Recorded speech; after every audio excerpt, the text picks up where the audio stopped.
Well, it's lovely to be out on such a sunny evening in Edinburgh, but it's a shame that we have to be out tonight protesting against the two-child cap and the rate clause.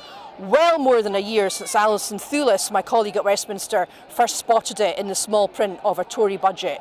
Very glad to see such a huge demonstration today and so many people still coming along 1 year after the rate clause came into force to show their opposition to this vile and despicable policy.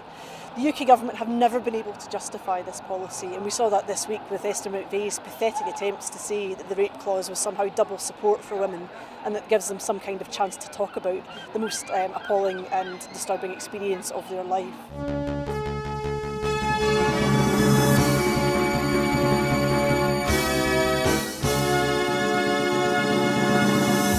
As you can see behind me, we're at the very beginning of the All Under One Banner rally. You can obviously hear the pipers behind me as events are about to kick off.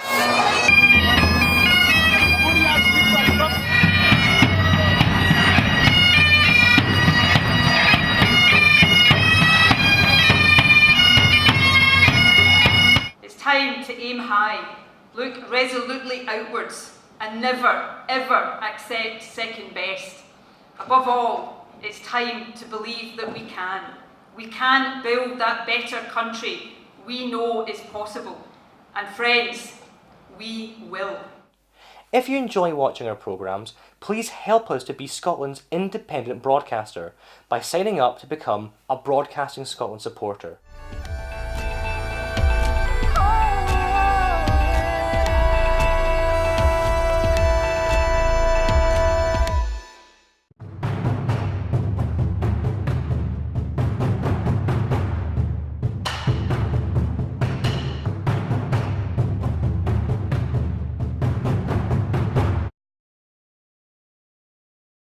Created in a way that reflects the dynamism of the British people. It is also the case that with respect to Northern Ireland, we have the opportunity, if the EU wish to impose new rules on Northern Ireland, to say no to those new rules. And it is critically important that people appreciate that within the backstop, we have that power. And of course, we will be outside the Common Agricultural Policy with an opportunity to have a new system of agricultural support that both makes farming more productive and at the same time safeguards the environment.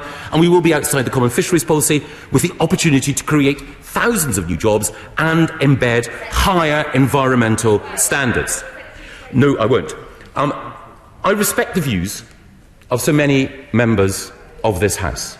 And I know, because I'll have to sit down in just a second, in order to ensure that everyone has their say in this debate, I know that there will be speeches in the rest of this debate, as there have been throughout this debate, which will be compelling and heartfelt and will reflect the honest grappling with, the honest grappling with difficult issues that all of us have had to face. But 17.4 million people were told in that referendum campaign that they would be honoured. They were told unambiguously, what you vote, the government will deliver. We have an obligation to honour that mandate. And the other obligation we have is to do so in a way that safeguards the interests of the British people. All of us might have a perfect version of Brexit, a change here, an alteration there. But we all have to accept our responsibility next Tuesday to decide, are we going to honour that verdict? Are we going to make the perfect the enemy of the good? Are we going to put our own interpretation of what Brexit should be ahead of the votes of 17.4 million people, ahead of the interests of everyone who has a job in this country, ahead of the clearly expressed democratic will of the British people? Are we going to endanger their future by either seeking to overturn that mandate or rejecting this agreement and entering into, as the Prime Minister has pointed out, uncharted waters? And as I pointed out earlier, if we reject this agreement, and this is the current course on which Parliament has set, and have no deal, well, of course Britain will prosper eventually. But it is undeniably the case, the facts on the ground demonstrate it, that there will be economic turbulence and damage that our citizens and our constituents face. So that is why I, after long reflection, have decided that we must back this agreement. We must ensure that the British people's vote is honoured, that their futures are safeguarded, and that Britain can embrace the opportunities that our people deserve in the future, and that is why I commend this agreement to the House. Order. The question is as on the order paper. Sue Hayman. Thank you, Mr. Speaker. I would just like to start by saying to the Secretary of State that I was very relieved to hear that his son is making an excellent recovery, because I'm sure many members of the House were very shocked when they heard about the accident. But I'd like to come on to talk about what we are here to debate today, which is about environmental protections following Brexit, because we are at a critical time for the future of Britain's environment. And the government must be ambitious when it comes to protecting our environmental standards, or we can sleepwalk into an environmental crisis. But unfortunately, the withdrawal agreement does not contain a whole lot of action and ambition. The government should commit today to strong, enforceable and measurable targets that go even further on environmental standards. We want to see no backsliding, only progress. So the onus is on the Secretary of State to get to work immediately to make good on his many promises and deliver a better environment post-Brexit. And thanks to the Labour amendment to the Withdrawal Bill, ministers have had to publish their draft Environment Bill. And while I welcome its publication, it falls far short of what we were led to expect. Again, we have warm words, but no substance to underpin it. The withdrawal agreement requires us to establish effective oversight and enforcement of environmental law. And enforcement therefore relies on having an independent and adequately resourced body or bodies to hold public authorities to account. And we have heard warnings that we are facing a governance gap for environmental protection post-Brexit. Nothing can replace the full powers now held by the EU and European Court of Justice, but a powerful watchdog would make a real difference. So it's very disappointing that the proposed Office for Environmental Protection lacks teeth and is not directly accountable to Parliament. It must be able to enforce law and must be properly resourced. We need an environmental watchdog with real power, real independence and scope. The office must hold ministers to account and not do their bidding. The government's track record on the environment has been woeful. It has repeatedly failed to tackle toxic air. It has given the green light to fracking and pushed ahead with Heathrow expansion regardless of the environmental impacts. Labour has pressed the government repeatedly on the need to enshrine crucial environmental principles such as the precautionary principle and the polluter pays principle into domestic law. So I am very pleased to see that these are in the draft bill, and I'm glad that ministers have recognised their importance. But as currently drafted, I'd like to ask the Secretary of State, are these principles legally enforceable? What would be needed to be included in the national policy statement to interpret the application of these principles? And the Secretary of State often repeats the mantra that the government intends to leave our environment in a better state than it found it. But we need to know how this draft bill will actually deliver this with legally binding and ambitious, measurable goals and plans. There are serious questions as to how effective the proposed Office of Environmental Protection will actually be if we accept imports with lower environmental standards. The Secretary of State is well aware that some of his colleagues are pushing ahead with plans to open us up to lower quality imported produce. Brexit cannot be used as an excuse to allow deregulation and undercutting of our high standards. So how can the Secretary of State give us concrete guarantees that this cannot happen? Unlike the International Trade Secretary, who has dismissed concerns about chlorinated chicken, I don't see the prospect of importing food produced to lower standards as any kind of a prize. The Secretary of State needs to stand up for Britain. Yes. Thank my honourable friend for giving way. And on that point about ensuring there's no lowering of standards in any post-Brexit trade deals, will she be supporting my new Clause 1 to the Agriculture Bill and also a similar amendment that the Chair of the EFRA Select Committee has tabled to make absolutely sure that going forward we do not see a lowering of standards of food coming into this country? As we saw at the Oxford Farming Conference last week, the farmers certainly don't want this either.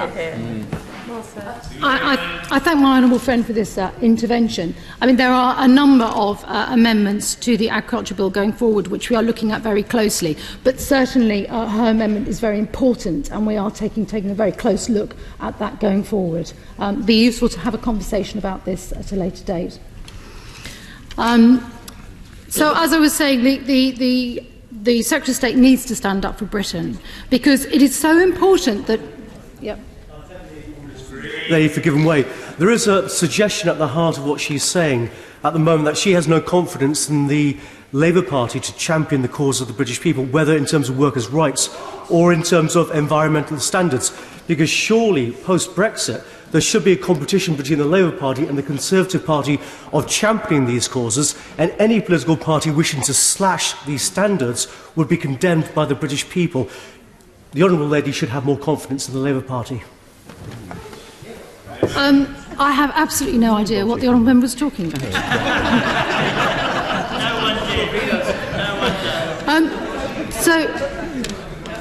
Thank the honourable lady. Thank you, Mr. Speaker. Thank the honourable lady for giving way. She's most grateful with most generous with her time. I would like to ask, because it's important to me, voting for this deal. This is now an absolutely crucial time. It's not what Parliament votes against; it's what Parliament actually stands for to actually make this decision happen. What will her party be doing to enact the decision that was made 2 years ago? Well, I'm sure that the honourable gentleman is aware that my party does not believe that the agreement on the table is a good enough agreement. And what we are saying is that if it is voted down next week, as many in this House believe it will be, that we should go back to the country and have a general election so that my party can actually look forward to working for a better deal. I'm going to make some progress because there are a lot of speakers wanting to come in and the Secretary of State was very generous with his time, so I'm just going to make some progress. We know that the Prime Minister has said that the Environment Bill would be world-leading. So where is the duty and obligation within the agreement to reduce the UK's global environmental footprint? Because Labour wants to see good quality, affordable food available to all. But as I said, this must not be at the expense of environmental and animal welfare standards, workers' rights or societal protections being downgraded.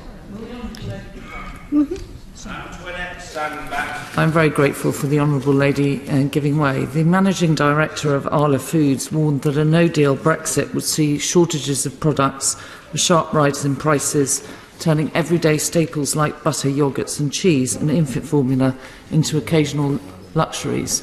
Does she therefore agree that the party opposite, by voting against this deal, risks this outcome?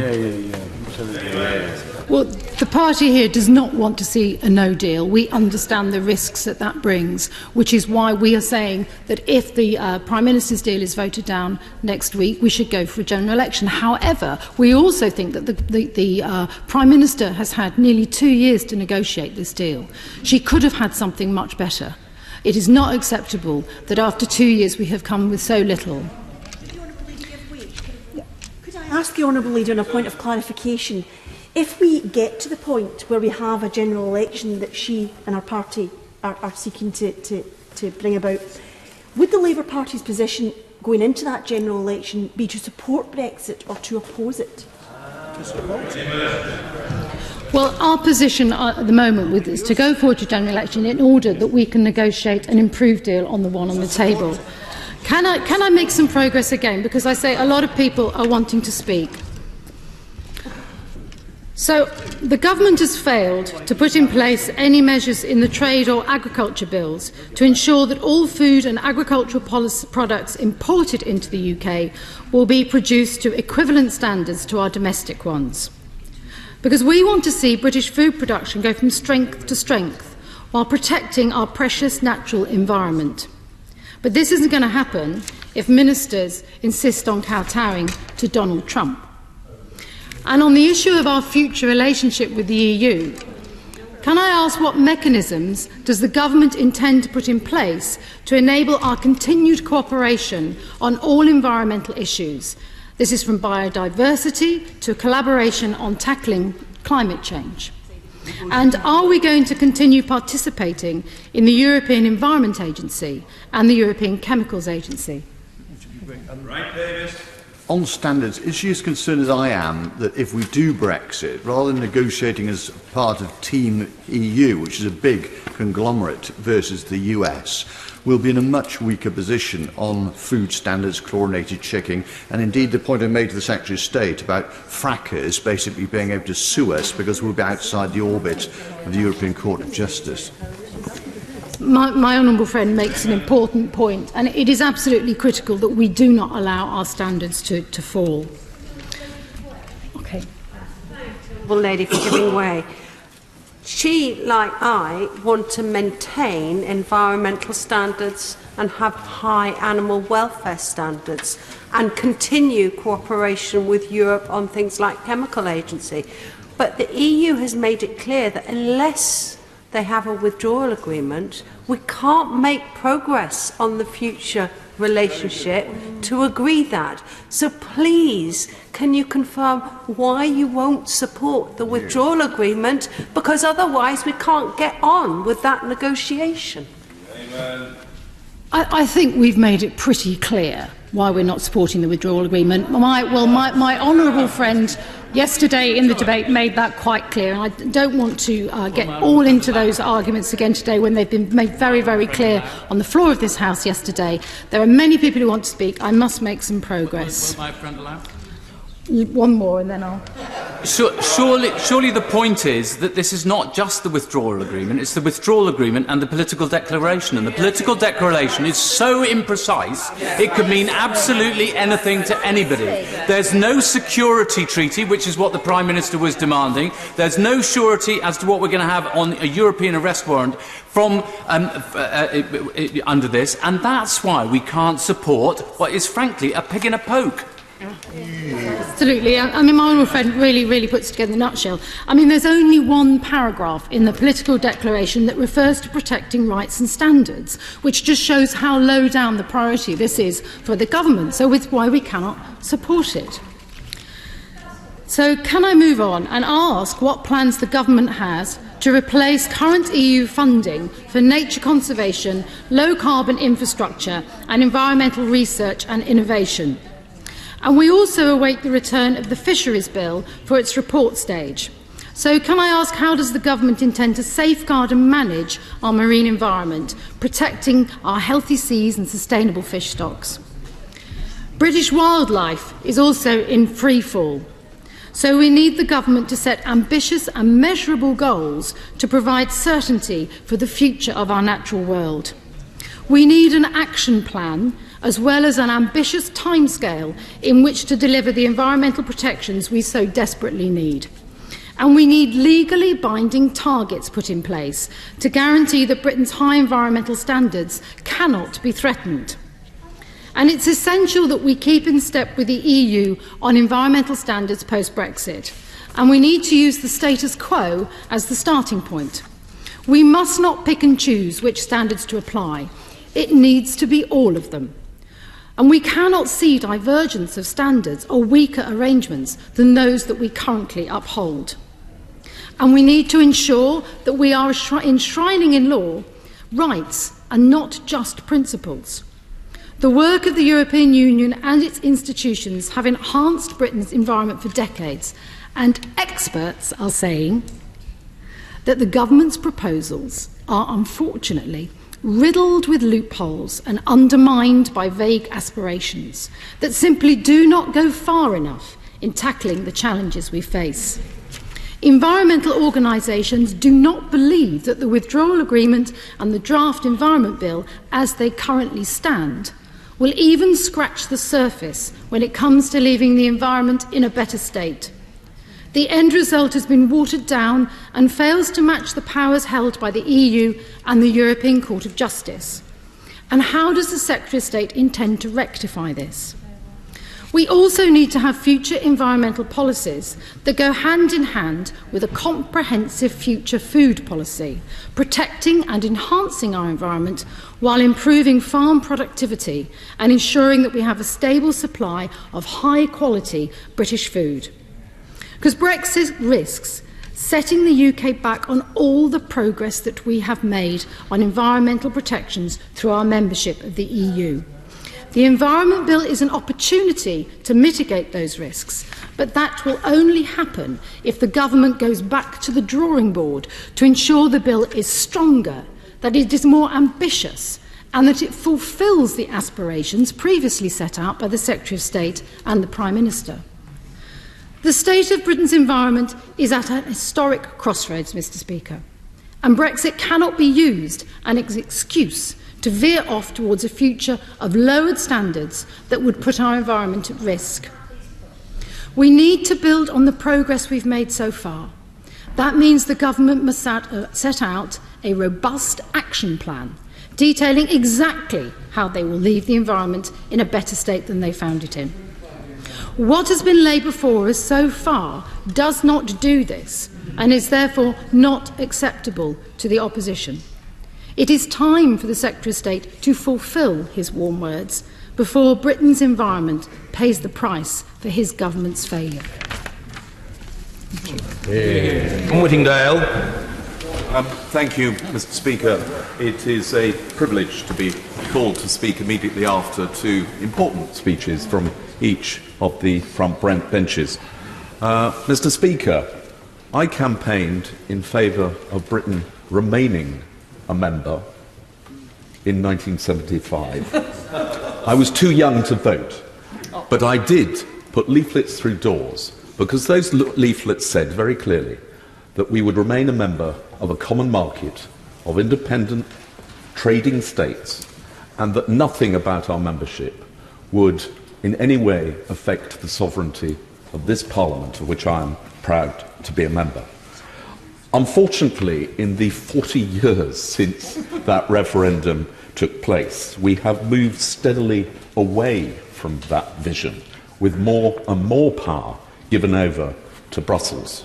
And it was for that reason, essentially, that I voted against the Maastricht Treaty when I was first elected to the place, and that I campaigned to leave in the last referendum and was proud to serve as a member of the campaign committee under the chairmanship of my right honourable friend, the member for Surrey Heath.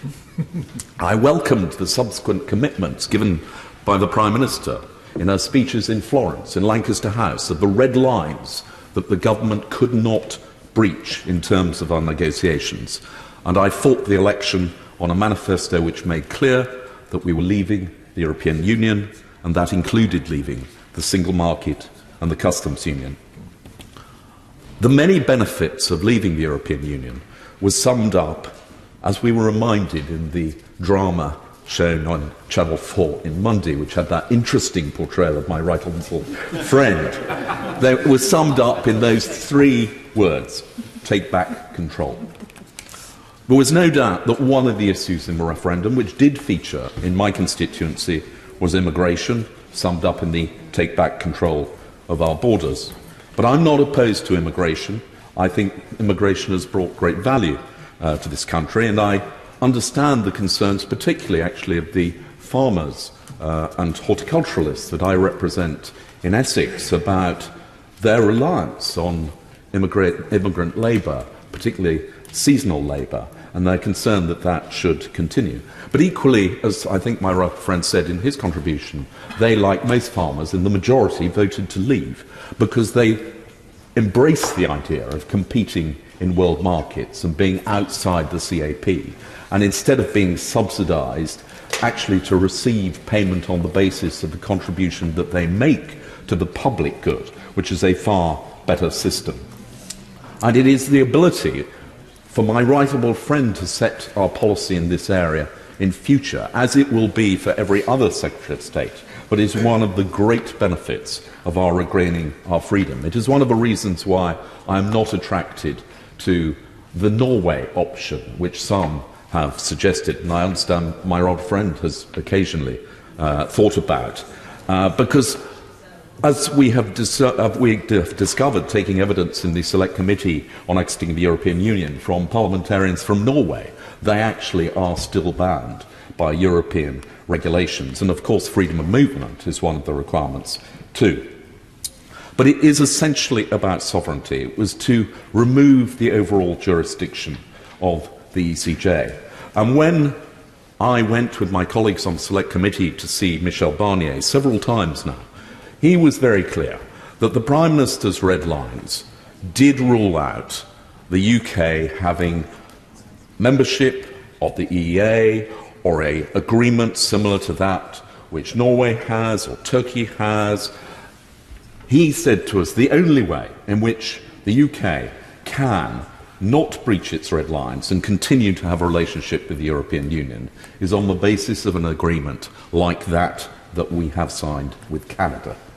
And he then went on to propose, and he showed us a proposal which not only was a Canada-style trade agreement, but had parallel agreements covering security, covering law and order, cooperation, covering data transfer.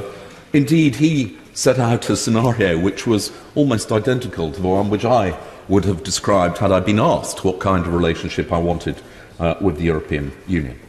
The only problem was that of Northern Ireland and what would happen at the Northern Ireland border. The Prime Minister accepted that that was an insuperable obstacle and therefore came out with the Chequers proposal. I could not support the Chequers proposal principally because it maintained the common rule book, which meant that we would still have to abide by EU regulations. And it is the willingness of the government to accept further lock-ins. And I'm afraid that the amendment which is tabled by the Honourable Gentleman for Bassett Law does suggest that we will continue to have to accept EU regulations in the area around employment law. Yes, of course. Gentleman for giving way. Actually, the amendment that I support with my honourable friend for Bassett Law does not say that we should automatically harmonise with the EU as they strengthen protections in these areas. What it does say that when that happens, it will come back to this House and we will debate and vote on those issues. And I think that does mean that Parliament is still taking control. The amendment does require us to accept that all existing EU regulations in this area will be maintained. Now, I don't necessarily say that I'm in favour of removing any, although it is ironic that I recall when debating the Maastricht Treaty back in 1992, one of the arguments that were made by the then Conservative government under Sir John Major was that we had obtained an opt-out from the social chapter, that we would not be bound by the European employment and social regulations, and that was a great prize that we had achieved. And interestingly, of course, the EU had accepted that we could be part of the what then became the European Union without being a part of the social chapter. So it always seemed to me that this indivisibility of freedoms actually is only applicable when it suits the European Union, not when it does not. Now, there are many things about the withdrawal agreement and political declaration that I do not like.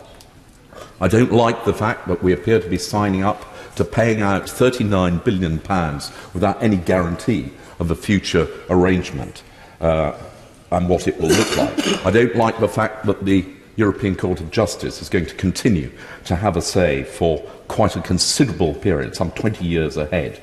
I don't like the trading relationship that is described in the political declaration, which seems to be based on Chequers, with this continuing adherence to the common rule book. However, all of those aspects could be dealt with in the subsequent negotiation during the transitional period. They form part of with the exception of the money, which is in the withdrawal agreement, but the future arrangements can be discussed during the transitional period because they're part of a political declaration which is not legally binding. I give way to my right friend. Mr. Speaker, would my right honourable friend agree that the money isn't £39 billion in the agreement? There's no cash limit, no agreed amount, and there are huge powers for the EU to keep sending us bills for decades in the future of an undescribed amount, and it would be a lot more than £39 billion. I fear my right honourable friend may well be right. I mean, he highlights the risk that we run in making this commitment. But as I say, I am willing to accept an ongoing payment as long as there is an eventual exit date set out. I'm willing to accept some continuing role for the ECJ over things like citizens' rights. However, the problem is in the withdrawal agreement, because the withdrawal agreement is legally binding and cannot be changed. And I'm afraid it is, as was said by my honourable friend representing the DUP earlier, it is the backstop. It is the fact that we will be locked into a customs union without any ability to leave it unless we obtain the agreement of the European Union. That makes trade agreements essentially impossible. And one of the great opportunities from leaving the European Union is the opportunity to sign trade agreements with those countries that the European Union has been trying to sign trade agreements with for decades and has still not succeeded. China, Brazil, India, the United States of America, Indonesia, the countries that actually will be the biggest economies in the world over the course of the next 10, 20 years. Are you aware that the EU signed a trade deal with South Korea, with Japan, with Canada, before many other nations in the world? So the EU has actually led progress on these bilateral trade deals. Which is why I didn't include them. But the countries I did just read out are the top, likely to be the 5 biggest economies in the world. And we know that the European Union has been trying to sign a deal with China and has been trying to sign a deal with America and has failed so far to do so, principally because it does require the agreement of every single member state, and we have seen how difficult that can be. But also, of course, the provision of the backstop creates the one thing the Prime Minister said she could never accept under any circumstances, and that is a border down the Irish Sea. If Northern Ireland Protocol and the backstop could be taken out of the withdrawal agreement and put into that basket of issues which we are going to settle in the course of the transitional period as part of the arrangement covering our future agreement for trade with the European Union, that would remove the problem. It's where it ought to be. It was always daft that the Northern Ireland border issue could be determined before we knew what was going to be the future trade agreement. And the Prime Minister herself has now accepted that actually, over the course of 2 years, it should be possible to find a solution which will allow free movement back and forth across that border on the basis of technology. So the government thinks that it can be done in the next 2 years. If we could only get it out of the withdrawal agreement, we would then have the time in which we could demonstrate that it would never be necessary. But I will give it. Thank you, Mr. Speaker, and I thank my right honourable friend for giving way. I did operate a hard border in Northern Ireland for 2 years. And we stopped every car, we searched every car, we checked every person. I absolutely believe it's perfectly possible for there to be free movement across that border by using new techniques and willingness on both sides, particularly things like pre-registration and number plate recognition. I think that border does not need to be hard. Well, I'm grateful to my honourable friend, and of course when he was serving his country in Northern Ireland, we had to have controls on the movement of people because we were facing a serious terrorist threat. Nobody is suggesting controls on movement of people now. There is no suggestion that we're going to need any kind. We're talking about the movement of goods. But as I say, and I don't want to detain the House for any longer because a lot of people want to speak, the problem is that the backstop is in the agreement and the agreement cannot be changed once it is passed because it is a legally binding undertaking. If only the government could find a way of taking it out and putting it into those issues which we will try to resolve over the course of the next 2 years, I would be happy, well not happy, but I would be willing perhaps to support the motion on Tuesday. But unless that can be done, I'm afraid that I cannot. Pete Wishart. Very much, Mr. Speaker, and can I also sympathise with the Secretary of State? And I think we were all distressed when we heard the news of his son over Christmas, and we wish him all the very best for his recovery. And we do, of course, enjoy him at the dispatch. Well, that was a bravura performance by the Secretary of State. That's such a comedy turn, and you referenced Tommy Cooper. But I think of more of as a Frank Carson, because it's the way he tells them, Mr. Speaker. The one line that I enjoyed best out of all of this, and it was the way he told it, the EU will look on enviously at the UK with Brexit. Now, that was the best killer line in that speech, because you can almost hear the shrieks of laughter coming across the North Sea in the English Channel as they observe the plight of this pitiful nation. It's not the fact that they're envious at this, they're actually feeling sorry for us that we've ended in this pitiful state, and if any of them are even thinking about following the example of the United Kingdom, they will look at this chaotic government and decide, never in a million years will we do this. It is the best example to any other nation about never ever to indulge and engage in such an action. Can I say, Mr. Speaker, I loathe their Brexit. I loathe it totally and utterly, from the self-defeating, isolating ugliness of the whole project, to the all-consuming chaotic cluelessness, to the disgusting way that they're treating the 3.6 million EU nationals that are amongst our friends, our colleagues and our family members. I despair at what they are doing, and I observe and look at their Brexit deal, and I see no redeeming qualities or feature to what this government are doing with this absurd Brexit. And the fact that my country so overwhelmingly rejected this Brexit makes me even despair of what this government's doing even more. Now, the only reason they tell us that we should be supporting this paltry document is because it's better than a no deal. Mr. Speaker, my big toe's better than a no deal. My broken finger is better than a no deal. But I'm not asking the House to support either of these personal artefacts. What vision, what ambition? Vote for the Prime Minister's deal because it's better than no deal. And that is the only reason that we seem to be given in successive speeches from government supporters and front bench about why we should be doing this. Yes, I'll give it to the Honourable Gentleman.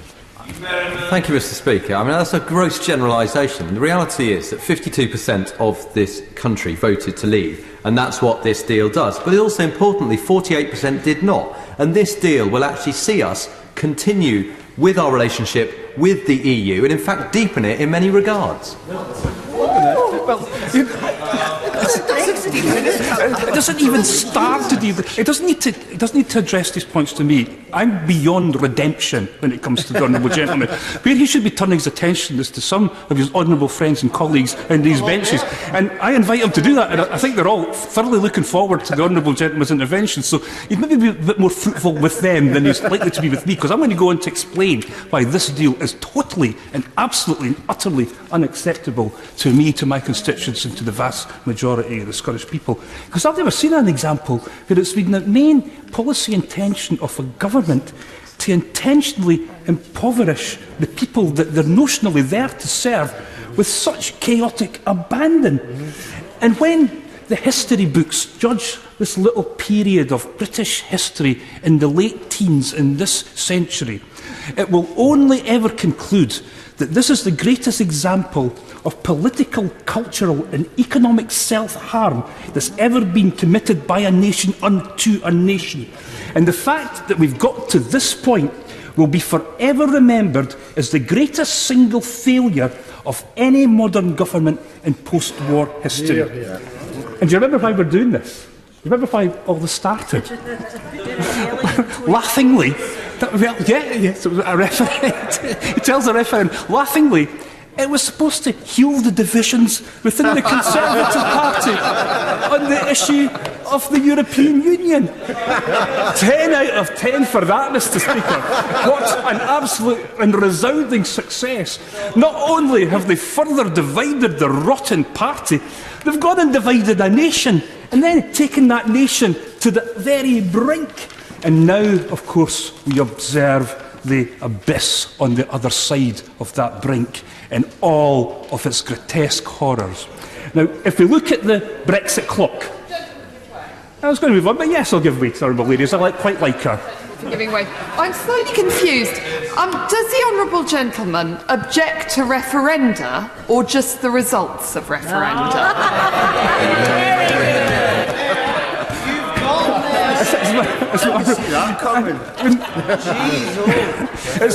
This is where we are with the Conservative Party when they're asking banal and stupid questions such as this. Okay, she asked about referendums. Let me tell her about referendums. We've had 2 referendums in Scotland, right? The first referendum, the people of Scotland voted to remain within the United Kingdom. Now, they like that. And what we've got is Scotland is still part of the United Kingdom. What we therefore then had was a referendum on EU membership, where the nation of Scotland voted overwhelmingly to remain.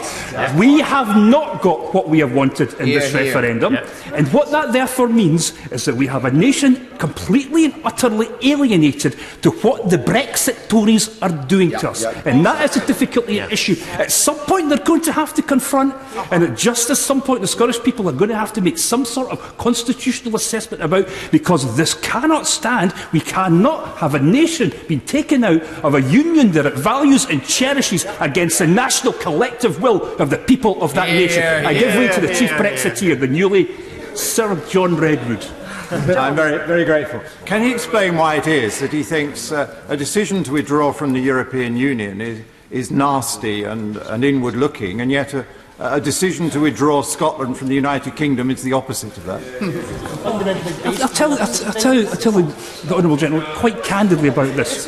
Yours was based on... The EU referendum had at its very core, the cold beating heart of the EU referendum was the case of isolationism and immigration. It was about stopping people coming to this country. That was what defined every single one. No, I won't give way just now. It was what defined every single case for the rotten Brexit. Everything was referenced about ending freedom of movement. Its triumph is the great prize of this deal and this Brexit. What Scotland wants to do is reach out to the world, to be part of an international community, to demonstrate and show how we are internationalists, what our sense of community is about. That is the difference between the Honourable Gentleman's objective intention and his type of nationalism and my type of all-encompassing international solidarity. And I think that defines both. Yes, I'll give way to the Honourable Lady. I thank the Honourable Gentleman very much for giving way. I just wish to make the point that coming from the area of the West Midlands, we are a massively diverse area of the country. I spent 10 years knocking on doors all over the Midlands, all across Birmingham. It is nothing to do with immigration. It is to do with sovereignty. That's why people voted to leave all over the doorsteps. Come with me to the Black Country, to Coventry or Birmingham, speak to voters. That's what they'll tell you. I almost wish that it was. I almost wish that it was. I wish it was that type of debate that was about sovereignty, about the great things this country to do. But all I ever saw was the disgusting and nauseating posters about immigration. All I saw was in the right-wing press about how this was required.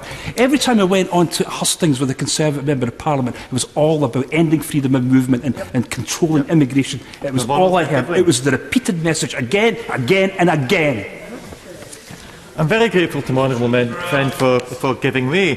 He, like I, and I presume like everyone else in this chamber, got a begging email from the Prime Minister shortly before the first attempt to force this through, when it listed the benefits of her deal.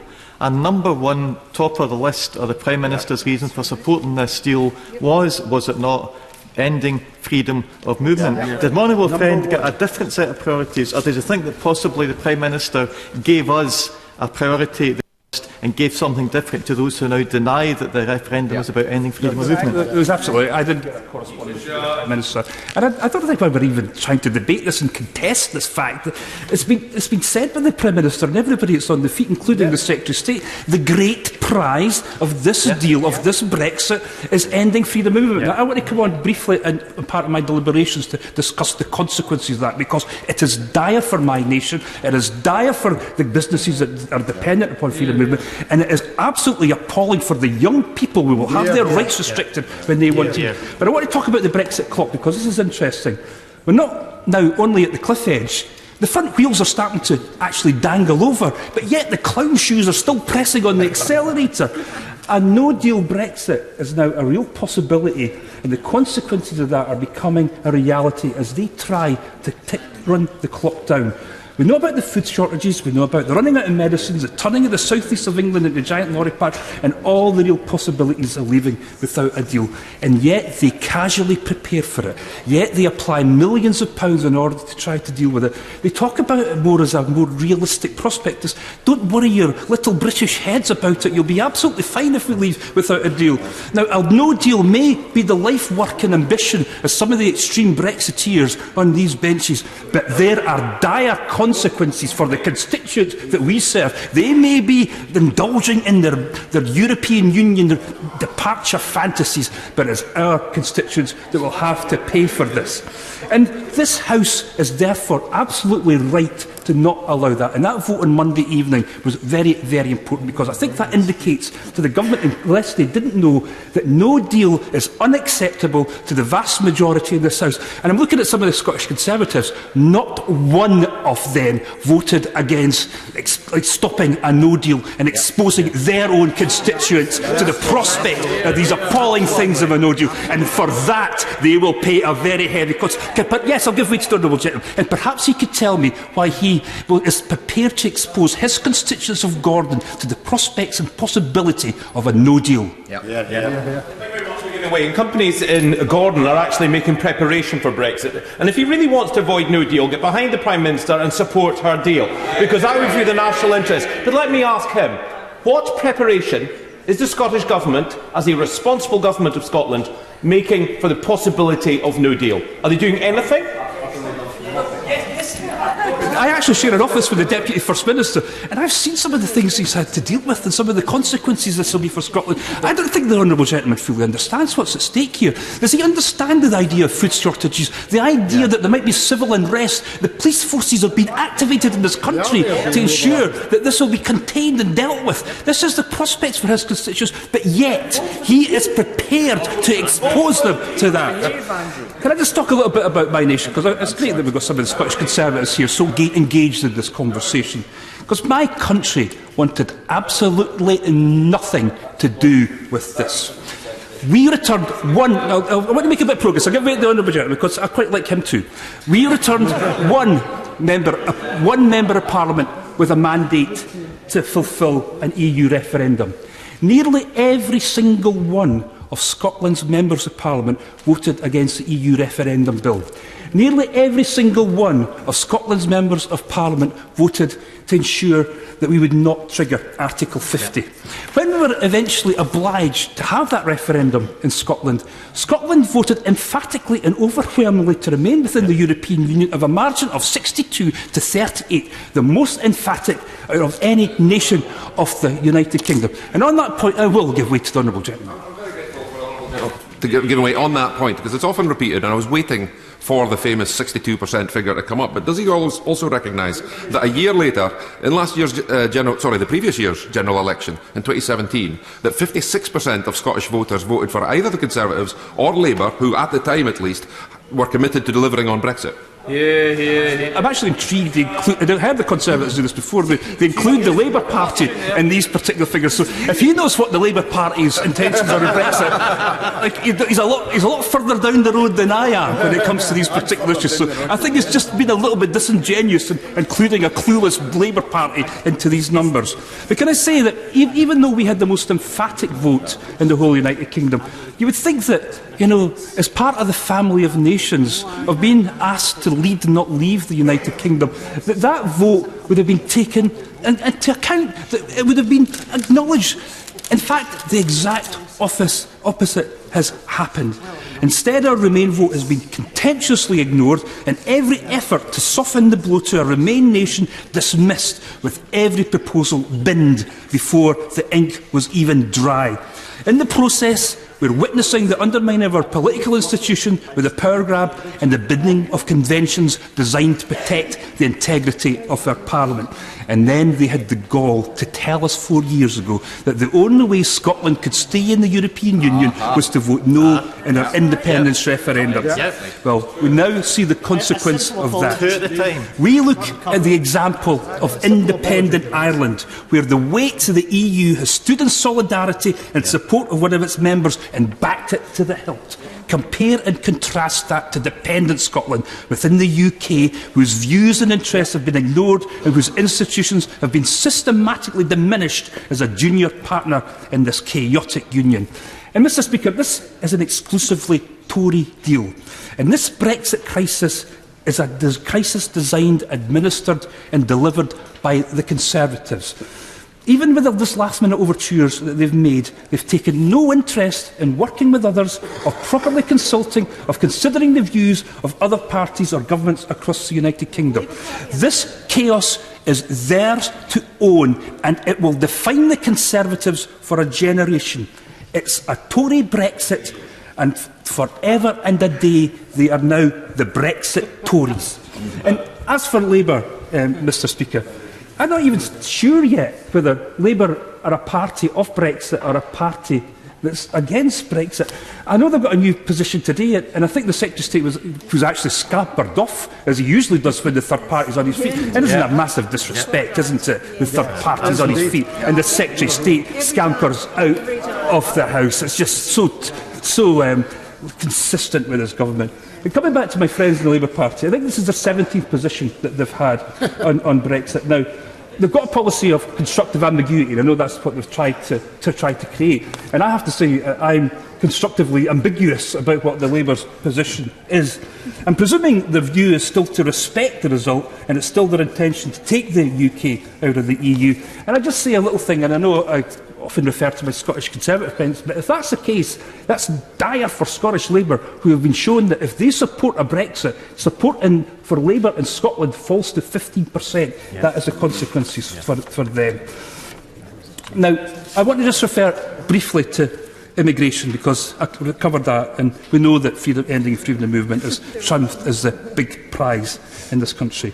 And the sheer dishonesty of the immigration question is that they can't even bring themselves to acknowledge that what we do to EU nationals with restricted freedom of movement, the EU will do to the UK. I've tried to get this out of the Prime Minister, just to accept that that is the case. What that therefore means is the rights that we've all enjoyed across this House to live, to work, to love across a continent of 27 nations, freely and without any restriction, will be denied to our young people, our children and future generations. They cannot bring themselves to acknowledge that, to look the young people of this country in the eye and tell them that this equally applies to them. If one of them wants to get to their feet and say they acknowledge that, I will happily take an intervention. They were rushing to make interventions early on. Go on. Look, there we go. Don't be Great. shy. I'm actually great, because it's a very important point, and I'm genuinely grateful for giving. I share some of these concerns, but does he not reflect the fact that there are parts of England which had levels of EU immigration that were extremely high, and although I, as one, have always welcomed EU immigration, particularly from Eastern Europe and so on, it is a legitimate concern for any community faced with such high numbers to express concern about it, and that we as politicians should never be deaf to such concerns. I didn't think I heard that this will apply to the young people in his constituency as they try to possibly make their lives in Europe. Now, that's all I wanted to hear, and I know he's got concerns about immigration. We have it in Scotland. Our whole population growth is dependent upon immigration. If we end freedom of movement, every single one of our businesses and our economy will take a massive hit for this. Things are different between his nation, his constituency and my nation of Scotland. We require different things. That's why we have called repeatedly and consistently consistently for the devolution of immigration so that we can look after his interests, just like he is looking after his interests in his constituency too. I've given away to the Honourable Gentleman, and I think I've given away enough, and I'm conscious that I've taken up a lot of time, so I will make a bit of progress. But what happens next? This is the really, really intriguing question. Now, like a trapped beast, the government might just try to lash out and attempt to take the whole house down with it in an attempt to punish this country for its insubordination. Compromised by the contradictory tensions within its own ranks, it's really rare that we get to see a glimpse of a government and party so spectacularly collapse as we've seen in the course of the past few weeks. They've lost all right and authority, and their ability to govern almost gone. They've lost successive defeats on important issues. They will lose this vote next week, and there seems nothing that they can do to avoid this. But there's two things that they could do to respond to that defeat. And one thing that they're having to do as a result of the vote yesterday is to come forward to this House with their alternative options about how they deal with this. But the two things that they could do immediately, one is to revoke Article 50, which they could do unilaterally now because of the work that was done by some of our honourable friends and colleagues. The second is a bit harder, which is to ask the European Union for an extension of Article 50 so that something could be cobbled together in the meantime in order to try and keep this alive and keep it open for debate. They have got to do one of these two things. But the important thing is how they strategically deal with the position that they are in. Now, I observe all the different outcomes that's possible to this government. None of them are good. None of them are going to work for this government, and each of them will make sure that some massive constituency will emerge in opposition. But one thing that we have in Scotland is our own particular solution when it comes to this. We have a way out of this Brexit crisis. We do not have to go down with this Tory ship. We can make our own decisions in relationships with Europe. And increasingly, as this government continues to collapse, as the Brexit options continue to fall in on this government, as we see the disaster of this Brexit emerging, the choice of independence for our nation will become more and more appealing. And as we go forward into this year, it will soon become the majority option of our country, and soon we will have the opportunity to foster our own sustainable relationship with the European Union. Order, Alex. I must advise the House that, on account of the number of members wishing to contribute to the debate, it will be necessary to begin with a limit on backbench speeches of 8 minutes each. Mr. George Freeman. Speaker, Mr. Speaker, I intend to speak today about the public trust in Parliament as a backdrop to this debate, and I hope you'll indulge me by starting by paying tribute to our former colleague, the late, great Mark Wolfson, who served Sevenoaks with great distinction between 1979 and 97 and was a great friend and parliamentary mentor to me. Mr. Speaker, I approach this debate with one clear principle, a principle that long ago inspired me as the great-nephew of the grand old man Gladstone, that because of a great and glorious truth, this Parliament is sovereign. And I still believe that elected MPs, as the sovereign representatives of our constituencies, serve in the highest office. And I believe that to be elected in this House, to this House, is one of the great privileges and responsibilities that our citizens can bestow. And this is a moment to remember that. Parliament is, of course, the institution that more than any other defends the liberties and the order that we enjoy. It was Parliament historically that defied the tyranny of the King, Parliament that in the 19th century granted those rights to so many who've been denied them, Parliament that said that all of us are entitled to equal human rights, and it was Parliament that in moments of crisis has come together, always, parties coming together to put country before party. And it's now Parliament that confronts this crisis and the biggest decision facing our generation.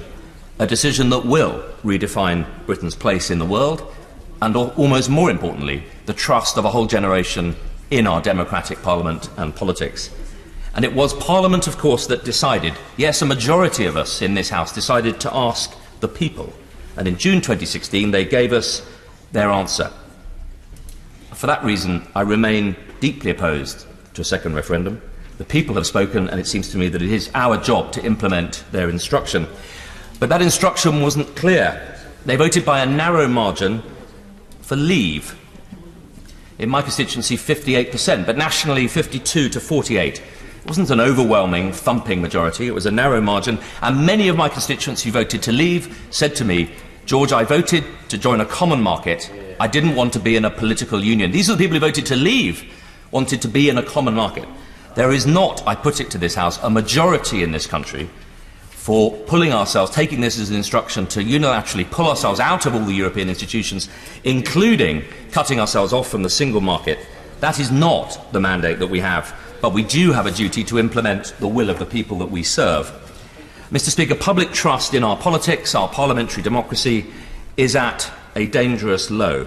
So as well as getting the outcome right, we need to be sure that we conduct ourselves in the spirit required of the day, a spirit repairing the damage of that appalling referendum campaign, reuniting a divided nation and restoring trust in Parliament and parliamentary democracy, not least for the people who didn't get to vote in that referendum, and the people whose futures and interests we will shape.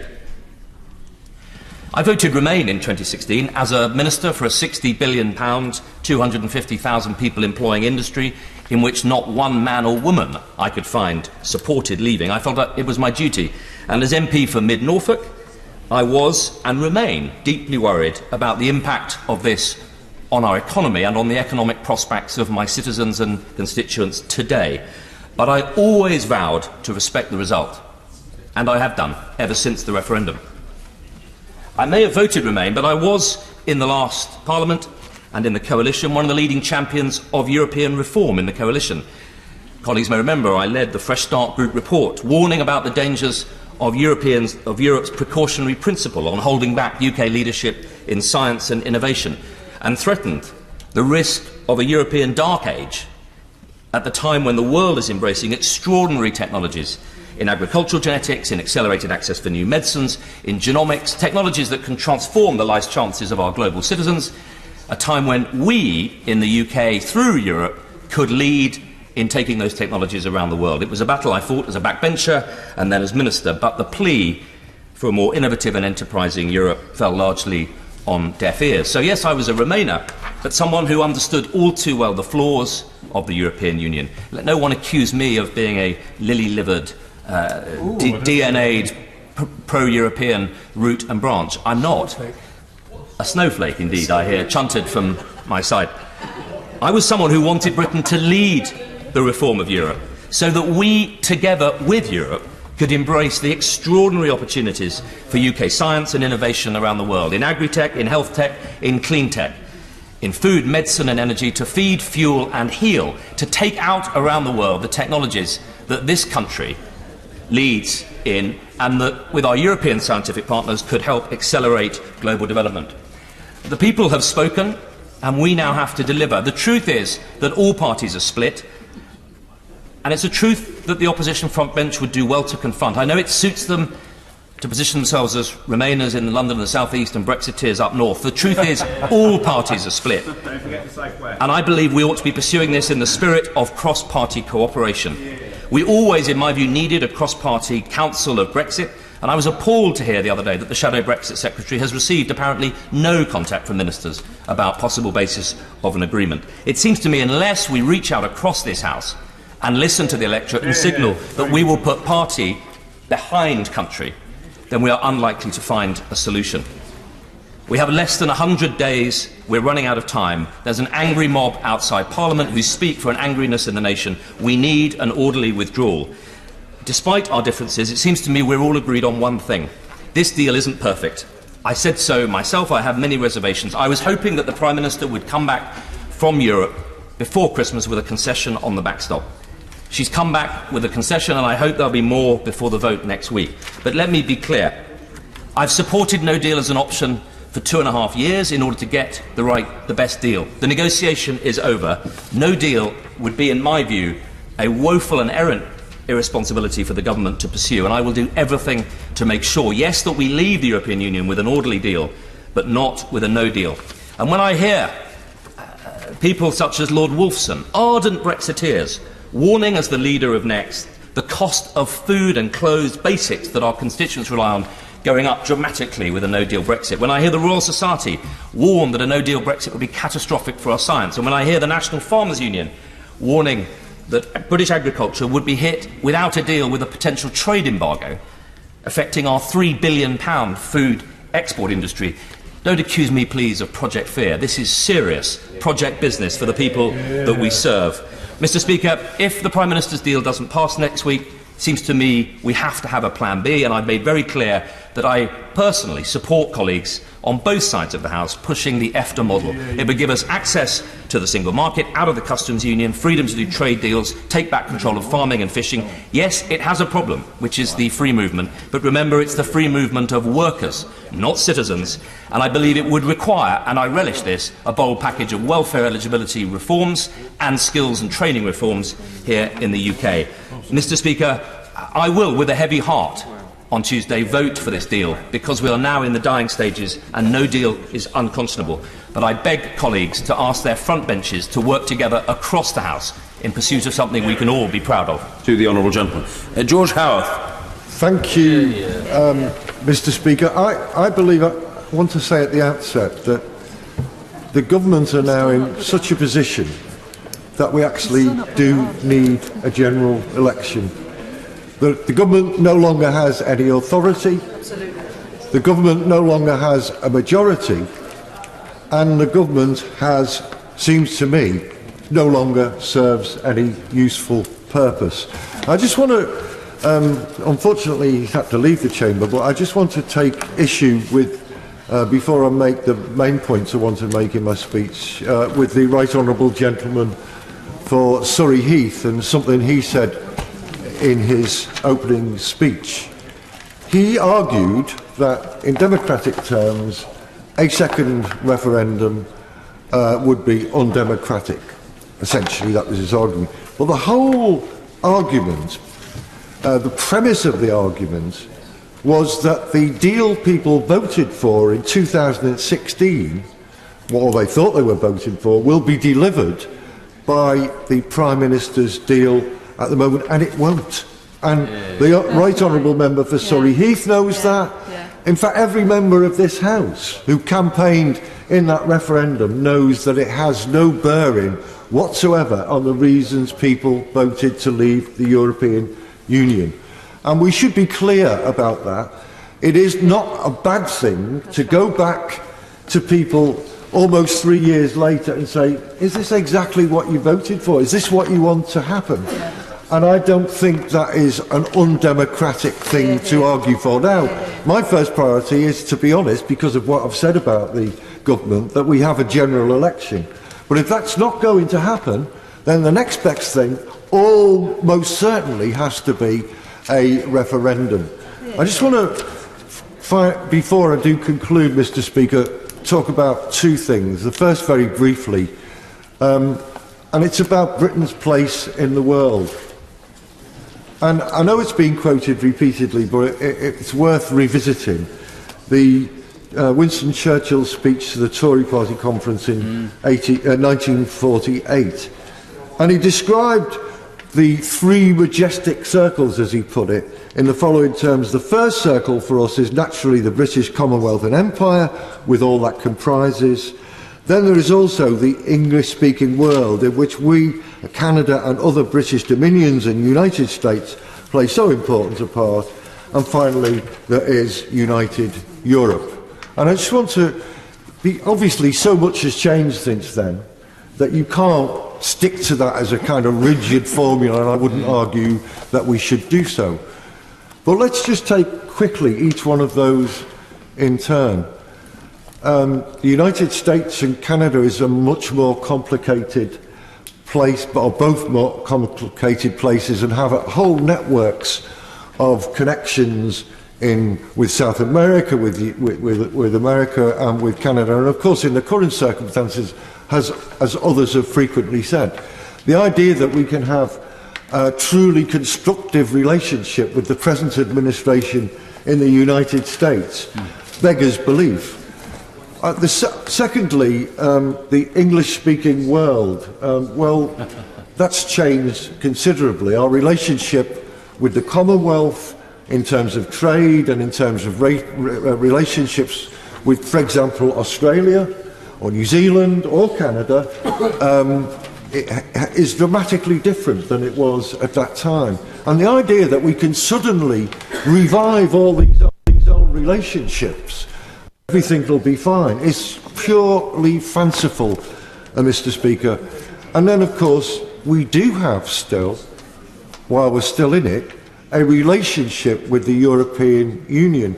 And that does give us a bigger say in what happens around the world, because it's not just us, plucky little Britain, Ireland state, saying something, but it's something we can say often in concert with the rest of the European Union.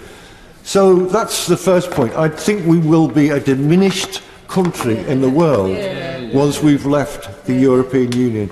I want to conclude by addressing some of the issues that people raised on the doorstep with me in my constituency during the referendum campaign. And yes, the main issue was immigration. It wasn't just about free movement of labour, although some people did mention that. It was about immigration in general.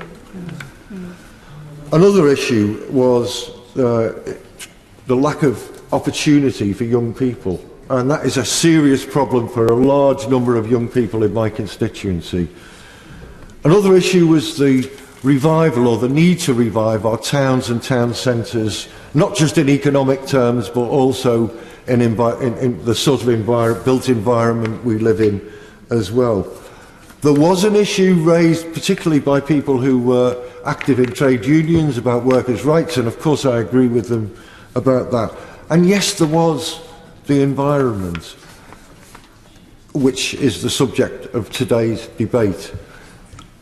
I firmly believe that, first of all, on immigration, we can actually get immigration right and better, and the time is now so propitious to do so with Europe by cross-Europe policies that we could implement, which would deal with both migrant labour and also those who seek asylum through other ports in Europe. The time is right that we could get a good agreement on that with Europe.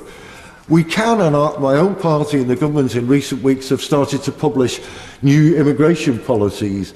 Now, let me make it clear, I'm not anti-immigration, but I accept that we do have to have some kind of rational policy on it. On education, on health, on all of these other issues, this country is crying out for change. It's crying out for new opportunities for young people. Why do we have to leave the European Union in order to do that? We don't have to do that. I believe if we can put a positive programme forward to the British people that, yes, still involves us being part of the European Union, then they would probably want to go for that and certainly should be given the opportunity to do so. Our future lies in our hands, but it doesn't necessarily lie outside of the European Union. Order. Just before I call the Right Honourable Lady, the member for Whittam, to make the next contribution, I'm sorry to remind opposition members of what they will have already seen for themselves, namely that the seconds facility is not functioning, and I'm advised that it will not be repaired until the House is not sitting. Therefore, opposition members, who will doubtless be very greatly aggrieved, cannot now go on for as long as they want, as the honourable gentleman member for Rhondda chunters, hopefully from a sedentary position. They are disadvantaged, but they will have to be assisted by the whip on duty, who can gesticulate as and when he or she thinks fit, which is a practice not entirely unknown or uncongenial in my experience to a whip. Priti Patel. Thank you, Mr. Speaker. I approach this debate, Mr. Speaker, very much conscious of the wide range of views that are held in the House, and as we are on the second leg of this debate following December's discussions too, I think it is a very pertinent moment really to go back to what it is that we are here to focus on vis-à-vis the withdrawal agreement and how we also got here. And of course I do approach this debate very much with the referendum result in mind, and it was nearly 3 years ago where this country put on what was actually quite a remarkable and the greatest show of democracy that we have seen, which resulted in the majority, over 17 million people, voting yes to take back control of our country. And they made that choice against a range of forecasts and, to be quite crude, Mr. Speaker, some pessimistic propaganda as well. And they took a bold and brave decision to instruct us, members of Parliament, members in this House and across the country, to take a new and different path. And I think really that was a message vis-à-vis to us to reset the political system. A system, yes, of course I will. I'm so grateful for my right honourable friend giving way so early on in her speech. Will she agree with me that those people that voted leave, as well as the people that voted remain, at no point during the referendum campaign was there a suggestion that EU nationals who had been resident in this country lawfully exercising treaty rights prior to any prospective Brexit day, if the referendum was a leave result, that their rights should not have been affected? Well, he's absolutely right on that point, completely, and it was never a feature during that campaign at all. And of course, but what did figure in the minds of the British public, irrespective of how they voted, actually, was the system that they had thought about us, the political system, had for far too long siphoned power away from voters and almost denuded political decision-making in this country. And that's where they wanted to see us come together. And of course, at the core of the vote, there was a desire to see our democratic, our economic and our political freedoms returned to our institutions, and of course for them to see sovereignty returned too. And the vote to leave was not an endorsement, of course, of a political individual, a party or platform, but actually an endorsement of our country, an expression of self-confidence in where we could go in terms of our place in the world. And so amidst the debates, obviously, that we are having, and of course the rhetoric now, and of course the wider discussions of a second referendum, or even, as some may say, attempts to block Brexit, stories in the media or continuation of fear and scare stories, the essence of choice, the choice that people wanted to see, is being lost. And of course there are a wide range of views in this House, and I respect all our colleagues, honourable and right honourable colleagues, who want to have their voices heard. But we should also remember that this Parliament gave the people a choice that this Parliament voted to trigger Article 50 and to leave the European Union. And of course we are now focused on fulfilling the commitments, which brings me, Mr. Speaker, to the deal that is now being put forward. Of course, many of us want to see Brexit delivered, and we've been impressed actually by the sensible and pragmatic vision the Prime Minister outlined for our future outside of the EU in her Lancaster House speech and to other speeches 2 years ago. And of course that was a plan that would restore control of our country, keep a positive partnership with our friends and allies in the EU, and of course free Britain to be globally focused and to form close ties with countries and friends around the world. And I have no doubt that my right honourable friend, the Prime Minister, approached the EU in good faith. But as negotiations have progressed, Lancaster House and other speeches has been diluted in that vision and of course ultimately ditched. And we have seen the EU in this negotiation exercising control at the expense of our own national interests. And this deal we have before us does not deliver the Brexit and the vision that the Prime Minister had initially outlined. And of course it allows the EU to continue to make our laws, imposes, my right honourable friend, the member for Malden said earlier on as well, impose its court's judgment upon us, gives the EU powers to veto our foreign policy, sabotages our international trade negotiations, and ultimately, as we've heard repeatedly in this House, it threatens the integrity of the United Kingdom. And on top of that, we are expected to pay £39 billion of taxpayers' money, as other right honourable members have highlighted, without guarantees of a comprehensive free trade arrangement and no prospects of departing from the horrors of the backstop without the EU's permission. The equal partnership with the EU, which the Prime Minister promised, has not materialised. And instead we have a deal that gives the EU licence to dominate us for years to come. I'm very conscious that in the debate today as well, we've heard from my right honourable friend, the Secretary of State, speak about the environment, about fisheries and obviously about farming. Now, as a Member of Parliament that represents a coastal community but also a farming community as well. I've discussed in this House, as have colleagues too, that there are so many freedoms that we want to secure outside of the European Union when it comes to the common agricultural policy and the fishing policy. And yet this deal does not do that. With the Brussels still will be able to pose ongoing threats to our fisheries, and that obviously would have ramifications for us. And the same again when it comes to our agricultural policy too, and my farmers in my constituency have raised that with me. Of course, the great prize on being free from the EU when it comes to our ability to negotiate and secure trade deals with growing global markets has been lost in this deal. And I don't need to remind the House as well, by the middle of this century, the EU's share of global trade in the economy will be less than 10%. And we do, of course, need to be much stronger in focusing where our trading relationships lie outside of the EU. So why would we want to remain shackled to the EU and be dependent upon them to set our trade policy, when, of course, we can be trading further afield, and we need to work sooner rather than later to secure those relationships as well. And I have touched on what this deal means for our precious union and what it means for Northern Ireland and the United Kingdom. The protocol severely damages democracy in Northern Ireland and imposes laws and rules on them without any representation, which going further than the controls on the rest of the United Kingdom. And that is something that is simply not acceptable with this deal that is being proposed. And Mr. Speaker, with the provisions on Northern Ireland, we've seen for the first time in modern history a UK government negotiate to cede part of our country to a foreign power, and that is simply not acceptable.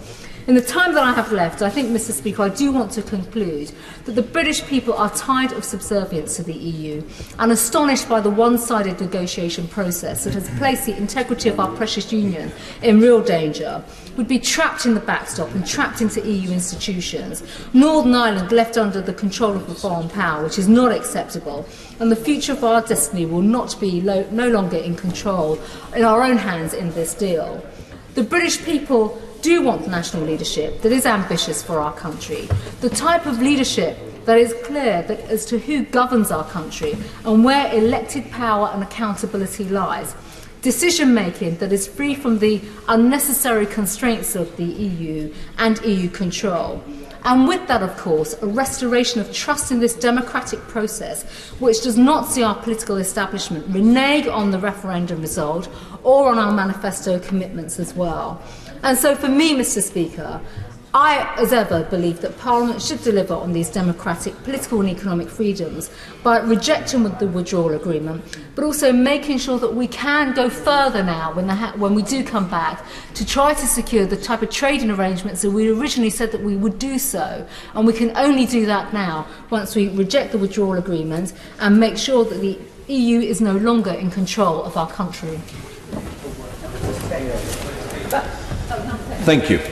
Caroline Flint. Thank you very much, Mr. Speaker. And it's a pleasure to follow the Right Honourable Member for Witham, but unfortunately, as so often in this House, we have polarised views on both the Leave side and the Remain side, for whom no deal is ever going to be good enough. And that is why I rise to speak today, because my approach to the nation's decision to leave the European is to seek to look forward rather than debate the past, to work cross-party where possible, to be constructive rather than destructive, and I hope seek to unite the country, not divide it further.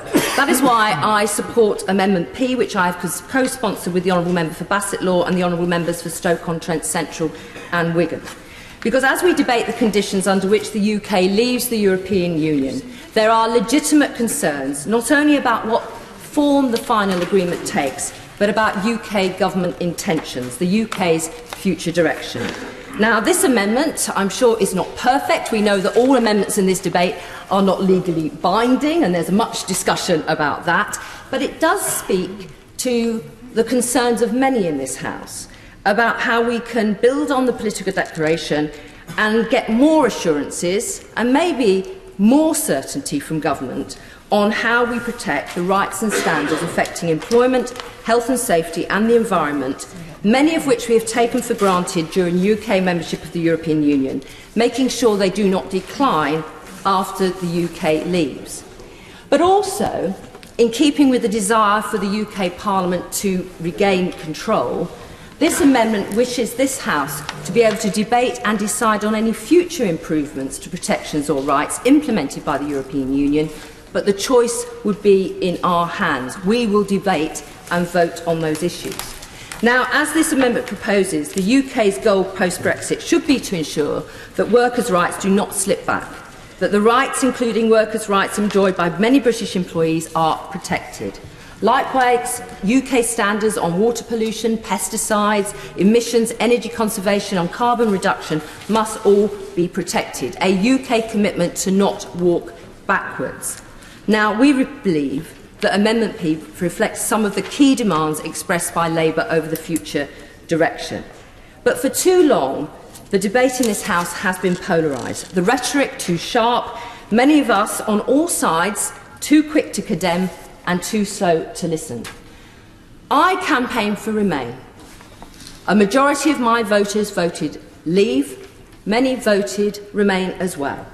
I've always been honest with my Leave voters that there will have to be compromise in the final deal that allows us to chart our own future and have more independence over many policy areas, the ability to move beyond the EU and deal with many of the concerns that led to them to vote Leave. But I've also been upfront about recognising that we need a strong partnership with the European Union as we leave, and much of that strength is through cooperation. But I also am honest that life within the EU was never perfect, despite the relationship being close for good reason and must remain so. We need to talk less about what we are against and more about what we are for, and I believe our deliberations about the next steps should reflect that. The British people deserve sincere endeavour from this Parliament. The withdrawal agreement is the headline deal, the divorce, it is not the final deal. Trade-related, customs union-related talks will have to be agreed only once the UK leaves. Now, I welcomed Labour's support for a transition period, which they demanded back in August of 2017. We recognise that this 20-month period that the Prime Minister did sign up to would be as important as the past 2 years have been, because there are a wide range of trade and security matters to resolve, and we should approach this period positively. It is unreasonable to expect that all of these matters are going to be resolved by this point in the process. But to get to that discussion, a deal has to be agreed, and there is still time for talks across this House to reach that outcome. Despite the good work from the EU, I am very proud of the UK having a long history of being at the forefront of higher standards when it comes to employment rights and environmental protections. It would be wrong to suggest that the rights that UK citizens take for granted, holidays, maternity leave, minimum pay, our welfare system, exist only because of the European Union. They don't. As a Labour MP, I believe fundamentally they exist because of 100 years of the Labour Party and the trade union movement, who, despite relatively few periods in office, advanced great advances in social change which have become mainstream and all parties now lay claim and adopt. These are achievements of this House over many decades, not imports from Brussels or Strasbourg, and not every country in the EU can claim what the UK rightly can. I give way to my friend. I'm very grateful to her. I sympathise with some of that, but the truth is that quite often LGBT rights were forced on Britain by European Court of Justice decisions and European Court of Human Rights decisions and were not adopted even by a Labour government. So sometimes we have had to resort to elsewhere. I don't disagree with my right honourable friend. No. Oh, a shame. Soon. My honourable friend, who should be a right honourable friend, Mr. Speaker. I absolutely agree, but we mustn't polarise this debate into one which says either the EU is all bad or the UK does nothing without the EU's permission. Our minimum wage is twice that of Greece. It is more than Spain, and many member states in the EU do not have a minimum wage. Statutory maternity pay is paid up to 39 weeks, in France just 16 weeks, Holland 16 weeks, Ireland 26 weeks. Paid holidays, many people ascribe to the EU, but the truth is it was a Labour government that signed up to the social chapter that led to that happen and added bank holidays on top. And in regards to equality, Same-sex marriage is legal in just 14 of the 28 member states. So the rights our lesbian and gay citizens enjoy, in many respects, are rights derived from decisions of this Parliament, not the European Union. In the coming weeks and during the transition, it is not too late to adopt a different approach, a less confrontational politics. I want government, and they should have done it earlier, but they need to begin a new dialogue across parties. I want them to consult the opposition on the negotiations around trade now, and a commitment to do that during the transition period. With 78 days to the UK leaving the European Union, it is too easy to talk about further delay. The task is only impossible if we in this House make it impossible. And extending Article 50 wouldn't solve anything, and nor would a second referendum. Our conduct in the coming weeks and months can either seek the best deal and seek to heal divisions, or we can seek to prevent a deal and divide the country further. I believe that our path has to be one that brings the nation together. A Brexit based on a reasonable deal that protects those standards and rights we value, which shows generosity of spirit to our European neighbours, but gets on with the task of getting through this process and dealing with the many issues we didn't face up to through our 40 years in the EU. Sir John Redwood. This Parliament is on trial.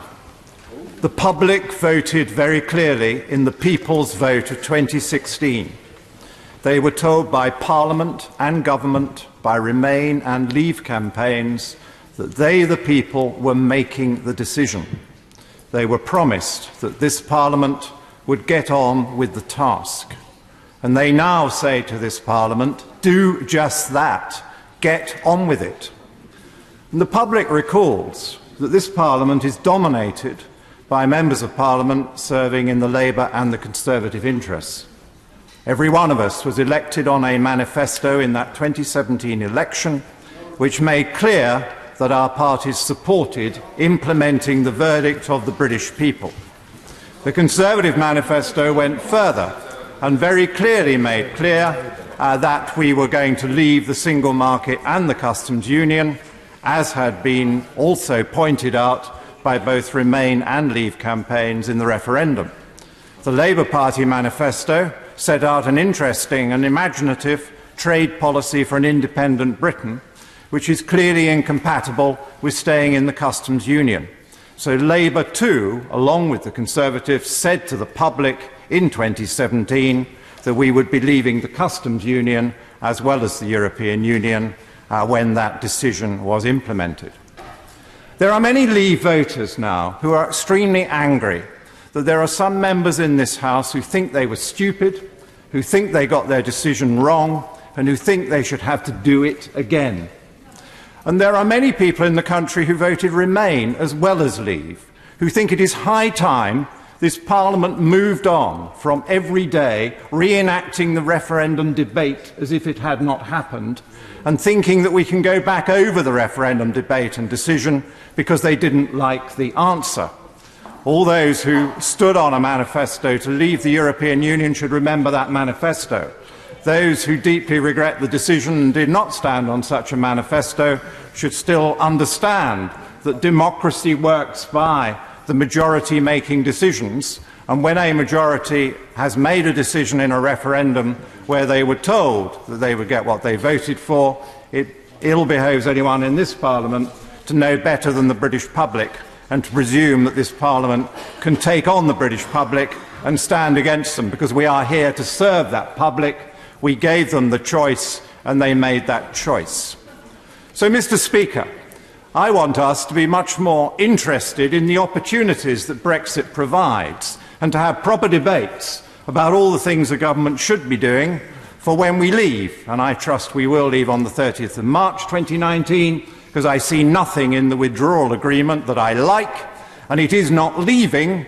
It is sentencing us to another 21 to 45 months of these awful, endless debates and repetition of the referendum arguments as we try and get something from the European Union by way of an agreement over our future partnership, having thrown away most of our best negotiating cards by putting them into the withdrawal agreement in the form that the European Union wants. It would be ridiculous, and there are a very large number of Leave voters who would see it as a complete sellout, and there are a very large number of Remain voters, many of them in my own constituency as well, who have written to me and said, for goodness sake, oppose this withdrawal agreement, because whilst we don't agree with you about the ultimate aim, we are united in thinking this is even worse than just leaving, or in their case, staying within the European Union. And I find myself in agreement with the overwhelming majority of my constituents on this subject, who both have voted Remain and Leave, that this is a very bad agreement and suits neither side.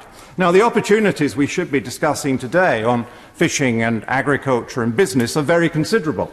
And I ask again my oft-repeated question to the government: when are they going to publish our new tariff schedule?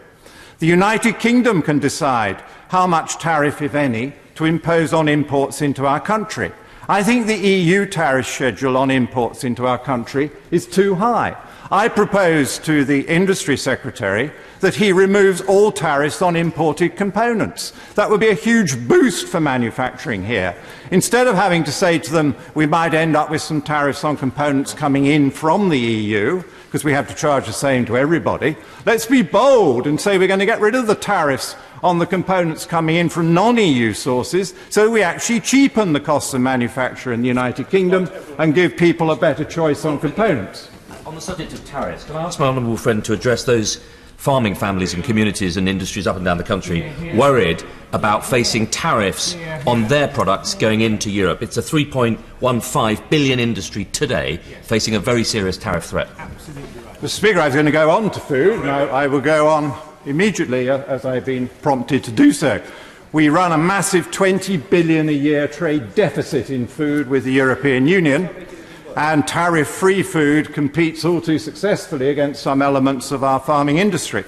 What I want the government to do is to choose a tariff structure on food which provides lower overall tariffs against the rest of the world, but produces some tariff against EU production so that we will produce more domestically. I want to cut the food miles. I want to see more of our food being produced and sold domestically. Our domestic market share has plunged seriously during the time we've been in the European Union. I think it was well over 90% in 1972 when we entered.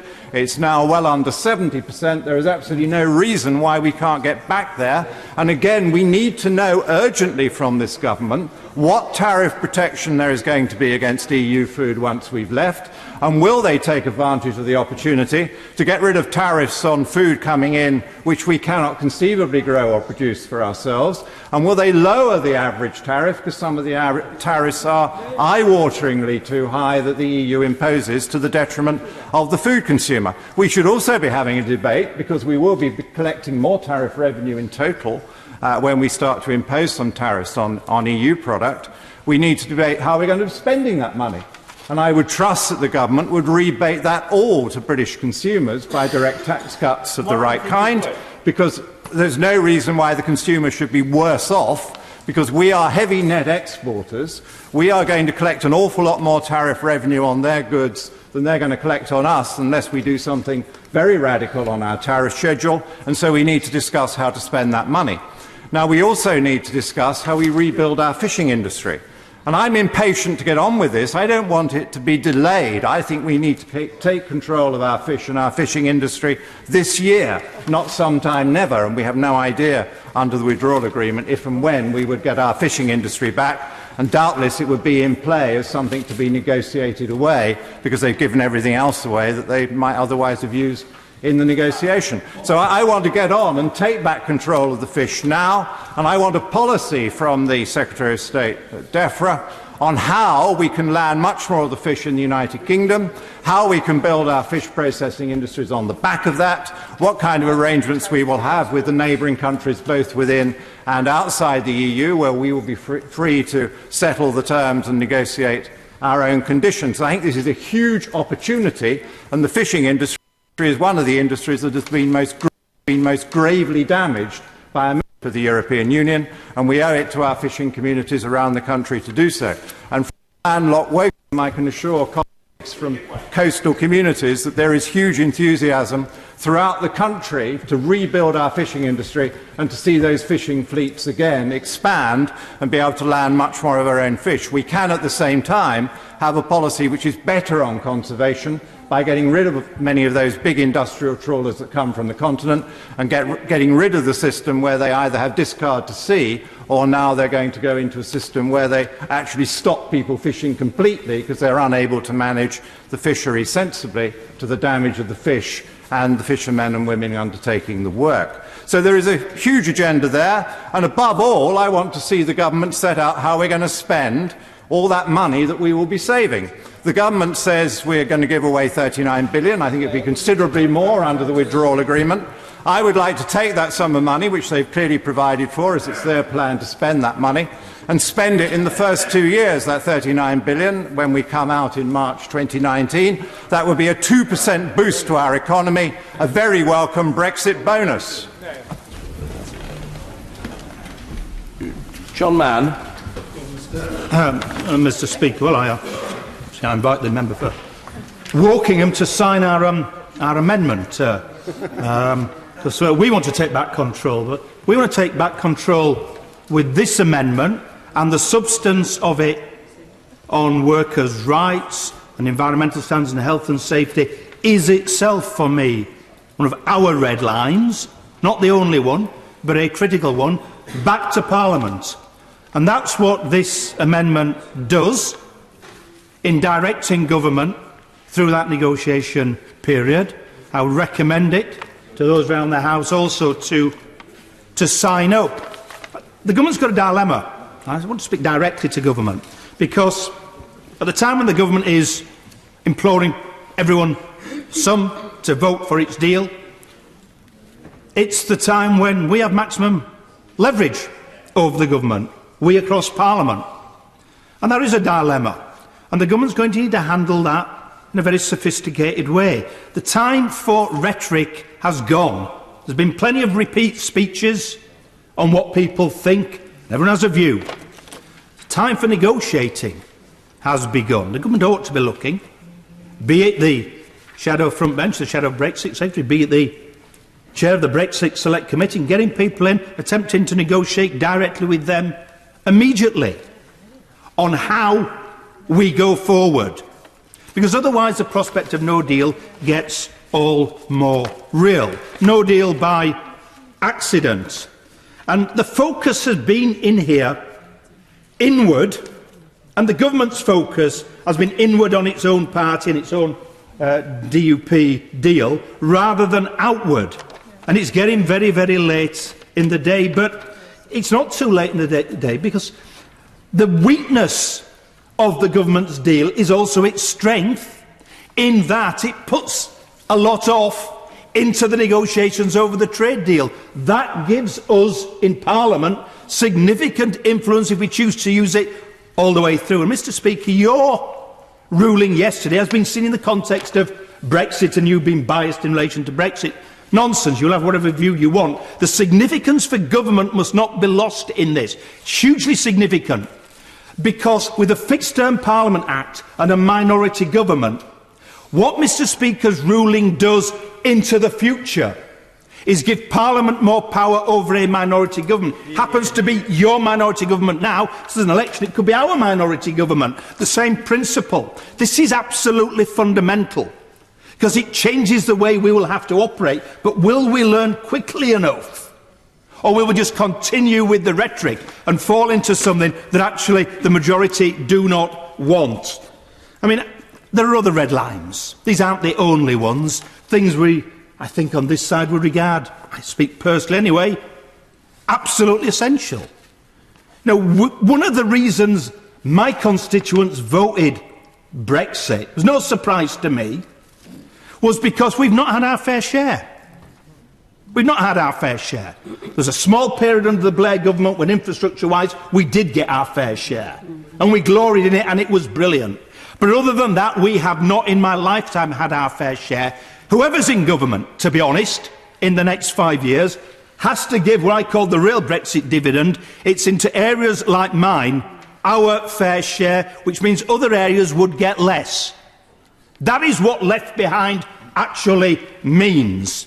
And I just recall the demonstration I went on outside the power stations, 5,000 workers. I was the only external person invited. I spoke to it, demanding the jobs that were going to Portuguese workers because of EU laws. They could do nothing about it. We had to go and pressure the employer. Then we succeeded in that to civil action. But I realised at that point how strong the feeling was, and therefore that result was no surprise. And if you want to define a Brexit voter in my area, it is a trade unionist in an organised workplace. That's the core of the Brexit vote, and my area is not unusual in relation to that. Government needs to get its head round that in terms of negotiating with opposition over the next weekend, the next few weeks perhaps, if that's needed, to get a deal. Because I stood on a manifesto, and that manifesto said, we're going to deliver Brexit. Now, frankly, voters can boot me out, boot any of us out for reneging, whatever, or sticking to our principles. And I don't for a moment demur from those who take a totally opposite point of view, very principled people. I respect them for that. I don't agree on their conclusions, but I respect them absolutely for their bravery in that. But everyone knows, even with a second referendum, that will not resolve the split in the country. Part of what we need to do in this process in relation to this deal is resolve that split in the country. My area is sick to death of condescending, patronising words. People in my area knew what they were voting for. They knew why they were voting. And by the way, it's not the same as what the member for Wokingham and his vision is. They were not voting for a race to the bottom, for the lowest common denominator, for lower wages, lower standards, for us to undercut the rest. What they were voting for was best practice, high standards, to compete with the freedoms there for the highest of standards. And my appeal to my colleagues and others in other parties, now is the time for practical, specific proposals of what people, no, I won't give way, what people are in favour of precisely. Not what people are against, but precisely what people are in favour of. Because it's not just, will we get through the next few weeks? It's actually about whether Parliament and its authority will survive. My voters will walk. They may not vote Tory, they may not vote UKIP, may not vote for me, they will walk. They'll say the political process is useless, it's broken, you're all to blame. Now, we can have different conclusions on the outcomes for that, but understanding that reality is fundamental. We should at least try, from the Labour Party manifesto position and our stated objectives, to be getting a negotiated deal with government, and vice versa. It's fundamental to that process. Will it succeed? I don't know. We are helping with this, and we're helping not to be helpful politically. We are helping because this is real stuff. Health and safety, environmental standards, workers' rights is real stuff. I will give way to the honourable gentleman.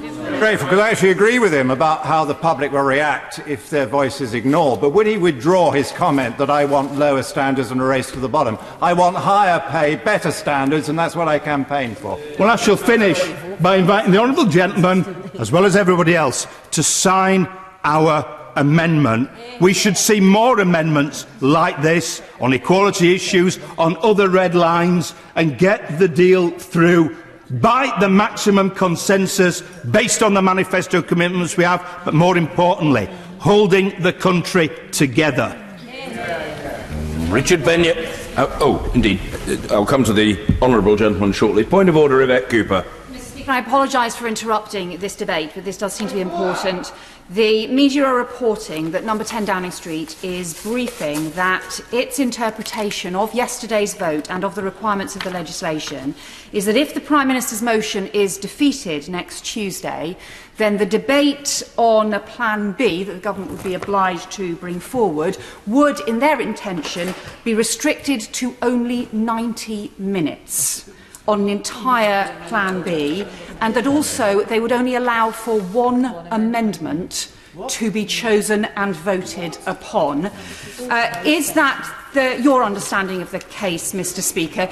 Could you please confirm that the government could in fact table as long as it wanted for such a crucial constitutional and contested debate, and one that is so crucial to the future of our country, and also we could provide for as many amendments to be considered as is needed? And given that the Prime Minister and the government have been saying that they want to listen, that they want to reach out, that they want to build a consensus, how, if this is the case, can we believe anything that the government is saying? I will respond, but as the Chief Whip is signalling an interest in contributing, I'm very happy to hear the right honourable gentleman.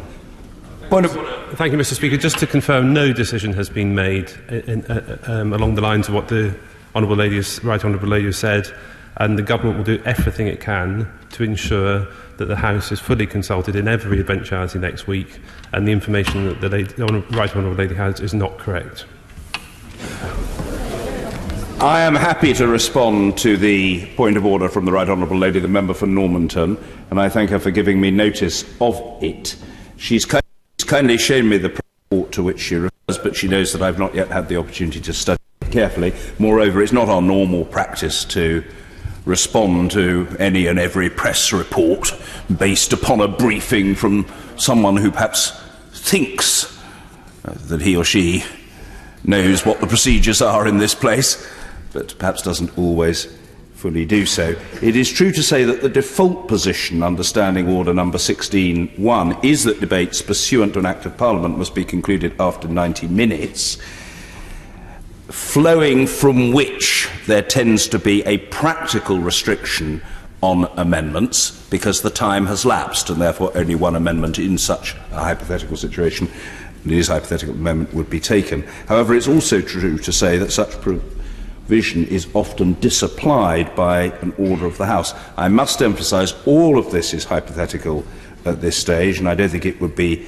helpful to speculate on what may happen subsequent to the decisions of the House next Tuesday. I can, however, confirm that the Right Honourable Lady is quite correct in saying that it's perfectly open to the government, if such a situation were to arise, to provide for a much fuller debate, and in those circumstances there would predictably be a very significant number of colleagues who would want to put their own propositions on the paper.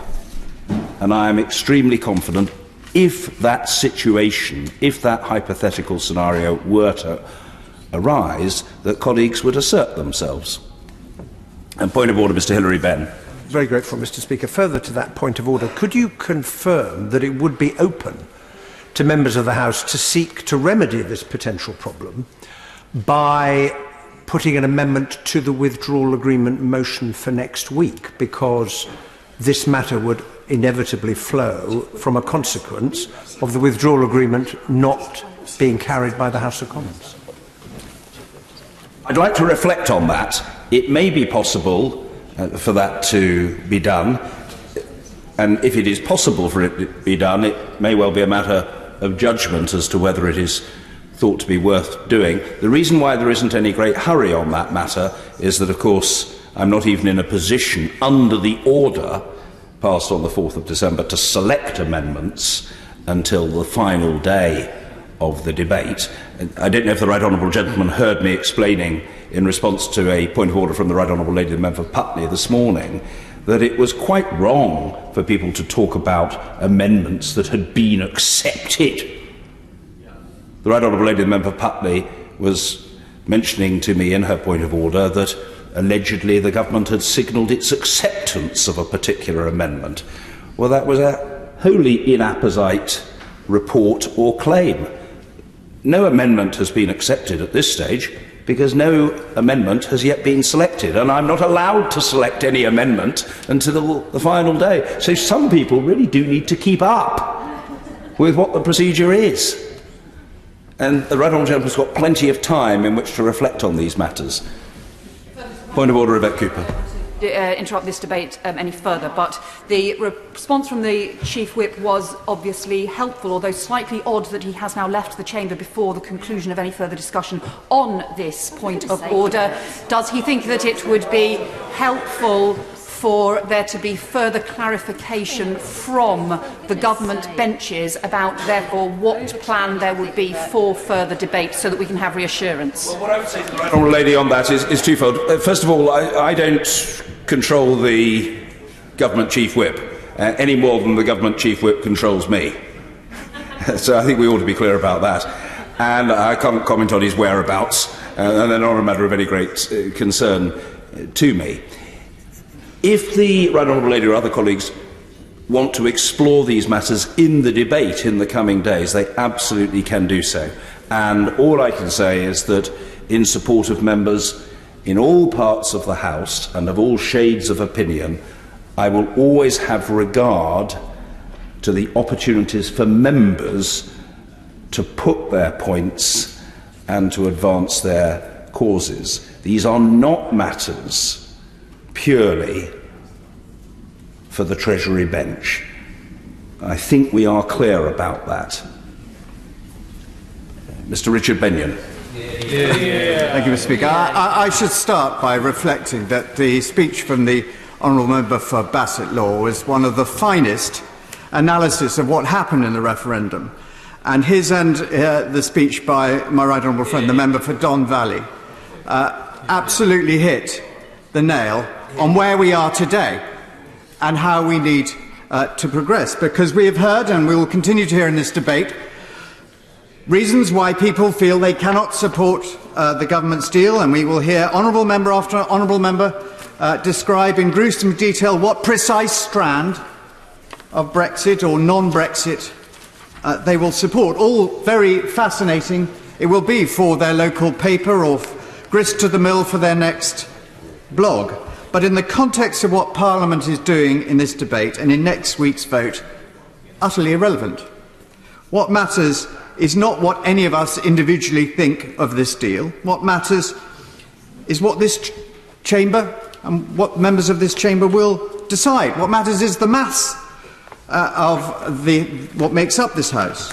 I'm happy to give detailed reasoning to the House of why I'm prepared to support the government. It would be of interest to some of my constituents. It would be interest and welcome news to my constituent who runs a business which employs over 20,000 people, who is pleading with us to agree this deal. It would be interesting to the small businesses in my constituency who wrote to me about why ideological Brexiteers are playing with fire when they breezily claim no deal would be just a bit of mid-air turbulence. We should listen to such people and ask ourselves who is best likely to understand the complexity of supply chains or the competitive pricing of their products than them.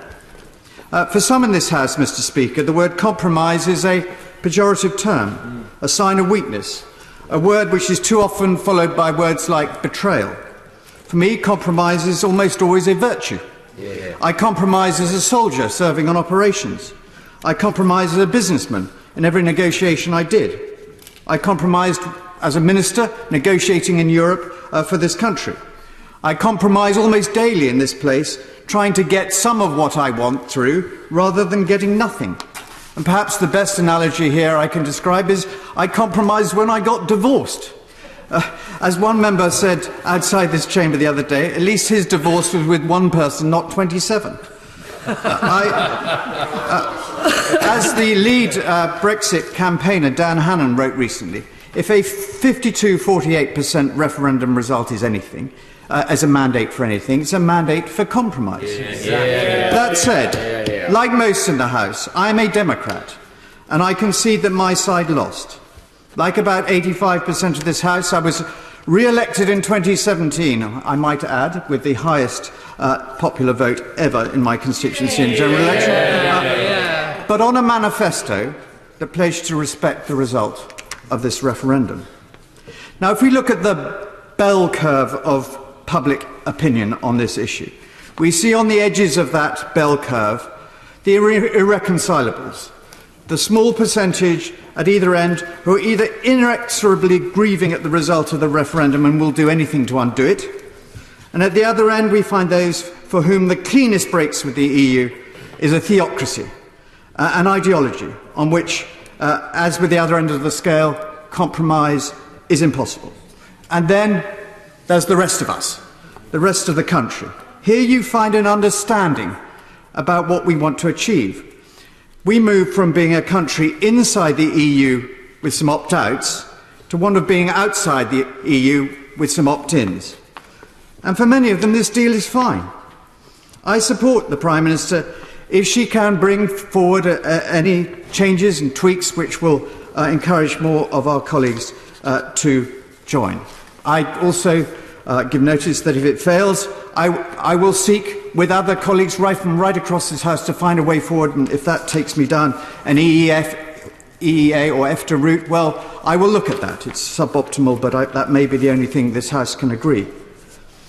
But what I do feel, there is no majority in this House for no deal. Yeah. And I really do urge people to listen to industry. And the letter we've received today from the 4 presidents of the NFU, if you represent a rural area, and if you mind about our food industry, and if you mind about the rural economy, that letter is calm, deliberate knowledge. Yeah. So in the spirit of compromise, and sure there's something for all of us, I'm really attracted by the idea, but that perhaps on workers' rights, on the environment, on health and safety, we could have a sort of triple lock, where if Europe decides to raise those standards above where we are today, we can say, well, we'll put it to this House. We are a sovereign House of Commons. We can make a decision as to whether or not to support it. So I'm interested by that.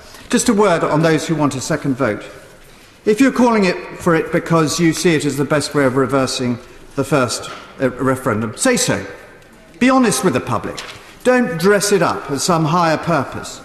And in passing, I would say be careful what you wish for. The further you get away from London and its bien-pensant elites, you detect an anger and a belligerence towards the campaign for a second referendum.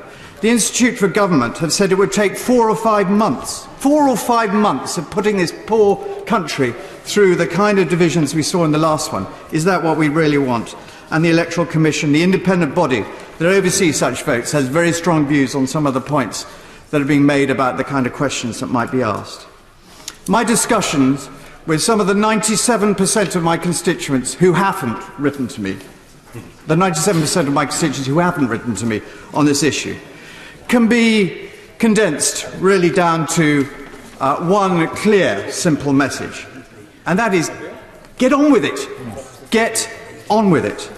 And the second, should say, yes, I'm certainly. So does he also accept, though, that if this House were to support the government's deal along with a political declaration, that they are both surefire ways of ensuring this uncertainty and this political wrangling will be going on for years and years to come? I don't agree with the right honourable gentleman. I think it will give some certainty. It will certainly give certainty to many of the businesses I've talked about.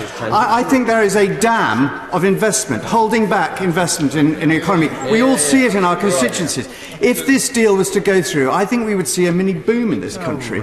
And I think that we would see also a determination to close this off in the minds of the electorate by trying to speed through that final stage of the negotiation. I would just finish by saying that if there is another motion I detect in my constituency, it's one of admiration for the tenacity of the Prime Minister. And while everyone might not agree with what she's come up with, I think we can accept that. But I would just finish by saying a heartfelt plea to people right across this House to not stand absolutely on the principal, clear positioning point of what they would accept, and to recognise that this is a moment when the House of Commons has got to raise its game, has got to work out that compromise is not a dirty word, and find a solution that we can all agree. Order. Just before I call the Honourable Lady, the member for Hackney South and Shoreditch as the next speaker, I must advise the House that after she has spoken, the time limit will have to be reduced to 6 minutes per speech. Yes, I recognise it's a pity, but a very large number of members wish to take part. Meg Hillier. Thank Thank you, Mr. Speaker, and it is a pleasure to follow the honourable gentleman. But depressing, is it not, that we're here again, having moved on no further in 5 weeks. And the Public Accounts Committee has produced 9 reports looking at government preparedness, and every day that we go on indecisively, more money is being spent by government just simply for preparing for no deal, as well as the other options, let alone the money that needs to be invested if we leave, for all of the things that we'll have to do that are currently done through European institutions. And I won't repeat what I said in my last speech on the 6th of December, Mr. Speaker, but I feel I need to mention the 41,500 EU residents in my borough who are very concerned. And the uncertainty that the honourable gentleman talked about is doing them no favours, is doing business no favours. And I do have sympathy with his position about compromise. I am a Remainer. My constituency was very pro-Remain. Many of my constituents very much viscerally want to remain in. But the distress and the delay is a problem. And he talked about a 3 to 4 month plan for a second referendum, which I would reluctantly support if Parliament cannot make a decision. But it is up to 6 months according to other criteria, and I do think we need to think very carefully about where that would lead us and about what uncertainties that we have to live through along the way. But this government has been, I think, very reckless, as I said in my last speech, in rushing forward. And I want to talk today, Mr. Speaker, a bit about an issue that was never really discussed greatly in the campaign on mainland UK. I should declare that my husband is a dual citizen of Ireland and the United Kingdom, and the Northern Ireland border is too often dismissed as a confected issue, something that doesn't matter a great deal. So I did some research, Mr. Speaker, and only 108 MPs in the House today were in Parliament when the Good Friday Agreement was signed in 1998. And only 144 of us were here when we had the last Republican terrorist attack on the mainland UK. So it is a diminishing number of members who were here closely involved in that debate and discussion as our leaders then took us through, and Tony Blair led to the signing of the Good Friday Agreement. And a report from the Irish Mirror in December of 2017 shows that MI5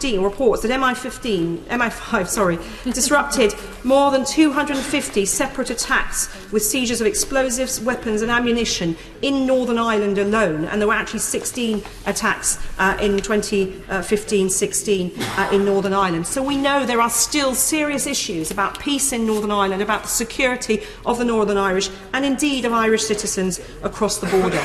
And we've been in the common travel area with Ireland since the Irish Free State was declared in 1922, except for a brief period post the Second World War.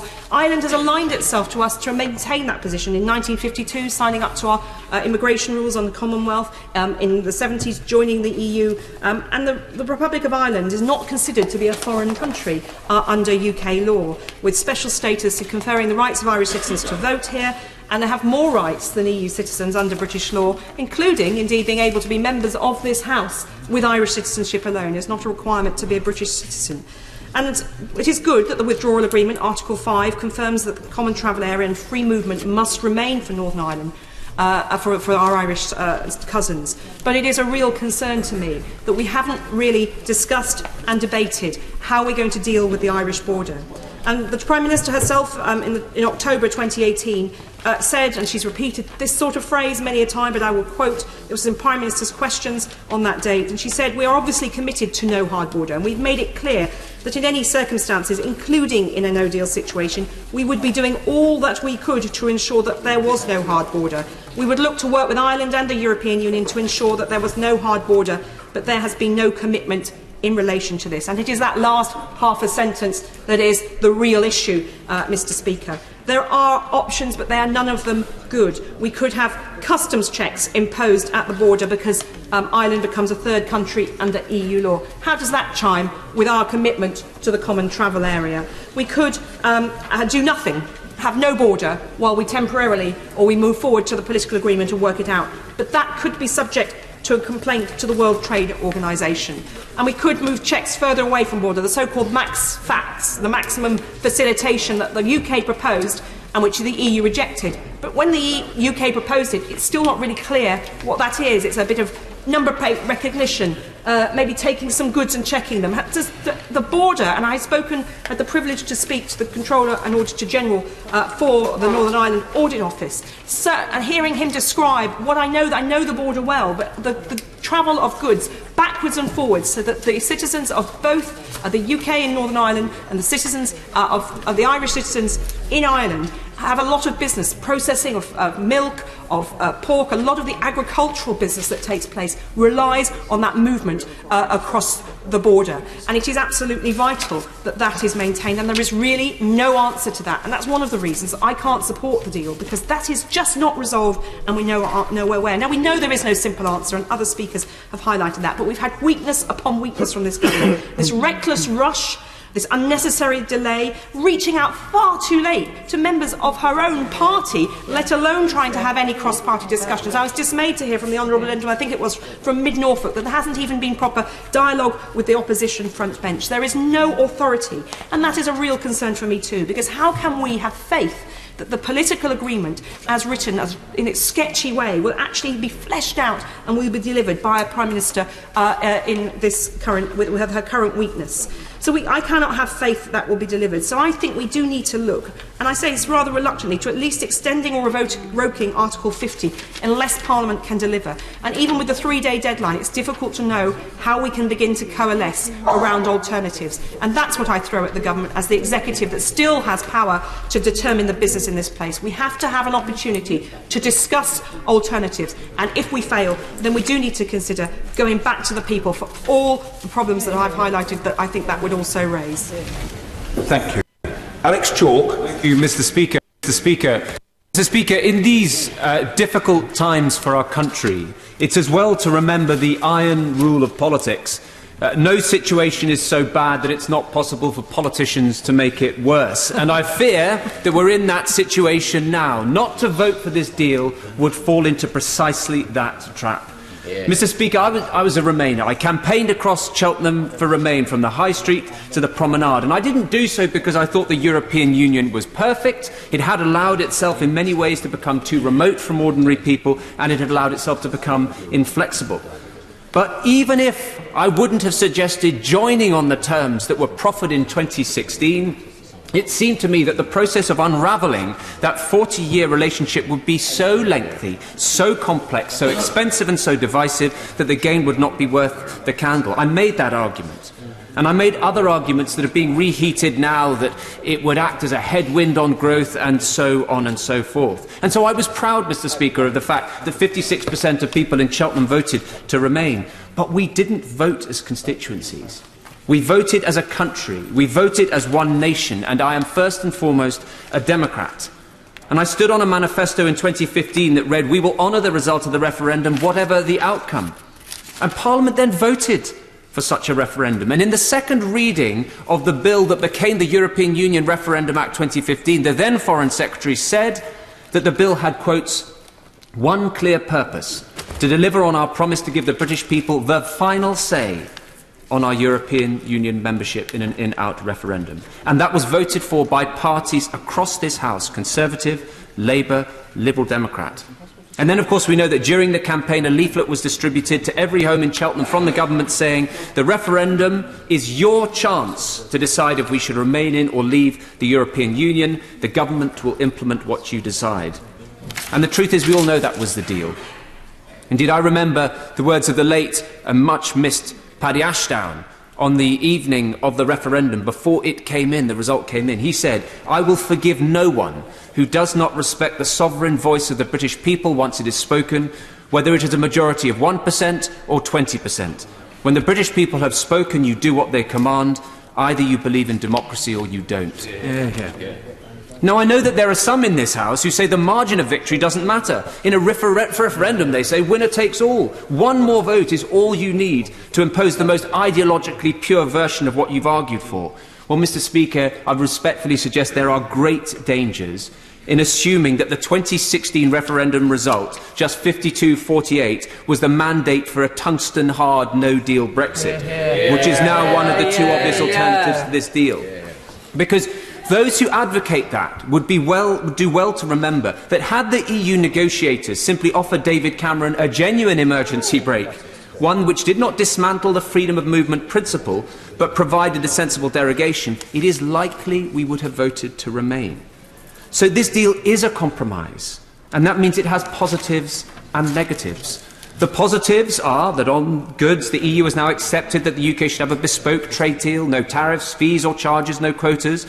On services, the EU has accepted the principle of arrangements for financial services based on equivalence, which is so important. British nationals will be able to travel freely without a visa. EU directives will no longer have direct effect, and so on and so forth. And so is it any surprise, Mr. Speaker, that against that backdrop, the deal has been loudly welcomed by Rolls-Royce, Siemens, the British pharmaceutical industry, the Chief Executive of UK Hospitality. The Biotech Industry Association has supported it, and I could go on and on.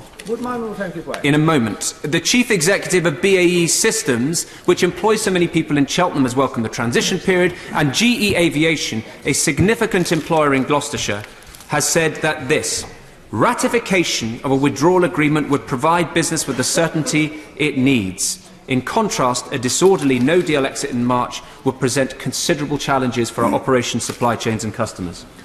Very grateful to my honourable friend for giving way. Does he share my concern that the experts and others that he's prayed in aid, and which certainly I put great weight to, have been too easily dismissed as either being fake news, they would say that, or they don't know what they're talking about, we know better. There's a very dangerous anti-business trend which is coming out from some people, and we have to resist it.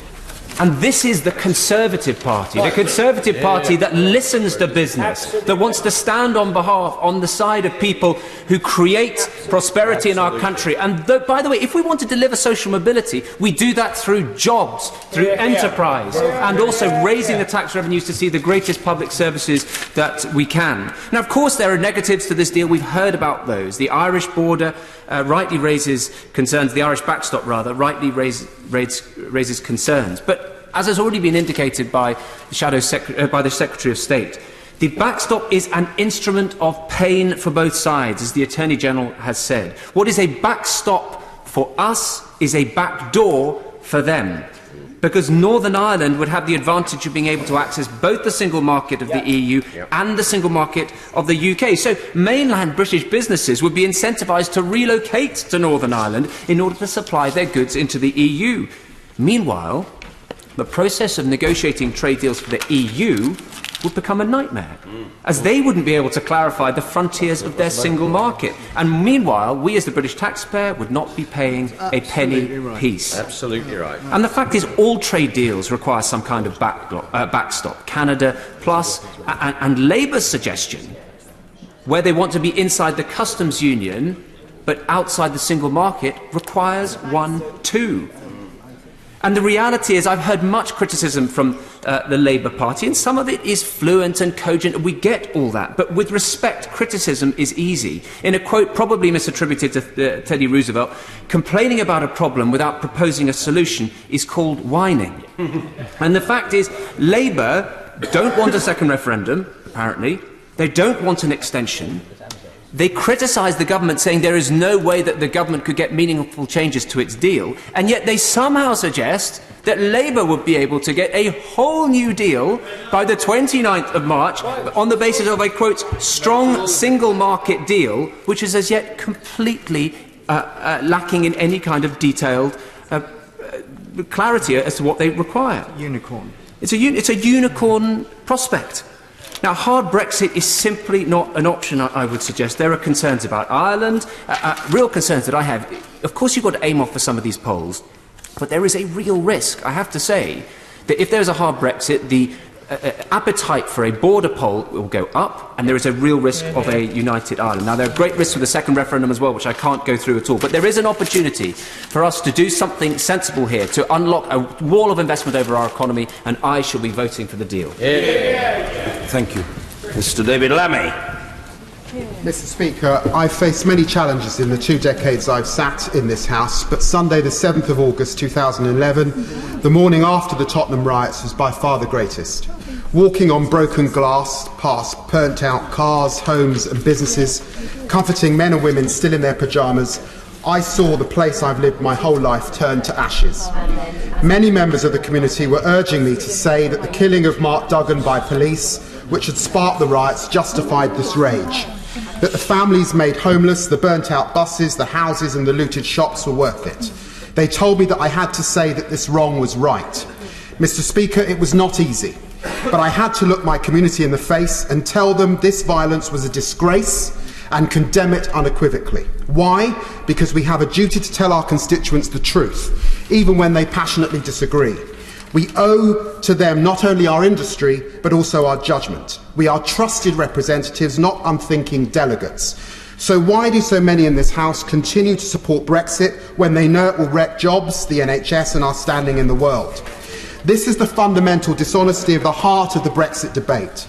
Most MPs must now recognise in private, but do not say it in public. Brexit is a con, a trick, a swindle, a fraud, a deception that will hurt most of those people it promised to help, a dangerous fantasy which will make every problem it claims to solve worse, a campaign won on false promises and lies.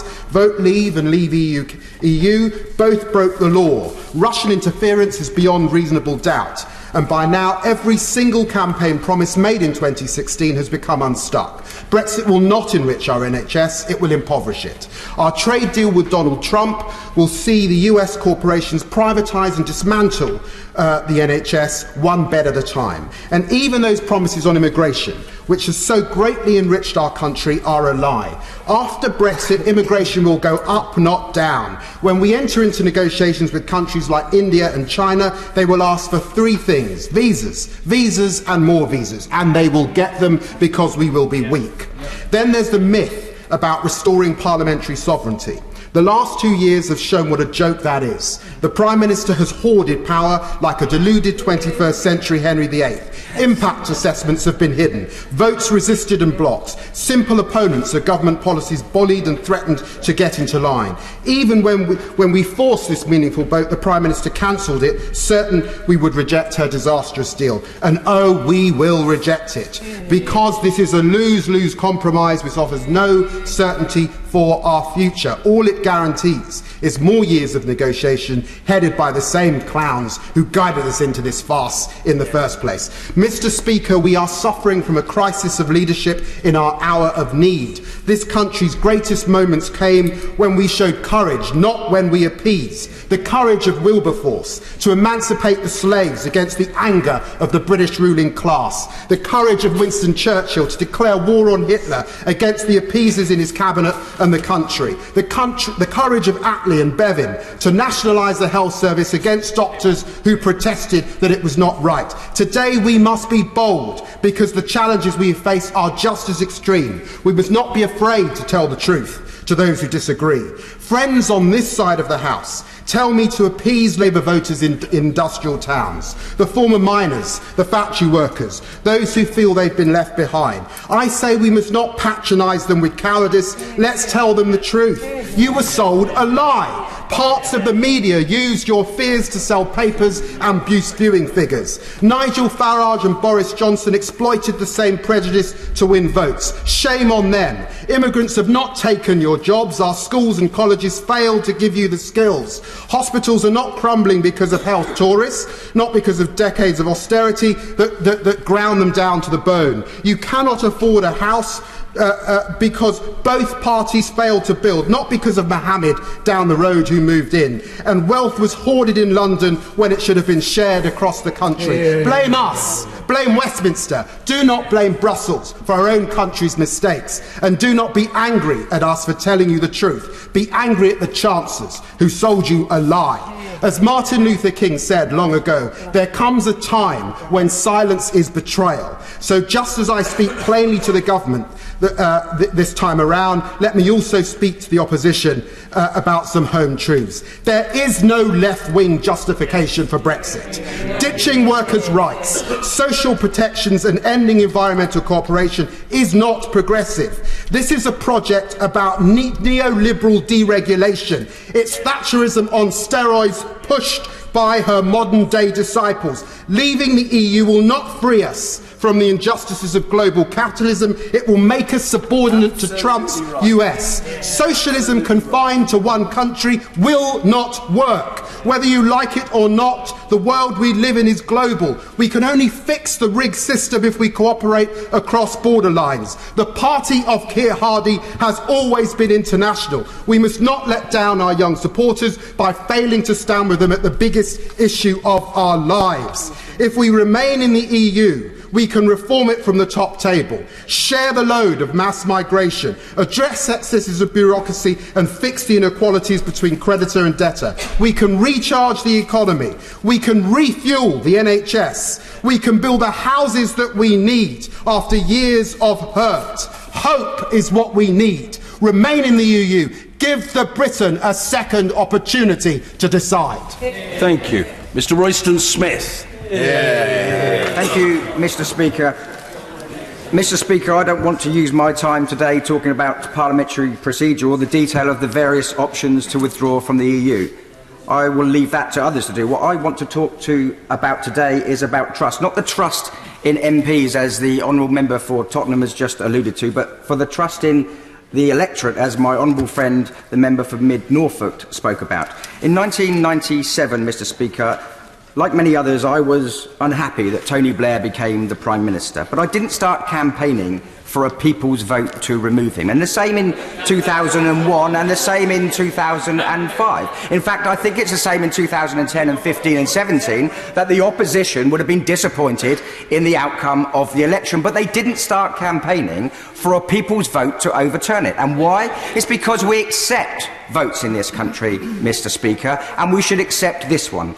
In June 2016, which is the point of this whole debate, the British people were given a say on our future relationship with the EU through a simple in-out referendum. We chose to leave. The numbers who voted, or the margin of majority, are irrelevant. The question was put and the answer was given. It should come as no surprise that in a contest some people will be disappointed. We should not dismiss their concerns. We should instead try to be as accommodating as possible. And that's what people have been talking about today. But we must stay true. We must stay true to the referendum result. We have a duty to do that. I will. I'm very grateful for my honourable friend giving way. Does he accept that when Vote Leave registered, when registering for a simple out vote, but said that they were not confining themselves to a particular form of out? Yep. And that it would be up to MPs to decide how that result was implemented. That's right.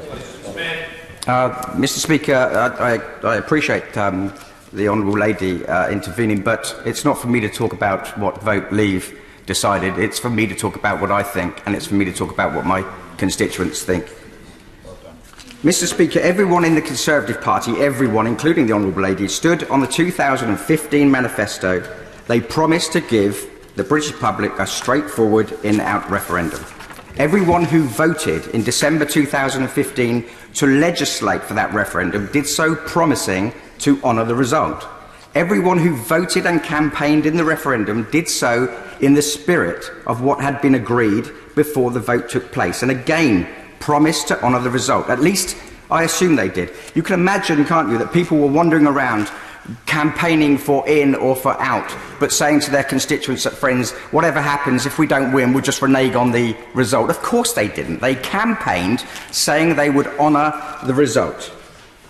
Everyone in here who voted to trigger Article 50, everyone in here who voted to pass the withdrawal, not everyone did, everyone who did. Everyone who did. If we listen, then you can intervene on me.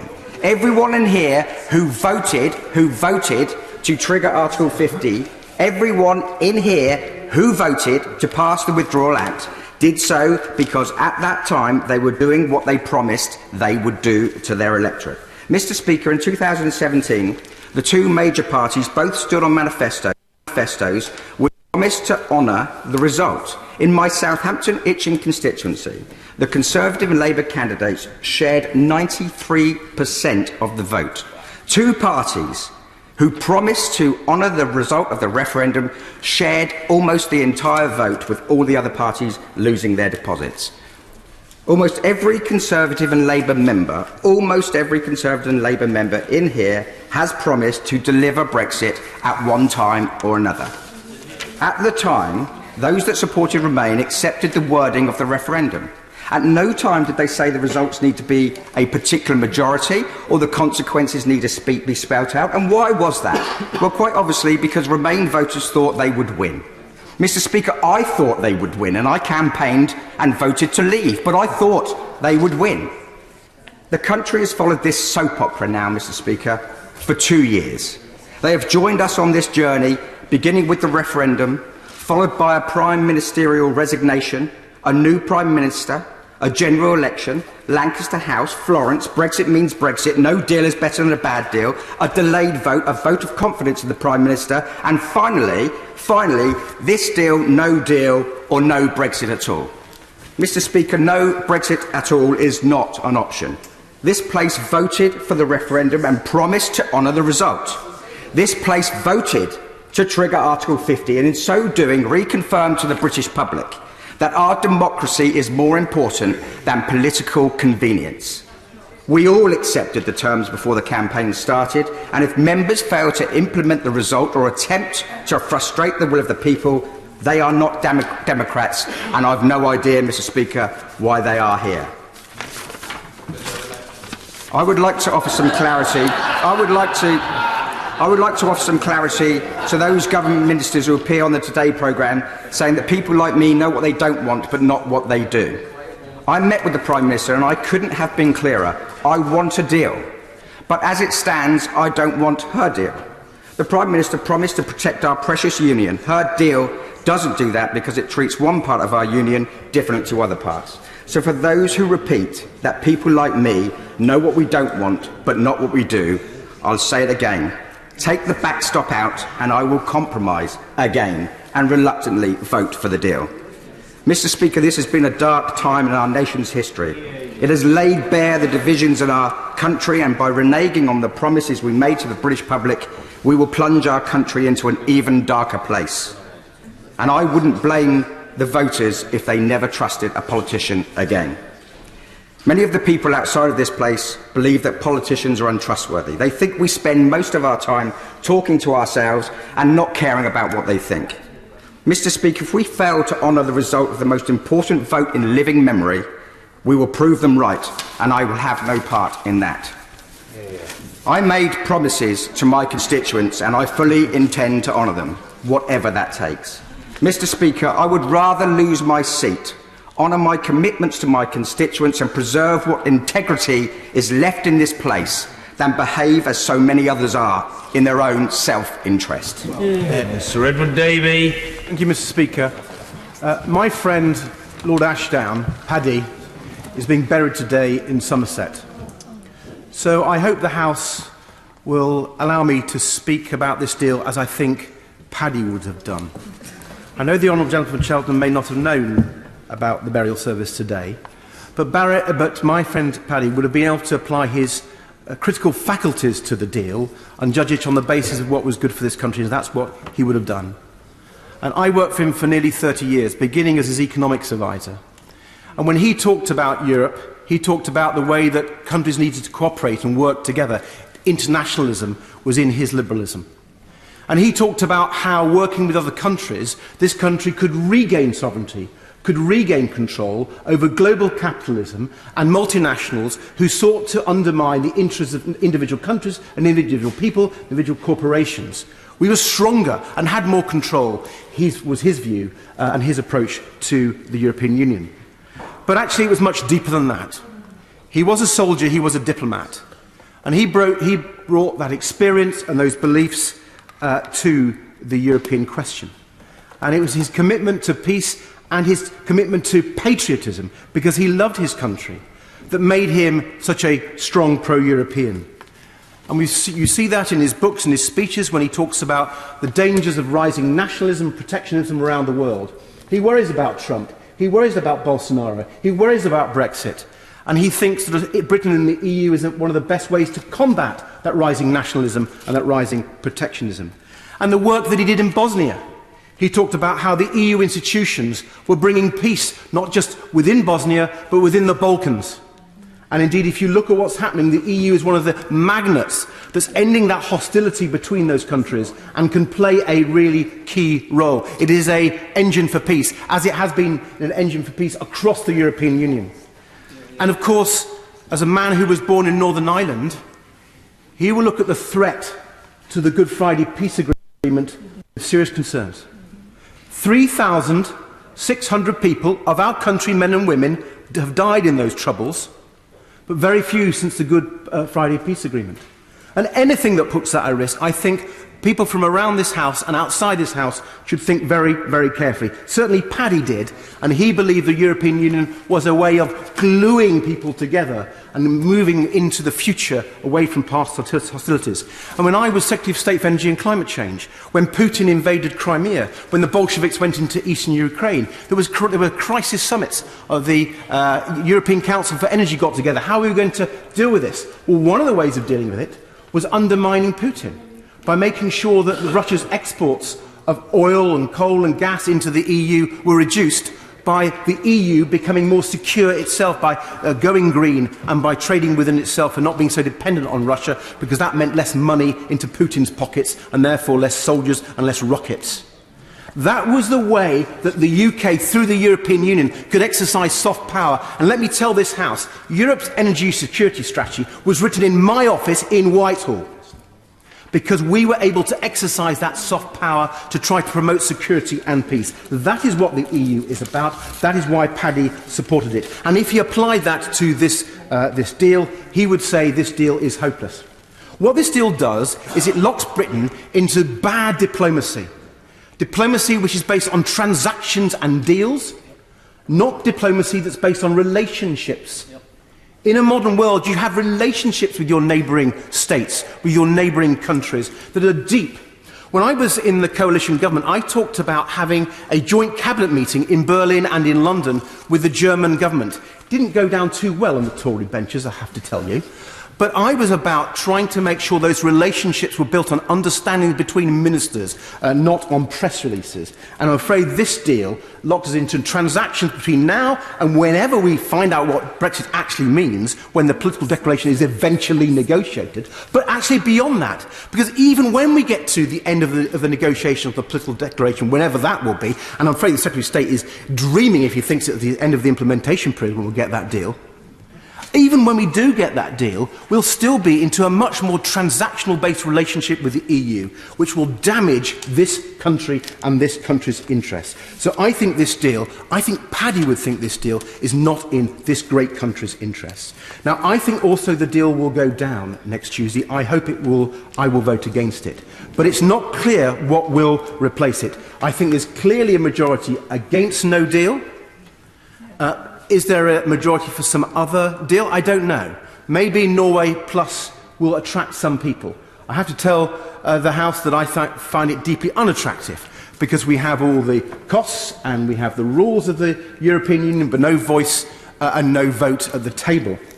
And that's why, and I'm happy to admit it, I think putting this back to the people is a good idea. It's because I hope they will change their minds. I do that. However, at least if they had a vote on this deal and on what they've seen in the last 2.5 years, they will have a lot more information than they had in 2016. In 2016, I know people say they knew what they were voting for. I really don't think that's the case, Mr. Speaker. We've seen in the last 2.5 years a most immense opening of people's minds to what actually happened. And by the way, there's more than 1 million young people who didn't get the vote in 2016, and they'd like a say on their future. So, Mr. Speaker, I believe the case for another vote is made. Thank you. Mr. Alistair Jack. Mr. Speaker, in December 2014, the people of Scotland were confronted with a choice, and that choice was to remain a member of the United Kingdom or to become an independent state. And the debate that preceded that vote brought politics alive in Scotland, and it did so precisely because it went to the heart of our national identities and challenged the idea that we could be proud of being both Scottish and British. And as the House knows, in that referendum, the people of Scotland voted to remain. They want to remain part of the United Kingdom, and ever since the result was declared, it's been incumbent on those of us who believe in our United Kingdom to continue defending it. And it's in this context that I considered the proposed withdrawal agreement, because I would never vote for anything that threatened or undermined the integrity of our United Kingdom. And I respect colleagues who have taken a different view on this matter, and I fully understand the concerns that they've expressed, because I initially shared those concerns too. I've always been clear that when we leave the European Union, as I voted to do, we leave as one United Kingdom. Members may know that my constituency is home to the strategically and economically important port of Cairn Ryan, which handles approximately 45% of Northern Ireland's trade with the rest of the UK. Any border down the Irish Sea or proposal to carve off Northern Ireland from the rest of the United Kingdom would be hugely detrimental to this port and wholly unacceptable. So although the withdrawal agreement is clear that nothing in it prevents the UK from ensuring unfettered access for goods moving from Northern Ireland to the rest of the UK's internal market, I welcome the specific commitment in the paper published yesterday that the government will enshrine in primary legislation a guarantee to that effect. I don't want a situation to arise where the UK needs to enter the backstop arrangement, and the text is clear that the backstop is not the preferred nor the expected outcome. With the right level of political will and determination, it's entirely possible to reach an agreement on our future relationship before December 2020, and I, like the Prime Minister, sincerely hope that we do. Yeah. I'd have preferred a provision in the agreement for us to be able to decide unilaterally to end the backstop. However, that is not there. And although Article 1, subsection 4 of the Protocol explicitly states that it is intended to apply only temporarily, I can't help but think that by inserting an end date, even one as far away as 2023, would focus both parties' minds on finding a solution. And I have no doubt when the solution comes, it will come down to money, as I'm quite confident that the technology already exists. The proposed backstop arrangement is uncomfortable. However, I was reassured by the words of my right honourable and learned friend, the Attorney General, and like him, I believe that compared to other courses available, this is a reasonable, calculated risk to take. Mr. Speaker, the Prime Minister herself has accepted that this deal is not perfect, and we do have to recognise that the withdrawal agreement is only one step in the process of leaving the EU. The Environment Secretary correctly said in his opening remarks that we should not make the perfect the enemy of the good, and I agree.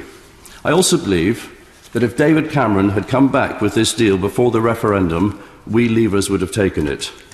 For me, Norway Plus, no deal, a second referendum, all of these options are less appealing to this deal, in my opinion.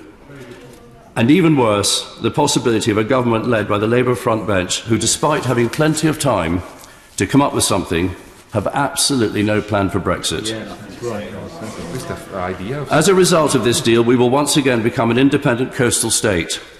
In December 2020, we'll be free to decide who has access to our waters. We'll be able to create a support system that meets the needs of our farming and rural communities, including my own in my constituency of Dumfries and Galloway. And in Scotland, this withdrawal agreement has the support of organisations such as the Federation of Small Businesses, the National Farmers Union of Scotland, the Scotch Whisky Association, and the Scottish Fishermen's Federation. In 2016, a majority voted to leave the EU. The Prime Minister has been clear in her determination to deliver on that result, and we leave the European Union on the 29th of March. And after much deliberation, Mr. Speaker, I have reached the view that this is a deal that delivers for the whole United Kingdom without undermining the integrity of our precious union. It is a deal that moves Brexit forward. It is a pragmatic compromise that means we leave the political union, the customs union, the common fisheries policy, the common agricultural policy. It ends free movement, and it ends the jurisdiction of the European Court of Justice over the United Kingdom. And, Mr. Speaker, it is also a deal that reflects the closeness of the referendum result. By leaving the EU, at the same time as protecting our jobs and our economy, and despite my backstop reservations, I support it. Thank you. Maria Eagle. Thank you, Mr. Speaker. There's no ideal way forward now that will satisfy all. I will not be voting for the withdrawal agreement that the Prime Minister has negotiated. I'm afraid it's a mess, and the way she's handled Brexit from the beginning of her premiership has been fundamentally flawed. If we go forward on the basis of her deal and the political declaration, I believe that terrible damage will be done to the jobs, life chances, finances and prospects of my constituents and to many other people in the rest of the country. Colleagues from across the House have talked today about compromise, but the Prime Minister and her government have made no efforts to seek to find a consensus across this House or across the country on the best way forward. From the beginning of her negotiations 2 years ago, she's focused her efforts on keeping her warring party together rather than looking to do what's best for the country. She's not sought to set out a range of Brexit options and lead a great national conversation about the best way forward amongst potential options or available choices. She's simply ruled out the ones that she doesn't think some in her party will support. She's not sought to heal the divisions exposed by the toxicity of the referendum campaign and the fears and divisions it exploited, or to reconcile the differences between those who voted to leave and those who voted to remain that have been revealed as a consequence.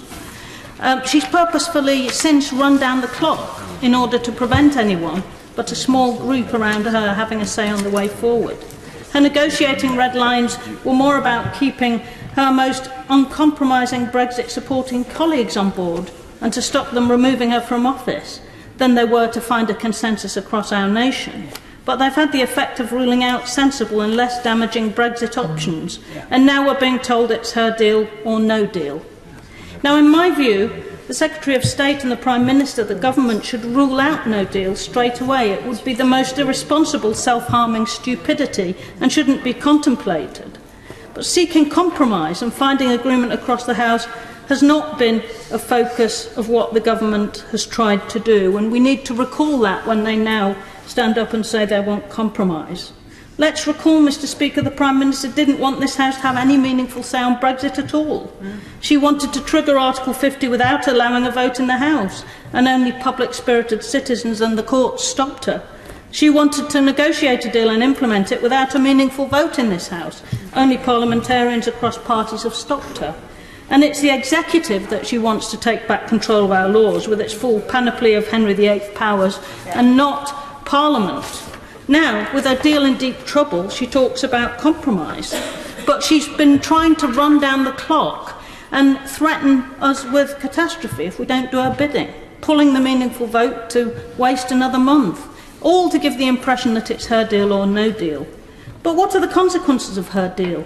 The National Institute of Economic and Social Research said that the white paper version of her deal will cost the UK up to £100 billion by 2030 and cut GDP by 4% compared with status quo. No deal, which she threatens the nation with, would be even worse, seeing a fall up to 9% of GDP on the government's own forecasts over the next 15 years. GDP cut in the North West by 12% in the next 15 years and hitting manufacturing particularly hard. My constituents, Mr. Speaker, are already reeling from seemingly never-ending austerity imposed by the coalition and Tory governments. Poverty is rocketing upwards. Food bank use is becoming institutionalised. The services to which they used to turn to get help and support at Liverpool City Council and Knowsley Borough Council are severely compromised. They've both had 2/3 of their money removed by the government. My constituents cannot afford the economic dislocation of the Prime Minister's Brexit, much less a no-deal Brexit. And my constituents didn't vote for this. They voted, like me, to remain. Since that time, research shows sentiment has moved further towards remain, currently standing at about 64-36. And this accords with my own sense of what's happening in the constituency. My own survey, Mr. Speaker, shows an 80-20 split for remain, though I accept, of course, it's not as scientific as opinion polls and research. It's a self-selecting set of people who reply, but they are my constituents. When I asked about the PM's deal, 73% said Brexit should be stopped altogether, with only 2% supporting her deal. A further 7% said it was a bad deal, but the only one available. So only 1/10 are willing to back her deal. Now, 80% told me they expected leaving the EU to be bad for the family, and an even higher number said it would be bad for the country. Yet that's what the PM now expects me to vote for. I won't do it. I can't do it. I won't vote to make my constituents poorer just to get the PM off the hook she's ineptly but willingly put herself on. The UK is faced with the biggest political crisis we've had in my lifetime, precipitated by the 2016 referendum, the subsequent general election when the PM lost her majority, and her botched negotiations. The government has no majority in this House, yet persists in acting as though it does. Enough is enough. Parliament must take back control. It's showing welcome signs of doing so. There must be no more delaying tactics from the government. If her deal goes down next week, Britain must find a new way forward. If we can't have a general election because of the terms of the Fixed Term Parliament Act, though this possibility is yet to be tested, we should extend or revoke Article 50 to enable a people's vote on the deal with the option of remaining in the EU. Trudy Harrison. Thank you, Mr. Speaker. On the 23rd of June 2016, I voted to leave the European Union, not at the time as a Member of Parliament, as I had not then been elected, but as a resident and parent of 4 daughters who has always lived in Copeland and hopefully always will do. Mr. Speaker, I do not describe myself as a Brexiteer. I voted to leave because I am proud and desperately ambitious for this country. This pride and ambition is not based on an out-of-date rose-tinted nostalgia, but on fact. The success of our country and our place in the world was secured well before we joined the European Union, and as part of the EU, our success has continued. But the north of England, despite being responsible for so much of our industrial and technological prowess over recent decades, has not had the investment, particularly in infrastructure, that it should to really achieve its full potential. Much of the dialogue around Brexit has been focused on the process, and if I'm honest, motivates me less than the outcome of what we're all surely trying to achieve. We're striving for a successful UK. And if the outcome, the aim, the prize of Brexit is a more successful country, then I do not want to scupper the very educational establishments and businesses which will be absolutely critical to achieving that outcome of a successful United Kingdom. So, to be clear, I voted to leave the EU, I want to leave the EU, and I respect the democratic process our country has. And I look forward to Parliament getting this agreement over the line. As I see it, this is a skeletal framework, and each and every one of us has the responsibility to put the flesh on the bones. The key points of leaving are met in this deal. Free movement ends, the direct jurisdiction of the ECJ ends, and the vast budget payments to the EU end. We are leaving the common fisheries policy and the common agricultural policy. Critically, citizens' rights will be protected both here in the UK and in the EU, which means that the benefits of healthcare and pensions and other important matters will be protected. But I think most importantly, we will have the time through the implementation or transition period to adjust. Time will allow us, the people and businesses on both sides of the Channel, to adjust to the new arrangements, but it is time limited to December 2020. For my Copeland constituency, that time to adjust is essential.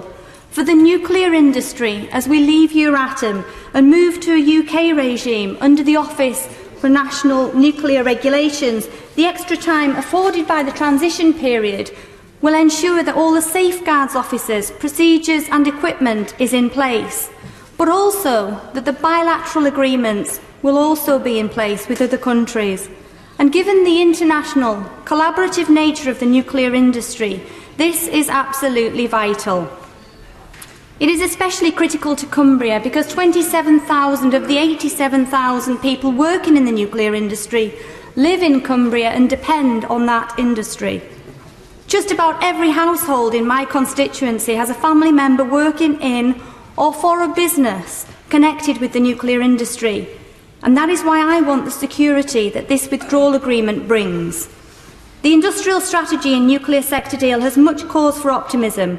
For over 60 years, Copeland has led the way, being first in the world to generate electricity for the grid when Calder Hall was opened in 1957.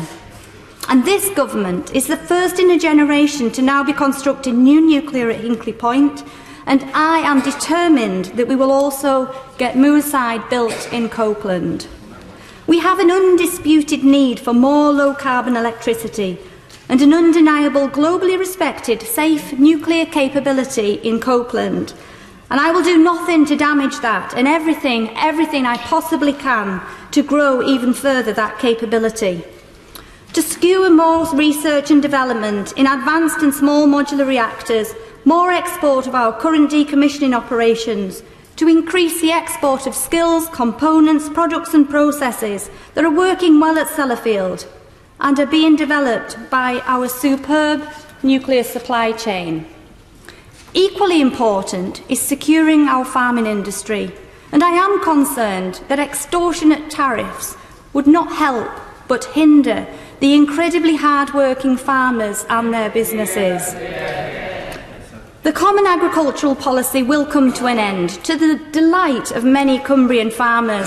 And again, I want to do all I can to ensure we deliver a UK farming policy that works for Cumbrian farmers and avoids damaging tariffs. Our place in the world is based on a number of factors which I fear could be hindered, not helped. It is based on the number of top universities we have in this country, the creative industries, the award-winning books and films in our language, our time zone, our national resolve, our military might, our freedoms, the great institutions, the think tanks, the legal and financial economy that has grown in this country, our road, rail, sea, air and digital connectivity. But we're thank you. I'm extremely grateful to the Honourable Lady. Eleanor Smith. Thank you, Mr. Speaker. I'm getting to my feet almost a month today since the original meaningful vote on the Brexit deal was suddenly called off by the government. Since then, nothing has changed, no new documents have come forward, no further clarification or revision have been made. I cannot support the withdrawal agreement and the political declaration of the future relationship with the EU because this deal doesn't protect workers' rights or trade union legislation. The document I have seen describing what the future relationship between the UK and EU will look like it's only a 26-page long. These pages are a few meaningless phrases about future legislation. With regard to protecting workers' rights, it says the UK will consider aligning with the union rules in relevant areas. As a lifelong trade unionist, I have to ask, what kind of deal protecting workers is this? Why have negotiations only achieved a vague wish list of the so-called high standard? The only thing that seems clear and certain that it will make the country poorer and will affect areas like the Black Country severely. In the 2016 referendum, people did not vote to be worse off. The Attorney General has confirmed that this deal lacks safeguards to prevent UK employment rights falling behind those of neighbouring EU countries. I am being asked to put on a blindfold and walk meekly into the lobby, believing the government is going to guarantee the rights of working people and that if it don't do this, it will lead us having a no-deal Brexit. It's unfair of the PM to seek to hold the Parliament to ransom in this way. That means working people have no way of knowing what the UK's future relationship with the EU will really look like and how it will impact on their lives. This government has no record of standing up rights for the working people of the UK. Many Tory MPs have spent years undermining them. The Cameron Tory government tried to introduce an anti-trade union bill which would take away many hard-won rights of the unions. The government fought for years to defend its imposition of employment tribunal fees. These were only scrapped when the Supreme Court found them to be unlawful, following legal action by the trade union Unison. Ministers are more likely to speak of a bonfire of red tapes. The Secretary of State for International Trade, Liam Fox, said in 2012, to restore Britain's competitiveness, we must begin by deregulating the labour market. Political objections must be overridden.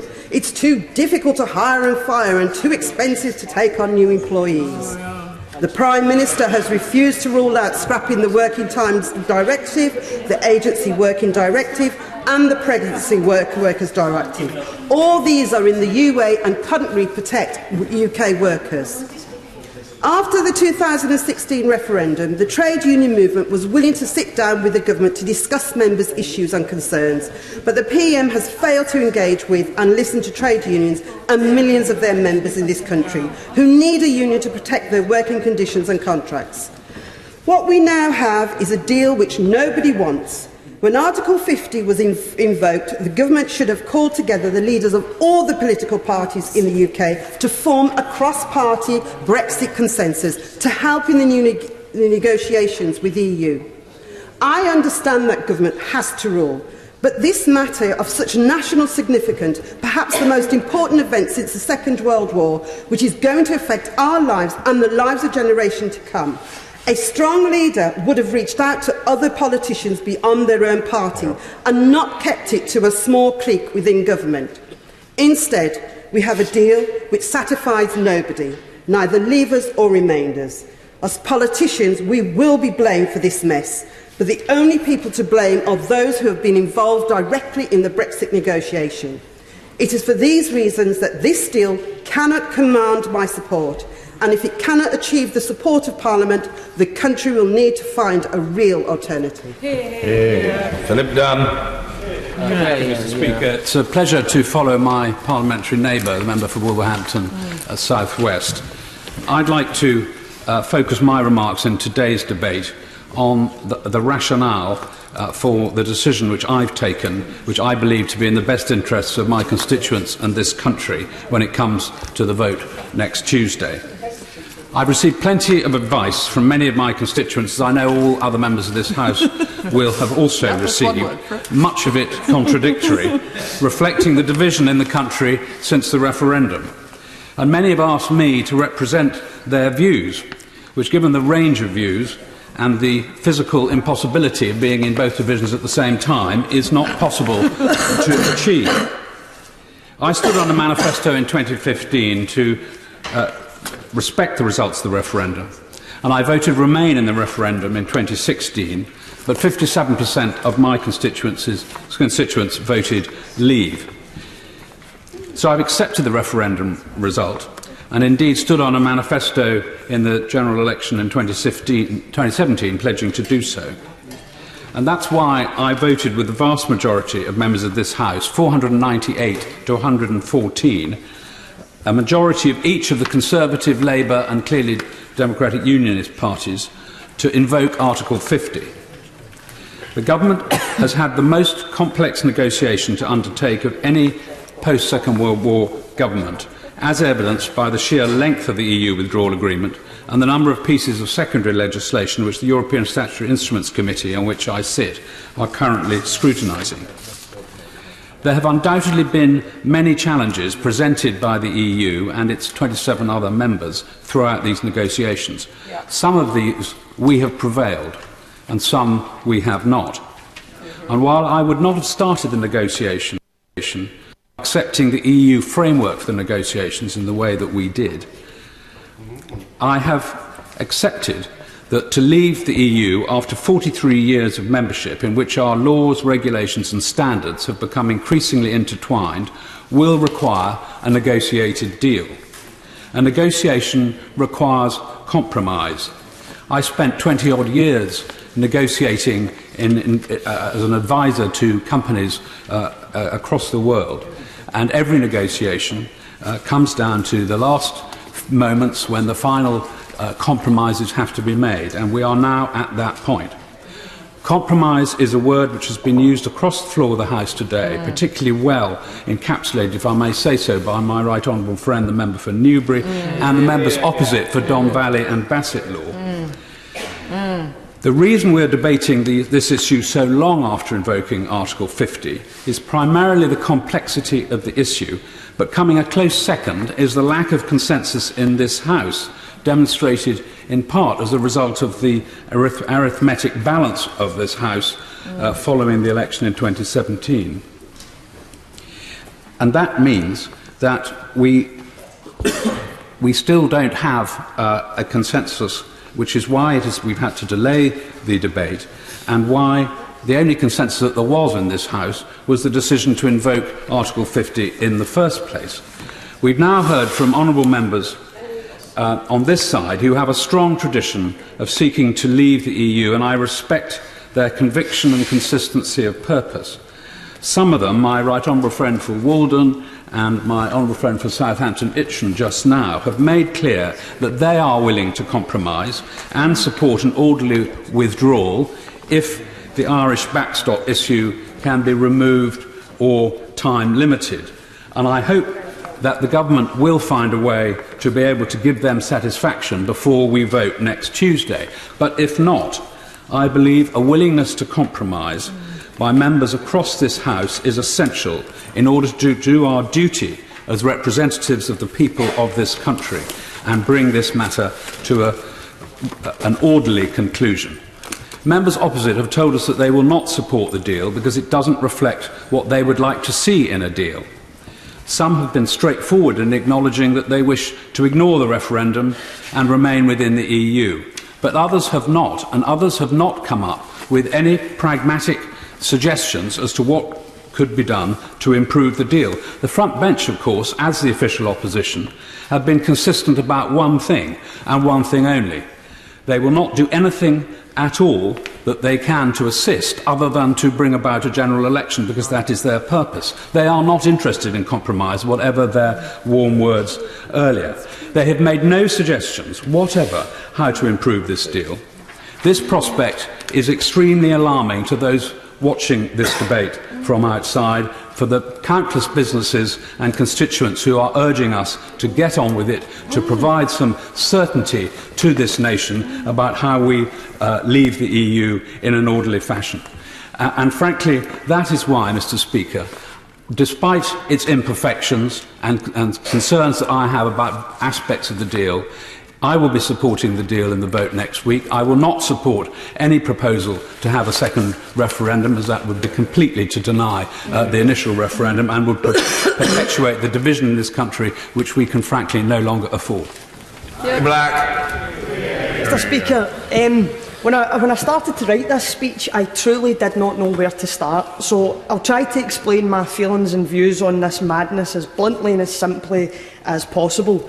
Now, since long before the ink had even dried on the text, the Prime Minister has been trying to create this narrative that it's a choice between her deal or no deal. But the Prime Minister quite clearly has other options beyond her deal and no deal. She could ask for an extension of Article 50, she could keep us in the single market and the customs union, or she could take the choice back to the people. So to say that it's her deal or no deal is a piece of nonsense. Hear, hear. Hear, hear. And what she's failing to say to the public is that she has deliberately manufactured things to appear that way in a cynical attempt to save her own skin. Yeah. Now I'll be voting against her deal for the very simple fact that it is an appalling deal for constituents. Yeah. And that's not just me looking at this and making a decision on their behalf. Thousands of my constituents have written to me since the deal was announced, and over 97% of them have asked me to vote against this deal. But to explain my thoughts and my feelings a wee bit better, I must go back a few years. Because you see, I often hear members, and I've heard it even today, members from frankly all sides of the House accuse the SNP of not respecting the result of the 2014 referendum or the 2016 referendum. They are wrong, Mr. Speaker. The key difference between us and those who criticise us is that we do not fear referendums. We do not fear democracy. We do not fear holding up our vision and hopes for a better Scotland to the electorate to at least consider. And most importantly, we're not afraid to learn lessons. The very presence of my SNP colleagues and I in this very Parliament serves as evidence that we do respect the outcome of referendums. Because when Scotland voted no, we said, OK, we didn't convince you, that's fine. So long as Scotland wants to stay in this British Union, we will respect that. But let us fight to make sure that we get everything that we were promised. If anything, Mr. Speaker, it seems that it is the winners of both of these referendums, who are terrified of being held to account for the promises that they made. Absolutely. Now, as I mentioned earlier when I intervened on the Minister, I went to the House of Commons library and I managed to dig out this, actually the wonderful staff in the library dug out this HM Government booklet that was sent out during the Scottish referendum, which of course was a Tory coalition, as I was corrected, but Tory nonetheless. But I have to be honest, that there's a stoter on every page, Mr. Speaker. Page 1, all the advantages of the pound. That's the same pound that had an 18-month low. Safe savings and pensions. I wonder if WASPy women will agree with that. We had more support for public services, followed by an austerity agenda. We had the one that I mentioned earlier. As one of the EU's big four nations, the UK is more able to protect Scottish interests in areas like agriculture and fisheries. And on the last page, Mr. Speaker, it says, "We are a successful family of nations." The exact quote... It looks like it, doesn't it? The exact quote is, "Together with England, Wales and Northern Ireland, Scotland has created one of the world's most successful families of nations." Now, that's a legitimate point of view, but it's one that doesn't hold up to scrutiny. Because, call me biased, Mr. Speaker, but this doesn't feel very successful now. If you're an EU national, or a nurse, or a student, or if you're working on the minimum wage, I doubt this feels successful. If you're a lorry driver in Dover, I doubt it. I imagine it feels even less successful. Now, I believe in independence for Scotland for democratic, logical and moral reasons. But when Scotland voted no to independence, at least we came here for a genuine fresh start to try and make this union work better and find some compromise where possible. And after all these promises and all the precious union chat that's dished out by British nationalists of this place, when Scotland votes to remain in the EU, it is cast aside as irrelevant because it was a UK-wide vote, where Scotland is treated as a region. The people of Scotland watched as our Scottish Government tried to make sensible suggestions and compromises with the UK Government with regards to Brexit, asking for continued Scottish membership of the single market and the customs union, and this wasn't even considered. So if unionist members truly believe that Scotland should be subject to an English and Welsh EU result, then they concede that we are not a family of nations, and that to Westminster, Scotland is no more than a province. Or they live up to their partnership of equals patter, and they recognise that the second largest nation in this family of nations has outright rejected leaving the EU, and they show us the respect that we're due. Either way, this hypocritical doublespeak will not wash much longer in Scotland. And like most things on the government's plate these days, time is running out. And to be honest, who knows how much longer Scotland's going to stick about. Mark Pawsey. Mr. Speaker, I shall be supporting the government on Tuesday because the withdrawal agreement delivers on the referendum while gaining controls of our money, laws and borders. And if people want to know what the UK is getting out of this agreement, they should look once again at the remarks of the Secretary of State for DEFRA in opening this debate. Since the withdrawal agreement was announced, I've engaged with many of my constituents, from those who want to leave with no deal and cut all of our ties with the EU to those who are arguing for a second referendum. And of course, this agreement isn't going to satisfy either of them. It's a negotiation. It has to go between two parties, and I've done enough negotiation in my career as a businessman to know that neither party gets everything they want out of a negotiation. Having said that, I do recognise the concerns that have been expressed about the backstop, and I do hope that there will be some comfort given to my colleagues on that in coming days. And I also recognise the lack of detail in the political declaration, because of course that's the next stage. That's what we come on to once we accept the withdrawal agreement. I think this is right for our country, and that's based on my business background and the evidence that I heard as a member of the Bayes Select Committee from the business community. And of course, the voice of business is important. Some of my constituents have told me that it's too loud and that big business is running the show. But I have to say to them that when big business does well, I say to the opposition, when big business does well, workers do well. There are more people in jobs. There is more secure employment. but those of people in work get more hours. There are more promotion prospects. When business does well, pensioners do well because their profits fund the pensions that people receive. And when business does well, the economy does well, and it generates the wealth to do all of the things that we want governments to do. So it is vital that the views of government should be listened to. And there are important voices from big business and from smaller businesses. And only today, Mr. Speaker, I've heard from Coventry and Warwickshire Local Enterprise Partnership, who surveyed businesses across the region in December, and 60% have argued that Brexit is negative. They are concerned about uncertainties about pricing as a consequence of the value of the pound, reductions in sales, concerned about the administrative burden on exports. They're bothered about loss of confidence and the concerns about investment plans being delayed. As a West Midlands MP, I've got particular concerns about the motor industry. Coventry is the historic home, and that business declined due to issues in the 70s. But in recent years, it's been resurgent. We've seen London Electric Vehicle company in my constituency building the many electric vehicles that people are seeing around the streets of London. But regrettably, and I hope this isn't an early case of postponement of investment, they have taken decision only yesterday to delay the introduction of the electric light commercial vehicle.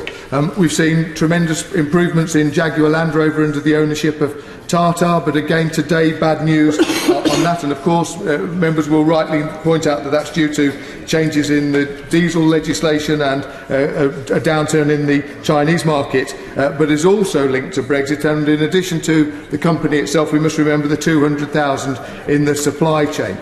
We've seen investment in the UK from Japanese companies, and the business secretary on the radio this morning was talking about Margaret Thatcher's welcome to Nissan in the North East, and in our evidence session the managing director of Toyota reminded the Bay Select Committee why they were there, that Margaret Thatcher said to the head of Toyota, come to the UK where you can build cars as part of the European Union and export to the European Union as a free and open arrangement. If we don't accept this deal, if there's any danger if we're crashing out, how are we going to attract that level of investment in the future?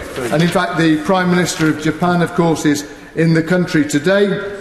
He's spoken about the need for predictability and stability. I want us to be able to say to him that Britain is the best place to set up and grow businesses. The Select Committee heard from other sectors. We heard from aerospace that the deal isn't perfect, but the longer it takes to get certainty, the more likely it is that investment decisions will go against the UK. And the food and drink sector spoke of real concerns that business welcomes the language in the declaration, but is bothered about a business that would have otherwise come to the UK going overseas. And in terms of other manufacturing sectors, only yesterday, Mr. Speaker, the chief executive of Rolls-Royce, who have a plant in my constituency, set out in their letter stating that I have been clear that a deal is better than no deal for Rolls-Royce, our customers, suppliers and employees. Agreement of the government's deal will provide certainty from which all businesses require and will ensure an orderly withdrawal from the European Union. Mr. Speaker, getting the right deal for business is phenomenally important to the UK, and I encourage colleagues on this side to bear that in mind. And I also ask members on the opposite side to think long and hard about the consequences for the businesses in their constituencies if we, as a consequence of voting down the deal on Tuesday, we end up with no deal. Thank you very much indeed. Mrs. Mary Glendon. Mr. Speaker, and it's an honour to follow the member from Rugby. Like many of the members in this House, I've been contacted by hundreds of my constituents in the last few weeks about the meaningful vote. The vast majority of these people, whether they voted to leave the EU or to remain, have asked me to represent them by voting against the MP's withdrawal agreement, as they all agree on one thing: this is a bad deal. Mr. Speaker, I voted to remain in the EU because, amongst other things, my region is a net gainer from the EU and our economy is heavily dependent on trade with Europe. But in my constituency, 59.5% of voters wanted to leave, and across the whole borough, which incorporates Tynemouth constituency, that was 53.7% for Brexit. I was shocked and disappointed by the result, both locally and nationally, but I accepted it as a democratic result. I know that the vast majority of voters I had spoken to before and after the referendum all held very sincere views, whichever way they had decided to vote. A number of voters in North Tyneside said they voted to leave so we could take back control of our borders, laws and finances. But during the referendum campaign, there were very many voters on both sides who told me of their concern about immigration and freedom of movement. Many realised the absolute need for EU workers across all roles in our economy in the North East, including on our farms and even in the abattoir within my own community.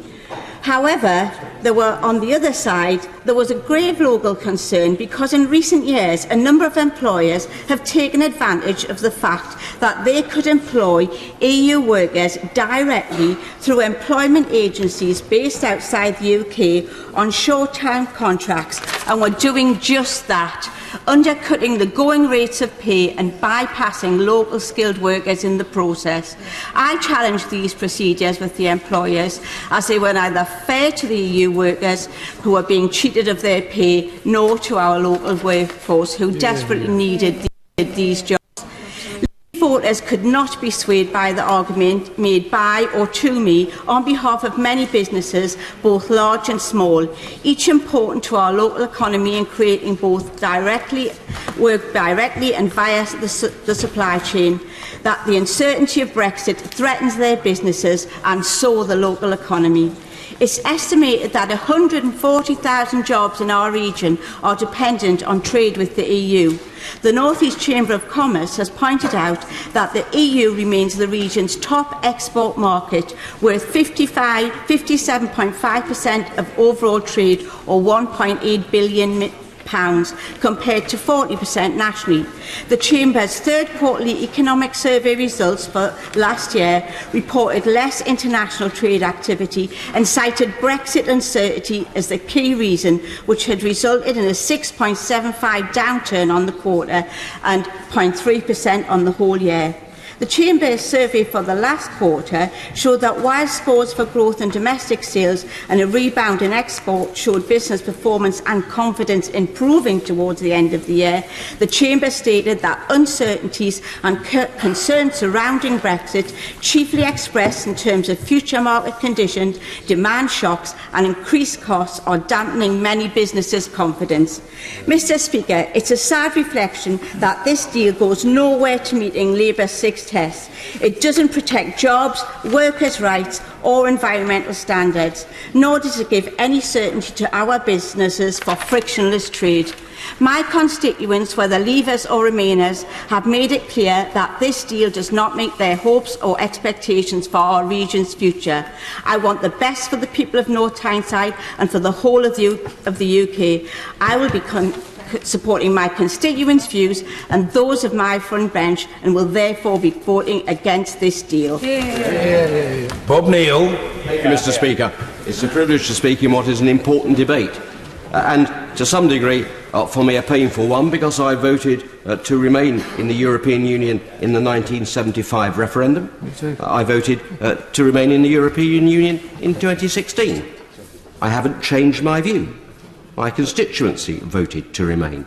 But as has been observed, this was a national poll, and I respect it.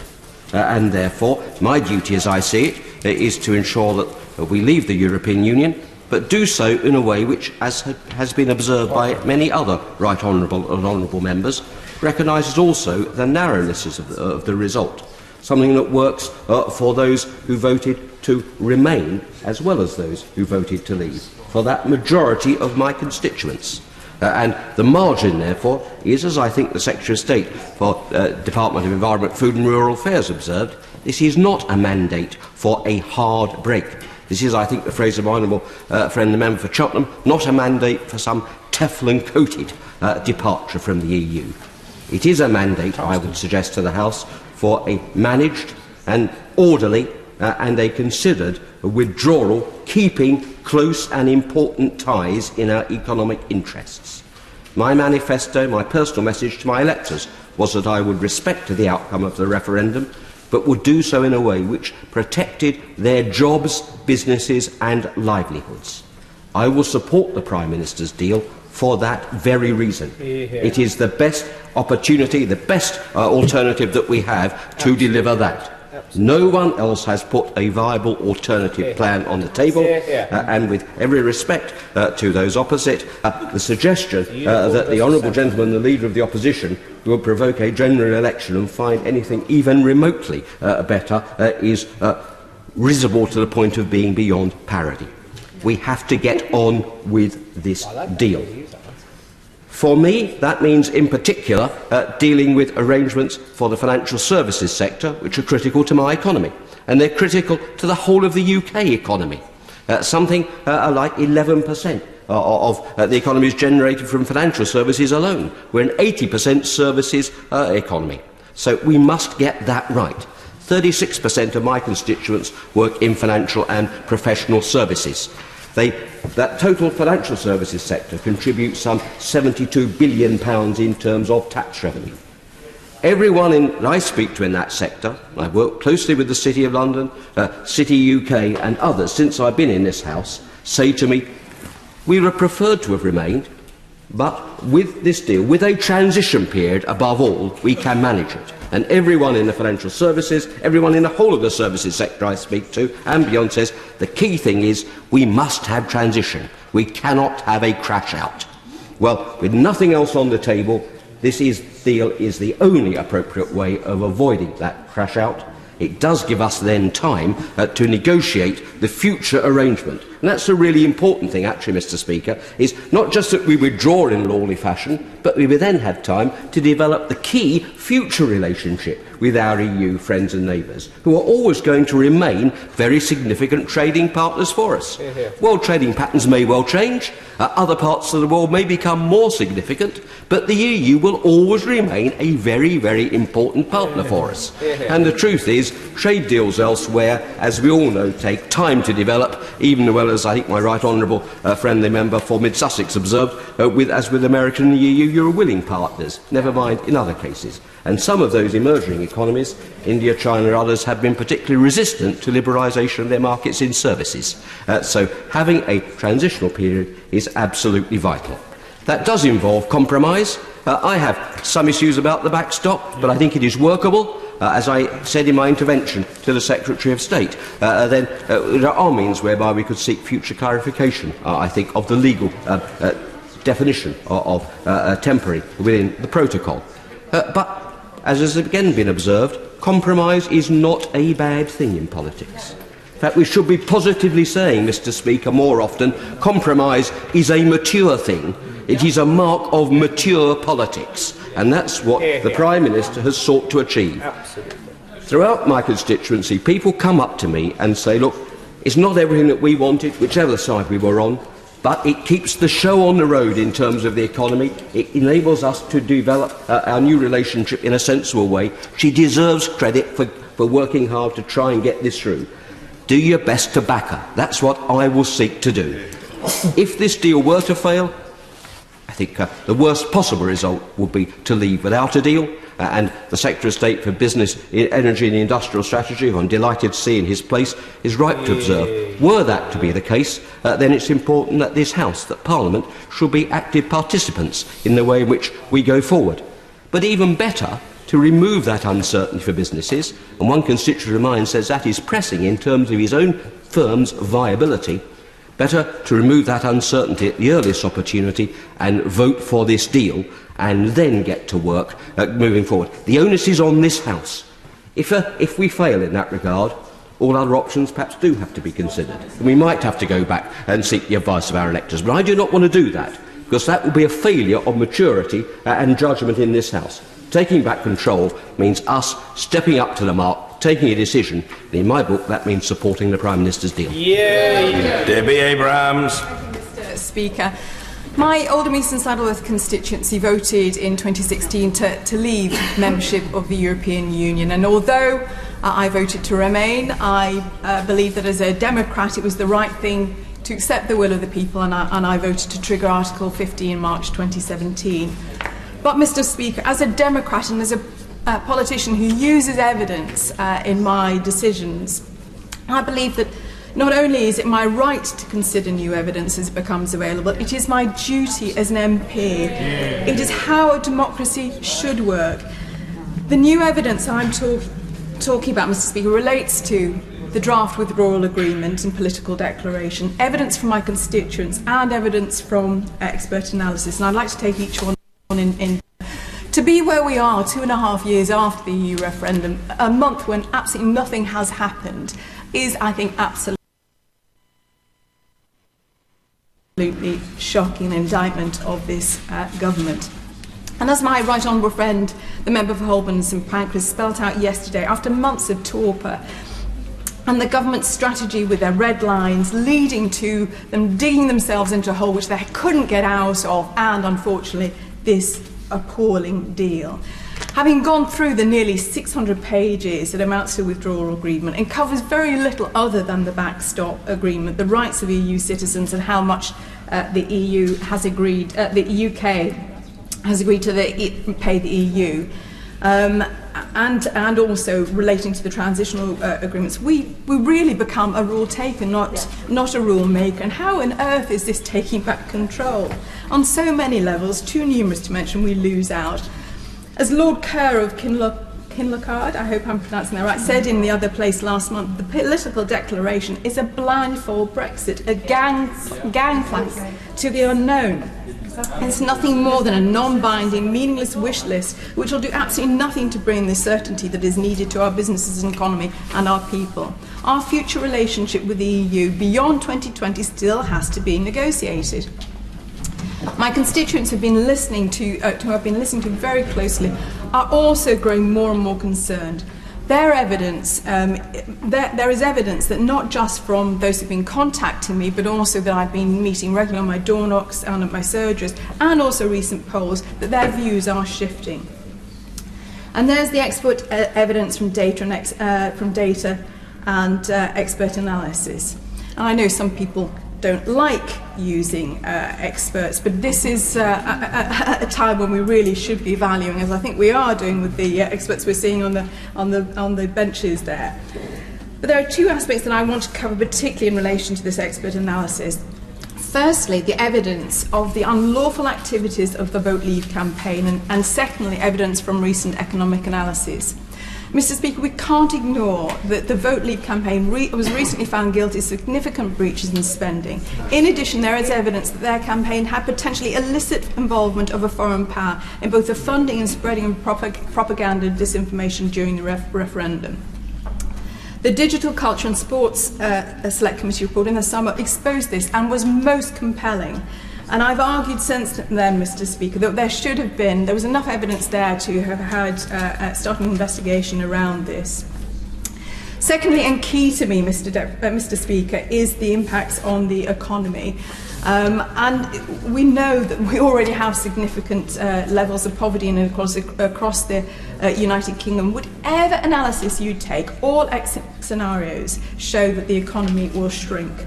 Whether it's the Bank of England, NISA, the Treasury, and so on, all show no deal as being absolutely disastrous, and a close deal or checkers almost the same, with Norway somewhere in the middle. There's further evidence from the IFS about the sectors that are going to be particularly affected, the fact that we will be poorer as individuals, and we really should be referring to this. The impacts of our reduced growth on our public finances, our public spending and services will be significant. By 2023, it's estimated we will be borrowing £15 billion a year more as a result of even the EU. And this is at the same time that spending demands, for example, pensions and social care, will be increasing.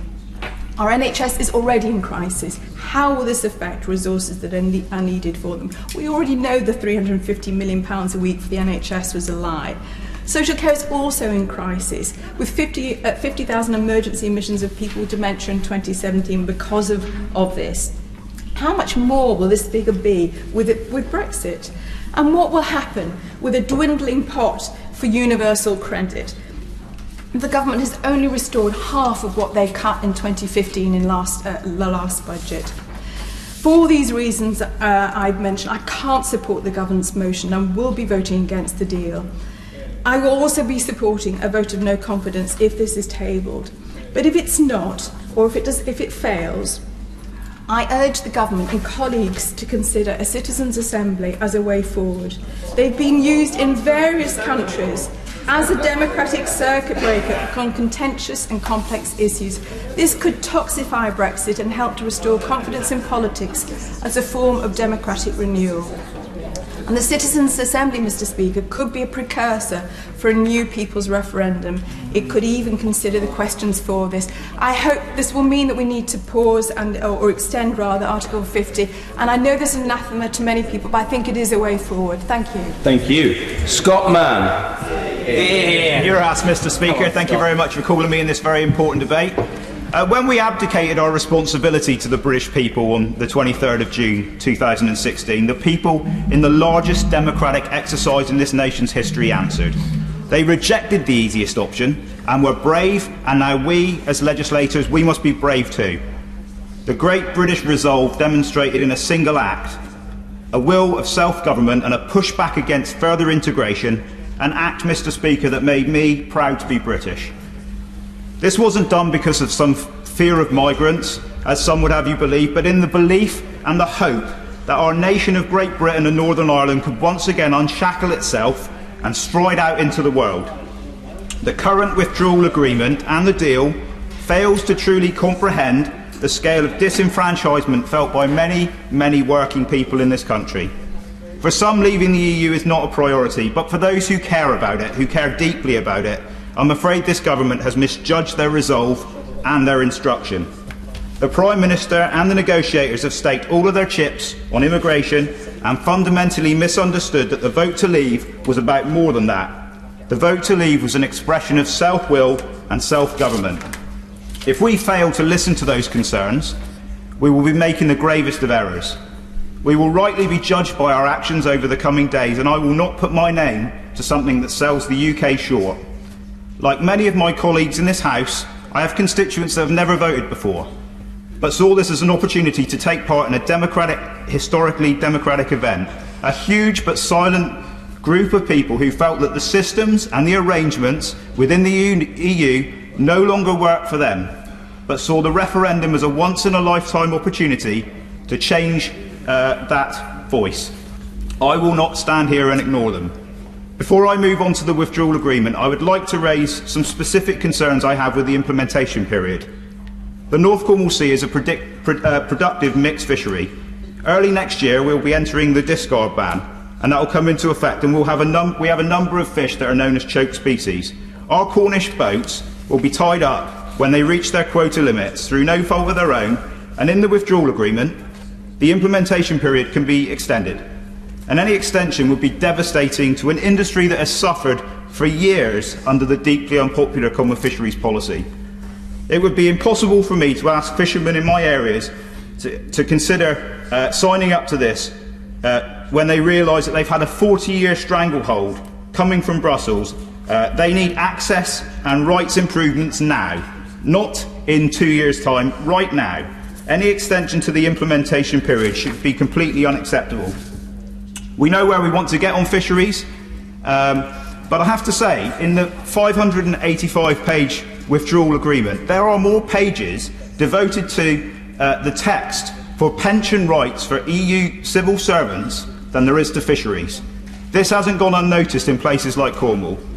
On the withdrawal agreement itself, I cannot support the backstop.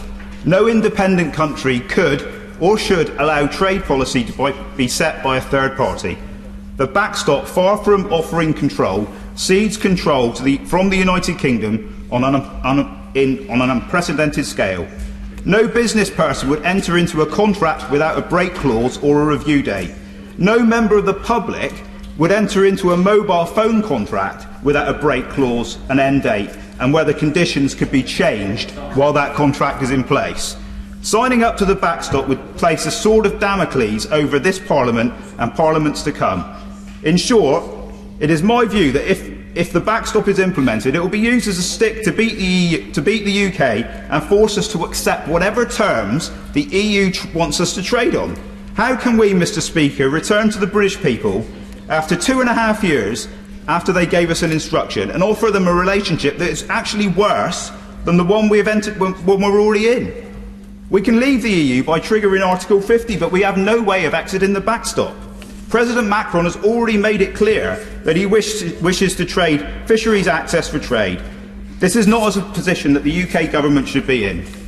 If I'm told that at the end of the implementation period, I am told that at the end of the implementation period we have a choice. You know, if we don't reach a deal, we can have we can extend the transition period, or we can enter the backstop.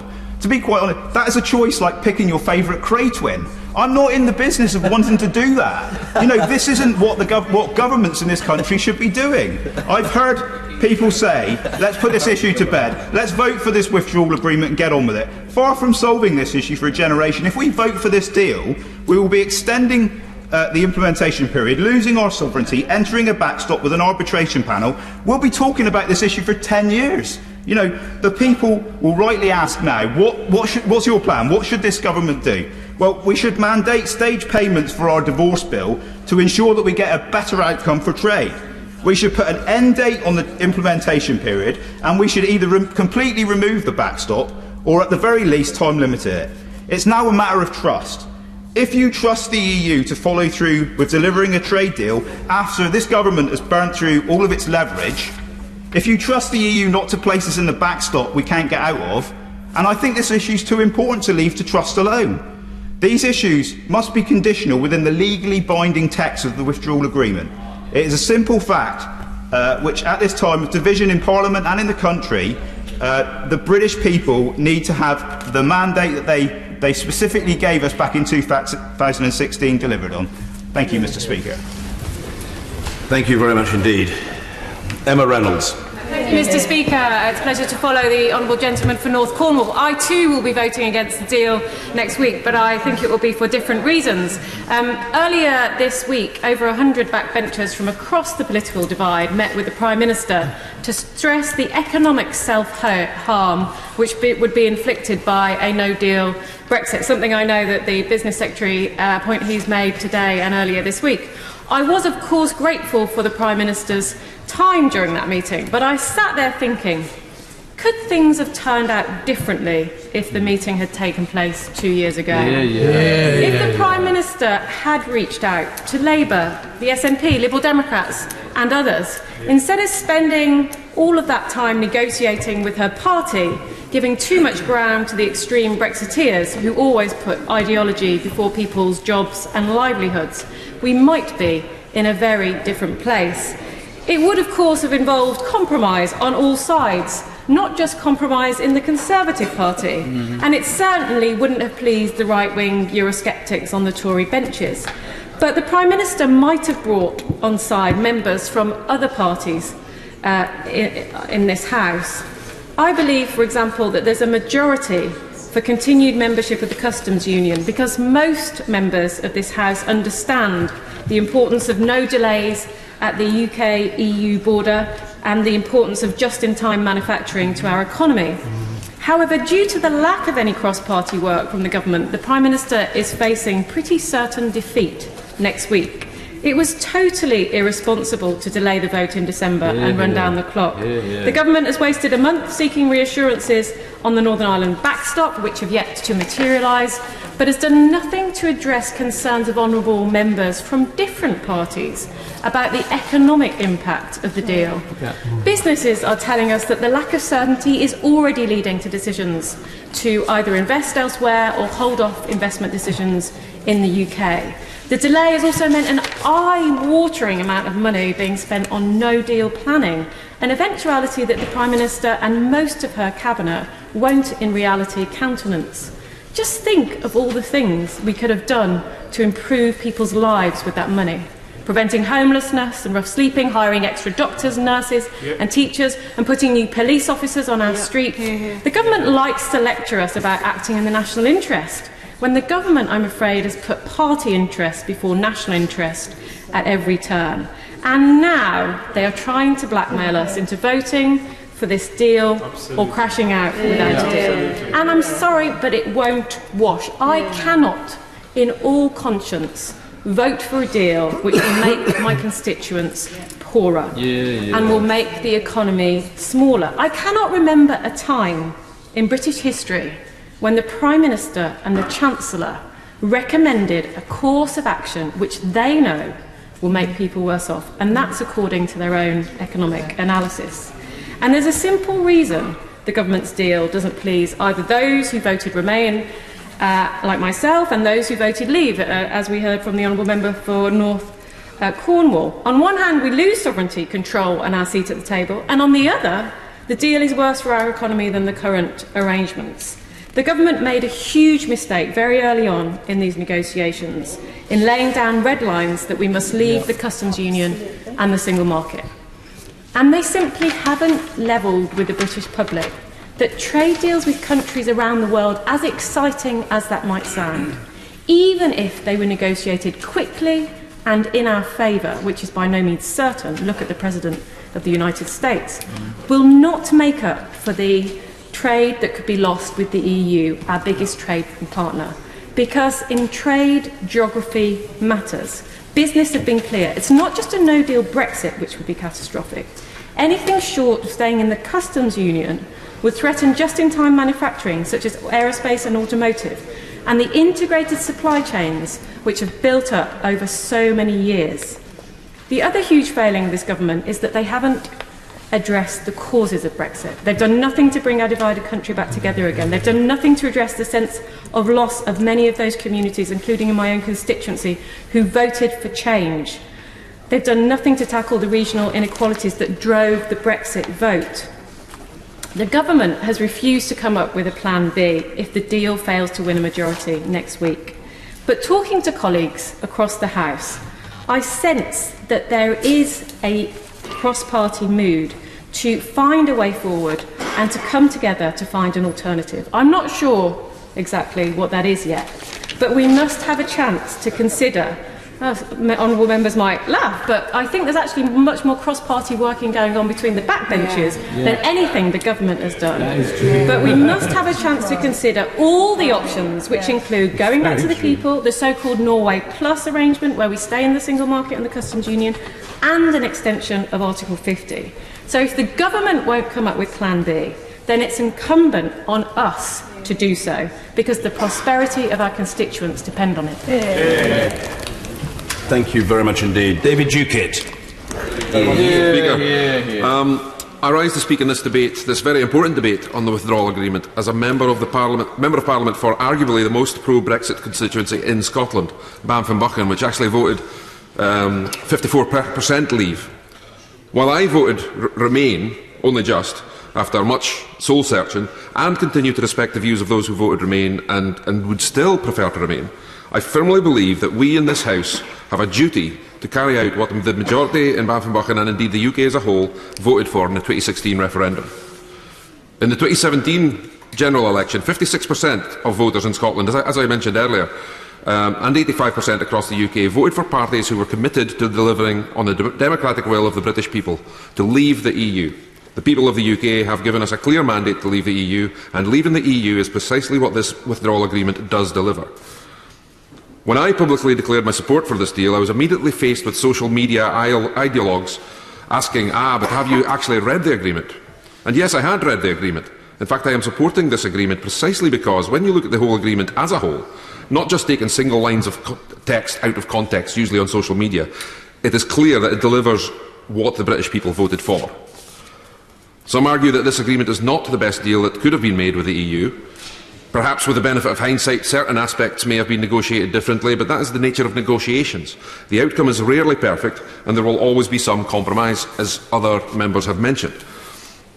That said, this agreement, an agreement that we have available to us now to facilitate a pragmatic transition towards the opportunities that Brexit presents, will deliver on the result of the 2016 referendum, bringing an end to freedom of movement, introducing an ability to sign trade deals with others, an end to vast annual contributions to the EU budget, and an end to the jurisdiction of the ECJ. We will be out of the one-size-fits-none common agricultural policy, allowing us to develop our own fit-for-purpose agricultural frameworks and policies, working with devolved administrations to develop a system that works in the interests of farmers and rural communities. Only today we all as Members of Parliament received a letter from the 4 different presidents of the farmers' unions across the whole of the UK, illustrating the risks identified by farmers of a no-deal situation. And of course, it will come as no surprise for members for me to mention that we will be out of the common fisheries policy. A big fat opportunity, as mentioned by, as described by Bertie Armstrong, the Chief Executive of the Scottish Fishermen's Federation, just yesterday. An opportunity for fishing communities such as those in my constituency and those of others. Since being elected last year, I have been consistent in my fight to get the best possible Brexit deal for the fisheries sector. In that time, the government has confirmed that we will be leaving the CFP when we leave the EU, and we will become an independent coastal state like Norway, Iceland and even the Faroe Islands. I have pushed for assurances that we must not cave to EU demands that any future trade agreement be tied to continued free access to our waters. Despite the best efforts of Michel Barnier, President Macron and the fishing nations of the EU, there is nothing in this agreement that provides this free access to them. We have seen the anger and disappointment shown by EU fishermen precisely because this withdrawal agreement does not deliver the continued free access that their negotiating team promised to them. Despite what is asserted often by politicians on the benches opposite, this withdrawal agreement does not represent a betrayal of Scottish fishermen. In fact, I find it extremely strange that the SNP and others are so keen to declare such a poor outcome for our fishermen when the future fisheries agreement is yet to be agreed. The fishing industry can see through the doom-mongering. In fact, during a recent meeting I had with local representatives of the industry, I was asked by one of the processing sector's key leaders in my area to pass on a message to my colleagues across the House. And that message is to stop using fishing as an excuse to not accept this deal. In evidence given to the Scottish Affairs Committee yesterday, and the National Federation of Fishermen's Organisations stated their support, again, for the withdrawal agreement. Like them, I am supporting this agreement as the best means of moving towards the best possible Brexit outcome. Whilst I recognise that it is not perfect, we must not let perfect be the enemy of the good. I believe that this agreement is better than no deal, and certainly better than no Brexit. This agreement delivers on the democratic will of the British people to leave the EU while delivering an outcome in the national interests. Many people have expressed concern about the backstop, although I share, and of course I share some of those concerns, many of those concerns, such as the lack of a unilateral mechanism for the UK to leave such an arrangement. I have made my decision on a balance of risk. The backstop would come into effect if the UK and the EU have not agreed a solution to the Northern Ireland border within the implementation period. Neither the UK or the EU has been mentioned previously have a desire for the backstop to be enforced, and maximum focus should be on achieving the agreement on the future economic partnership by July 2020. In conclusion, Mr. Speaker, on top of the moves this government has made in providing reassurances to the fisheries sector, leaving the CFP, becoming an independent coastal state, and that there will be no trading off of access to our waters for favourable trade deals, I'm sure ministers will forgive me for reminding them that after we leave the EU, I will continue to campaign for the support and investment in an industry that is so critical to our coastal communities. People in Banff and Buchan voted to leave the EU because, as well as the other benefits mentioned by myself and others in this debate, Brexit presents such a great opportunity for our fishing industry and our communities, and this deal is a good first step towards making those opportunities into reality. Thank you very much. Angela Smith. Thank you, Mr. Speaker. I rise to speak as someone who voted Remain in the 2016 referendum, and who was quite frankly astonished to find that today's debate has been dominated by the use of the word compromise. Not because I don't agree with compromise, but because for 2.5 years we've had no sign of compromise, particularly from the Prime Minister. No attempt to reach out across the House, no attempt even to reach out across the benches of her own party.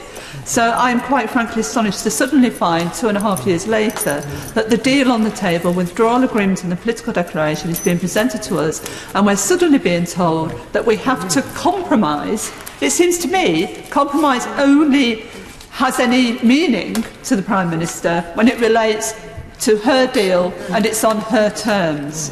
I stand as somebody, Mr. Speaker, who did not vote for the Article 50 bill. I did not vote for it. And I was accused in the media of being a traitor. I was accused by hardline Brexiteers of being a traitor. But actually the reason I didn't vote for the Article 50 bill was because I considered at that time that not enough time had been given to building the consensus ready across this House to make that process work. And I think those of us that did take that line have been proved correct. I have repeatedly voted for amendments in legislation that want to deliver a deal which keeps the UK in the single market and in the customs union. I stood as one of perhaps only about 500 MPs who did that repeatedly as legislation on Brexit went through this House. And on every occasion we were told again we were traitors we were denying the will of the people and we were traitors to the cause of Brexit. Those votes were an attempt to compromise, to arrive at a consensus on the best way forward in the national interest and in line with the vote that was delivered in 2016. And now suddenly I'm the one, and all those of my colleagues who are on the Remain side of the argument and who don't like this deal are suddenly being told that we're on the extremes of the debate. There is nothing extreme about wanting to stay part of the largest trading bloc in the world. There is nothing wrong or extreme in voting against a deal because it promises to make the country poorer. Now, the PM drew Brexiteer red lines around her negotiation, and of course, because of that, the deal that we have before us includes a political declaration that has nothing in it that gives us any clear indication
of one of perhaps only about 500 MPs who did that repeatedly as legislation on Brexit went through this House. And on every occasion we were told again we were traitors we were denying the will of the people and we were traitors to the cause of Brexit. Those votes were an attempt to compromise, to arrive at a consensus on the best way forward in the national interest and in line with the vote that was delivered in 2016. And now suddenly I'm the one, and all those of my colleagues who are on the Remain side of the argument and who don't like this deal are suddenly being told that we're on the extremes of the debate. There is nothing extreme about wanting to stay part of the largest trading bloc in the world. There is nothing wrong or extreme in voting against a deal because it promises to make the country poorer. Now, the PM drew Brexiteer red lines around her negotiation, and of course, because of that, the deal that we have before us includes a political declaration that has nothing in it that gives us any clear indication. Who's to guarantee that we won't, in the final analysis, end up with a hard Brexit of the kind that will take something like who's to guarantee that we won't, in the final analysis, end up with a hard Brexit of the kind that will take something like... There is no guarantee. This is a blind Brexit, and it's impossible to listen to the language of compromise and to go along with it on the basis of a compromise and to go along with it on the basis of a political declaration that gives us no clear shape in terms of the way forward. That is impossible. Now, the problem is, of course, that the PM's approach to the negotiations has effectively boxed the government into a corner with nowhere else to go. And Parliament must not be intimidated or threatened. MPs who genuinely believe, not because of their ideology, but genuinely believe that the closest possible relationship with the European Union is the right way to go, MPs who believe that must be given the right to vote against this deal without threats, without intimidation.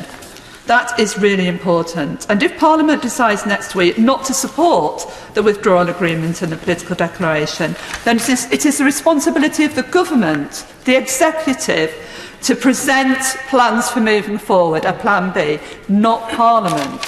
And it is incumbent on the government in that context to start talking seriously to Parliament, to people on these benches, as well as people on the government benches, to establish that way forward. My feeling, though, Mr. Speaker, is that there is not going to be any consensus because, as I said earlier, of the PM's approach, which has driven the government into a corner, because of her Brexiteer red lines. We are going to be in an impasse, and on that basis, the only way forward is to go back to the people for a people's vote. Now, the point is, people say that denies, colleagues say that denies the will of the people. But we do now know what leave looks like. 2 years ago in the referendum, we didn't know what will. We were presented with fantasy promises about what leave would look like, none of which have been delivered. So the people have the right to have the final say and an informed consent, and to give informed consent as to whether or not this agreement should form the basis of our future relationship with Europe.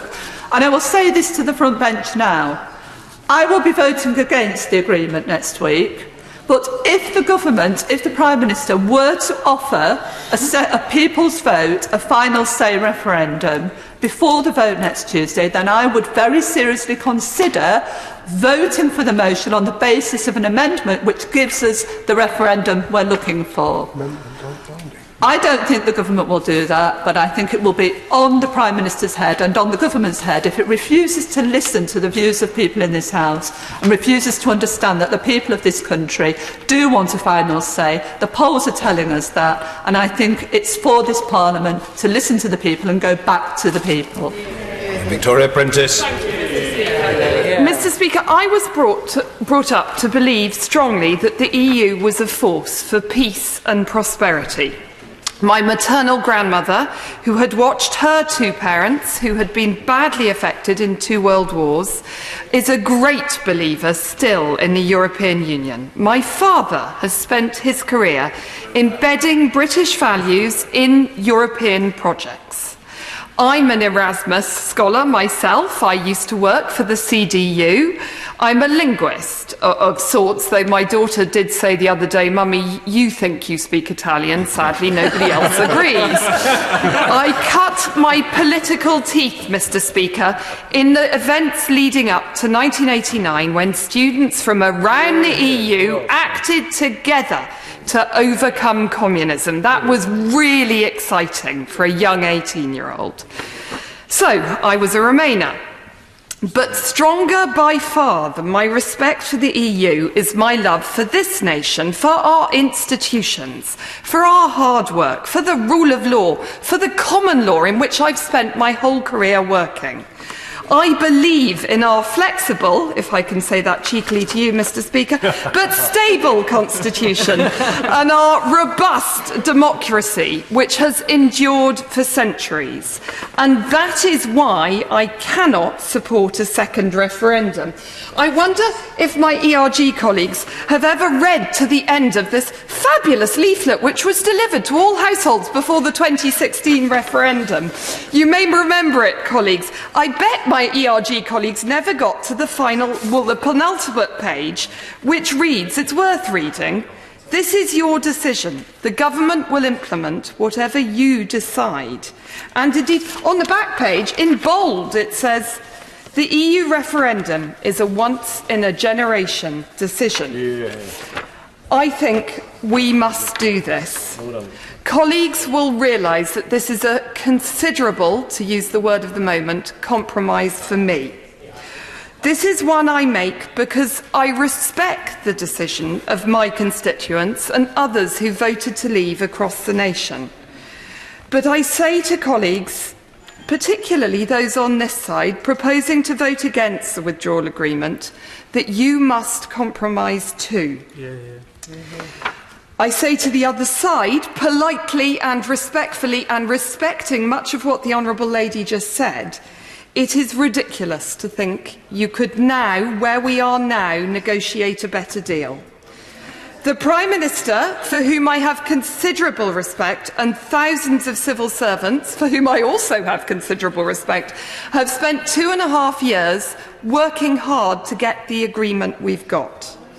It has tariffs at zero. It does quite a lot, not everything we want, but quite a lot for citizens' rights. There is a lot more work to do, that is clear. But it is a fair start, and it is where we are at this minute.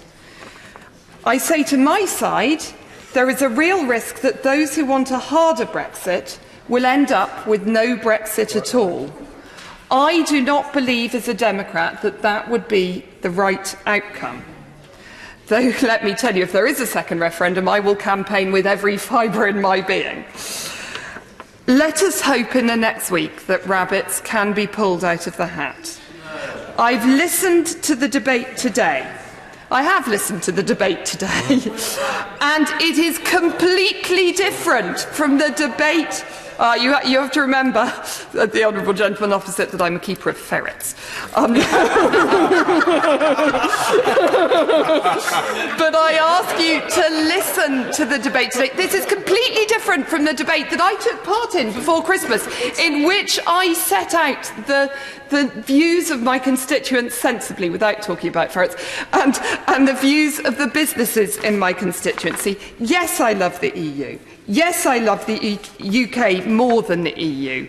But yes, I love Banbury much more than both. And I would ask all members of this House, setting aside for a minute, if they can, both ideology and pride, to think about their constituents, to think about the jobs that will be at risk if we head for a no-deal Brexit, which in my view would be a complete disaster.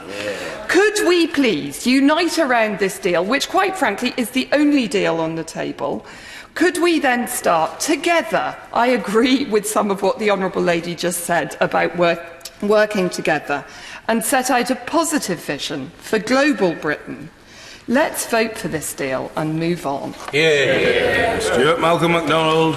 Mr. Speaker, in his denunciation of Stalinism whilst he was in exile in Paris in 1951, the Polish poet and diplomat Czesław Miłocz wrote in his seminal book, The Captive Mind, that men will clutch at illusions when they have nothing else to hold to.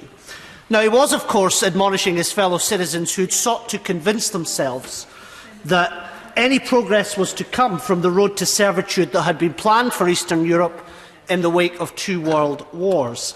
And as we reflect today on the Herculean tyranny that has engulfed the people of Europe in the form of gulags and gas chambers and a wall in Berlin, it is surely right that we reflect and ask ourselves if we really want to embark upon the road that the government is asking us to next week. Because here we have a government asking this Parliament to clutch at their illusions. And as we consider the document that seeks to sever our membership of the Union of Europe, we should remind ourselves time and time again what that great peace project was born out of. As Europe stood, as it did for years, at the gates of hell, it was great leaders across the continent who pulled it back and authored the fragile but imperfect peace that millions of us enjoy today. And those of us who believe in it, Mr. Speaker, should defend it and guard it with jealousy. After centuries of war amongst our people, a pan-European social, diplomatic and economic architecture underpinned by rules, reason and a desire to keep the peace, is what our forefathers gifted to us. And UK citizens have been amongst the largest beneficiaries and most enthusiastic participants, not least in Scotland.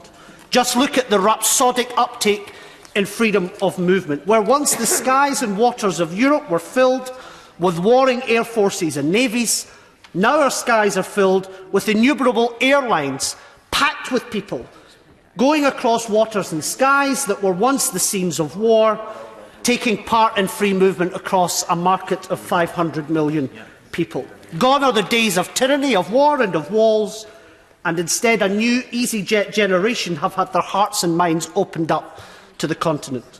Now, we've all been made immeasurably richer by the ability to move around the continent, driven by a desire to do commerce, exchange ideas and experience new cultures and share our own. And surely this is an unparalleled triumph of democracy, freedom of movement, the opening up of the nations of Europe, Mr. Speaker, and all of the advancement of humankind that has followed. And look at what it's done for Europe. Look at what it's done for the countries who were once the satellite states of the Soviet Union, or who lived under one of Europe's assorted dictatorships. It's transformed nations and economies. Where once stood communism or Nazism, there stands now democracies across the continent, with free press, open economies, civil societies and strong democracies.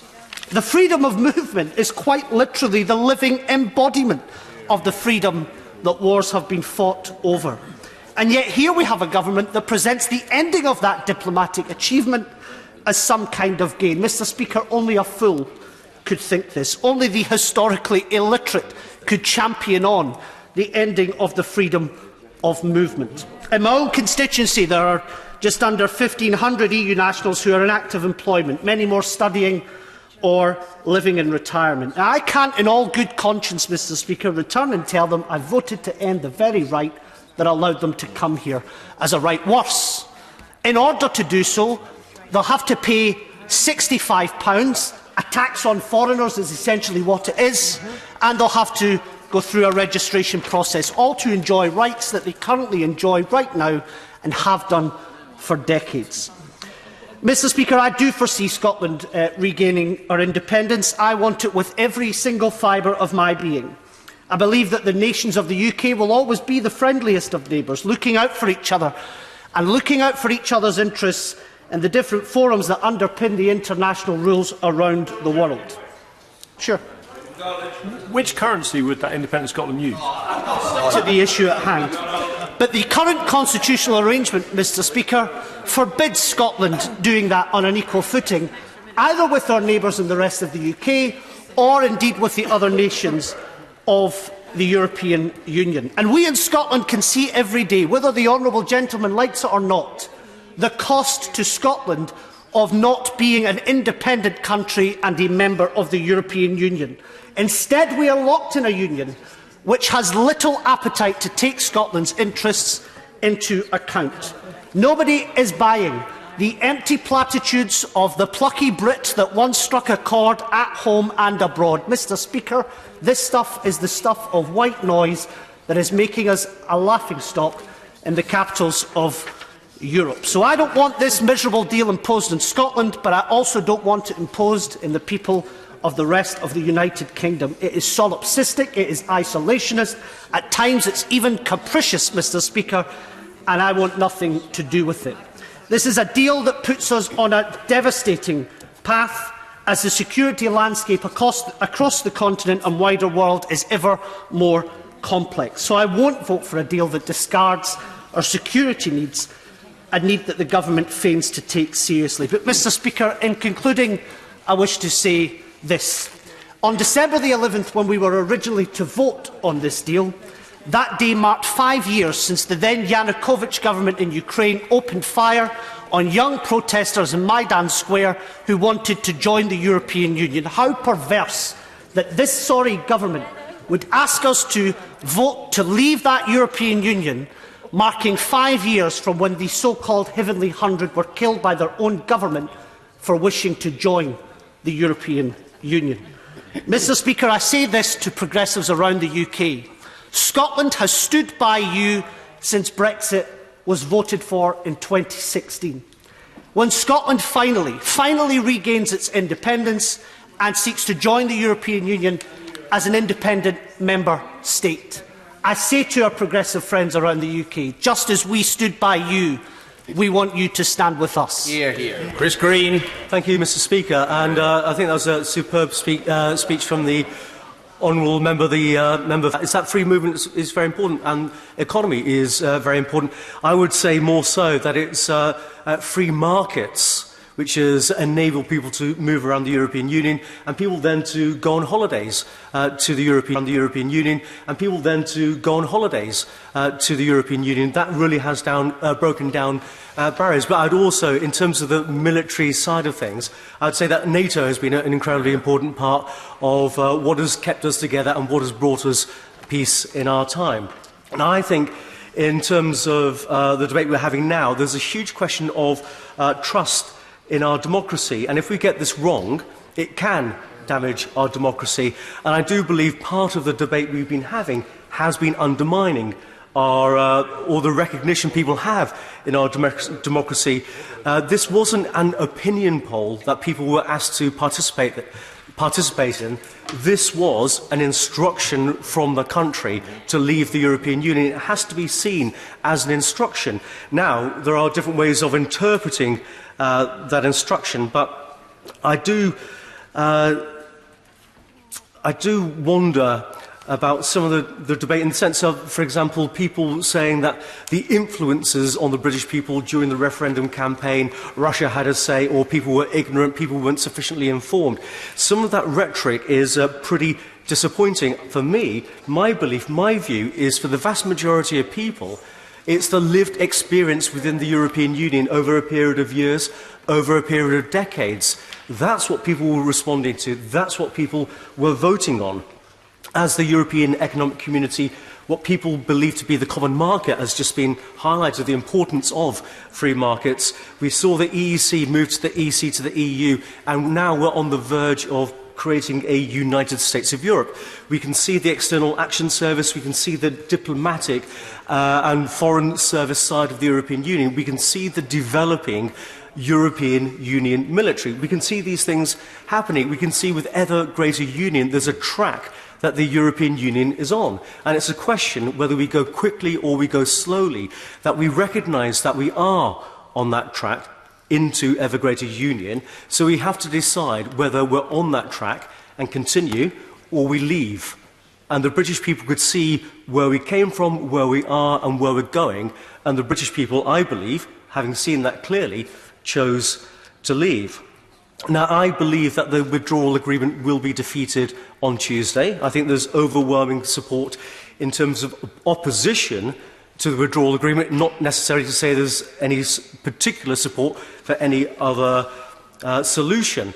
I am very concerned that this defeat will be seen as an opportunity to extend Article 50, when we know the European Union most effectively negotiates or draws conclusions towards the end, the last week, the last day, the last hour of a negotiation, or even to cancel Article 50, perhaps to have a fundamental renegotiation to go perhaps for a Norway option.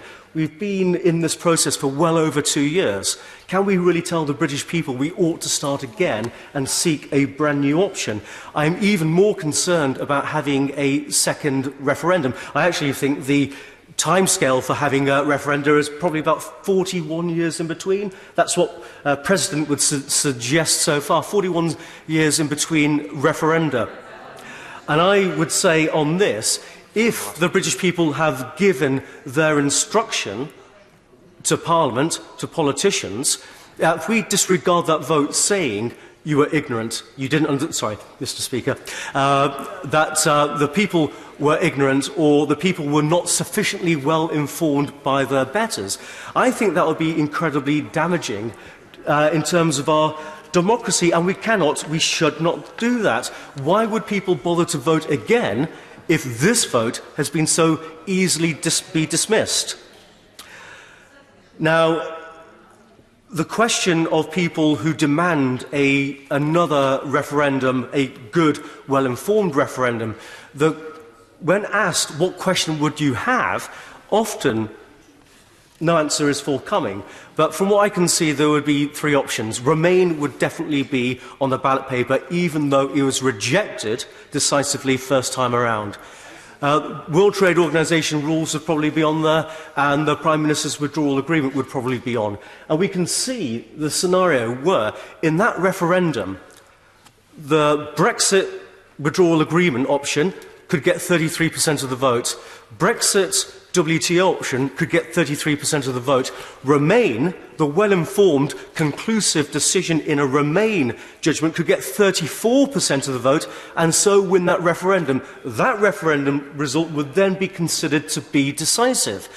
And we don't know what we're going to get if we go down the route of having an additional referendum where we will end up. And we ought to be very cautious about being so dismissive. I believe that we can unite the British people. Actually, I believe the British people's understanding of leave is fairly clear already. Most people would understand Brexit to mean taking back control of our money, our borders, our laws, and our trade. Most people also want more direct democracy, not in terms of referenda, but direct democracy in terms of voting for the Member of Parliament who makes the decisions. Thank you, Mr. Speaker. Thank you. Dr. Roberta Blackman-Woods. Thank you, Mr. Speaker.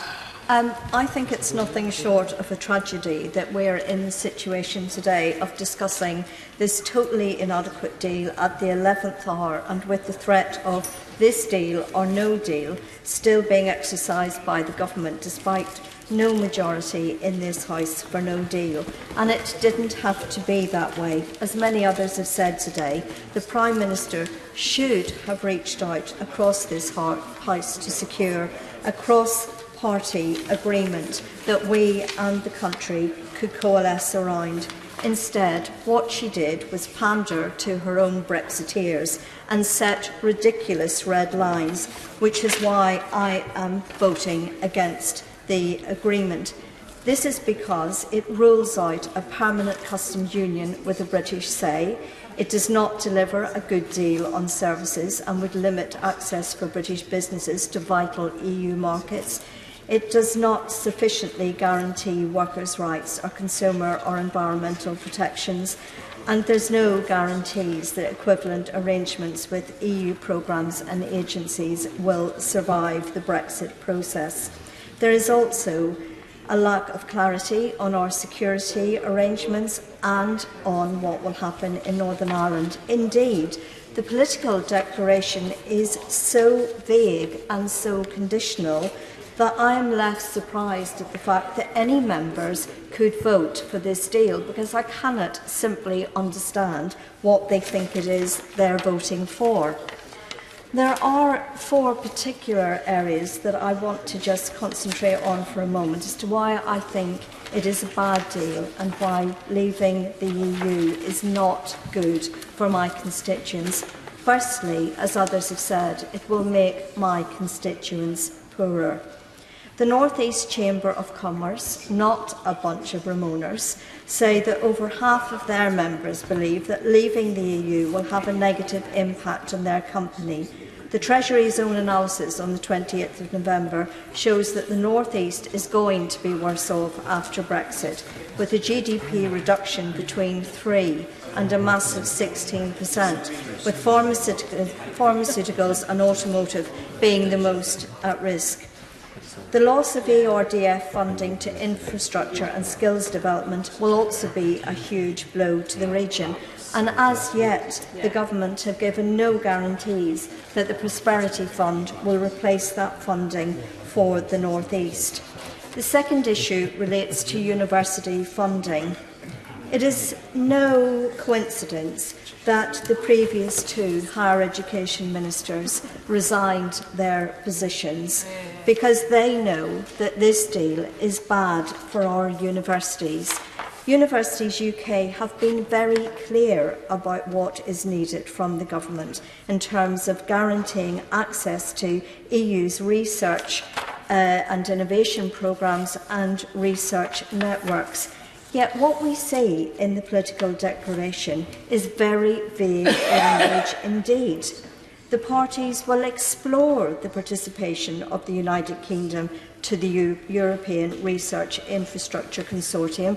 No guarantee whatsoever. The third reason is that the EU provides strong policies that seek to protect our natural environment, heritage, rights at work and help us tackle climate change. But again, there's been no guarantee from the government that these will be maintained. And fourthly, I want to come to the issue of Northern Ireland. A few weeks ago, I asked the Prime Minister to come back to the House with guarantees to ensure that the Good Friday Agreement would not be put at risk by her deal.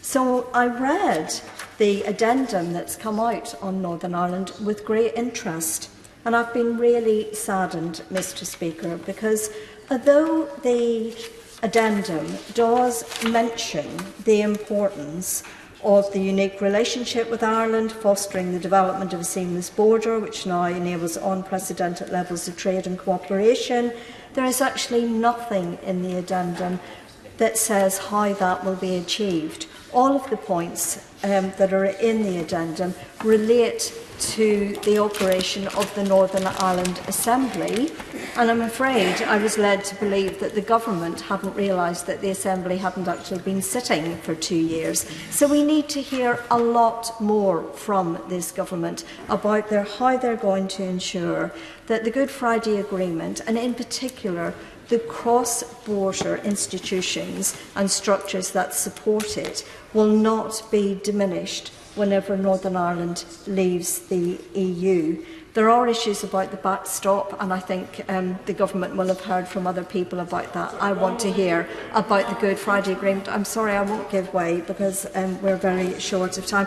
Finally, Mr. Speaker, I just want to put on the record that I think it's really important that if this deal is voted down next week, as we expect it will be, and there is no general election, then I think this House does have to have the guts to go back to the country and ask again for people's opinion on this deal. When they voted in 2016 in good faith, we did not have the details of this particular deal, and I think it's important to make progress that we allow that to be considered. Toinette Sandbach. Thank you, Mr. Speaker, and it's a pleasure to follow the member for the City of Durham, who may wish to refer to the speech from the member for North Down, who made very clear that this agreement does, in fact, protect the Good Friday Agreement. And with her knowledge of Northern Ireland, I would suggest that her speech is one that she may usefully refer to. Mr. Speaker, I made a promise to my constituents that I would work to deliver the result of the referendum by implementing a pragmatic Brexit. I'm voting for the Prime Minister's deal despite my concerns, and I have very many concerns because of that promise. But I want to perhaps quote for the member for East Renfrewshire's speech, and who spoke very powerfully yesterday because he encapsulated exactly what I feel. And he said this: there are many Conservative members who, like me, voted to remain, but accept, admittedly reluctantly, and with some misgivings, that we are leaving the European Union. We have compromised at every stage of the process to try and find a way to make this work, and the deal before us is as far as I am prepared to go. If some of my colleagues want to blow this up in pursuit of an ideologically purist fantasy, fine, go ahead. But I am done. My patience and goodwill will be gone, along with the patience and goodwill of many other Conservative members. Would it not be something if, when the history books are written, it emerged that it was owing to the arrogance and belligerence of hardline Brexiteers in refusing to compromise that, rather than ending up with this imperfect Brexit, they ended up with no Brexit at all? Mr. Speaker, that speech from my honourable friend, it perfectly encapsulates my position. And I say to the members for Bolton West and Wokingham and Southampton that I stood on a manifesto that committed me to a deep and special partnership with the European Union and a comprehensive customs arrangement. And I would like to say to ideological colleagues that after this vote, I will have done my duty and delivered on my promise. From then on, my duty will be to do what is best for my constituents and future generations. And of those constituents, I want to talk about farmers. I'd like to refer to my declaration of members' interests. Farmers are one of the groups most likely to be affected by Brexit, and the first and biggest risk to them is tariffs. The second is phytosanitary checks. Even Brexiteer ministers like the Environment Secretary know the risk. He told the Oxford Farming Conference of the impact of tariffs and pointed out that there would be no upside. He may have said different things during the referendum, but I couldn't comment, perhaps. New tariffs would undoubtedly exceed any adjustment in the currency market. Meat and dairy exports. We export 15% of our beef and more than 30% of our lamb. Of this, more than 90% of it goes to the EU. A tariff on these goods can be as high as 87% and averages around 40%. This would be devastating to the livestock farmers. My constituency is a big dairy constituency. It produces about 3% of UK dairy, and 90% of all dairy exports were to the EU. A report from the LSE warns that tariffs of between 41% and 74% will be imposed on dairy produce in the event of no deal. The UK Managing Director of Arla Foods warns that most likely we would see shortages of products, a sharp rise in prices, turning everyday staples like butter, yoghurts, cheese and infant formula into occasional luxuries. It would make exports from both of these sectors uncompetitive and would send my local farmers to the wall. With half of all farms making less than £20,000 a year and a fifth making no profit at all, such a huge increase in costs would be the death knell to many UK farmers. Beyond tariffs, non-tariff barriers could hit farmers hard, and Sustain noted in their evidence to the EFRA Select Committee, generally when standards start to diverge, then costs start to accrue in tracking the difference between products. What kind of paperwork will have to be provided? What kind of proof of certification or standard setting will there have to be? And what kind of inspection regimes, particularly at borders?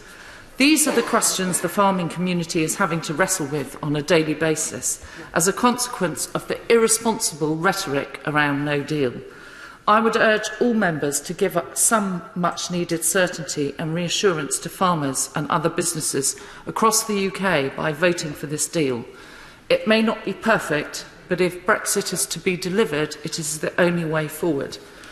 But however, as the member for Newbury spoke, if that spirit of compromise is not present in this House, then ultimately I will be joining the member for Banbury, no doubt, back on the campaign trail, because I say to my ideological colleagues that if you don't support this deal, you risk no Brexit, and I will be voting from now on in, after the vote on this deal, for the best interests of my constituents, which is definitely not no deal. Kerry McCarthy. Thank you, Mr. Speaker. This is undoubtedly one of the most important votes that I or anyone else in this House will participate in during our parliamentary careers. And I agree with my honourable friend, the member for the City of Durham. We shouldn't be here. The very fact that we are where we are, having this debate today, 78 days before exit day, is a sign of failure. It's a sign that the people have been badly let down by the politicians that they look to for leadership. And Brexit began as a crisis of the Conservative Party's own making.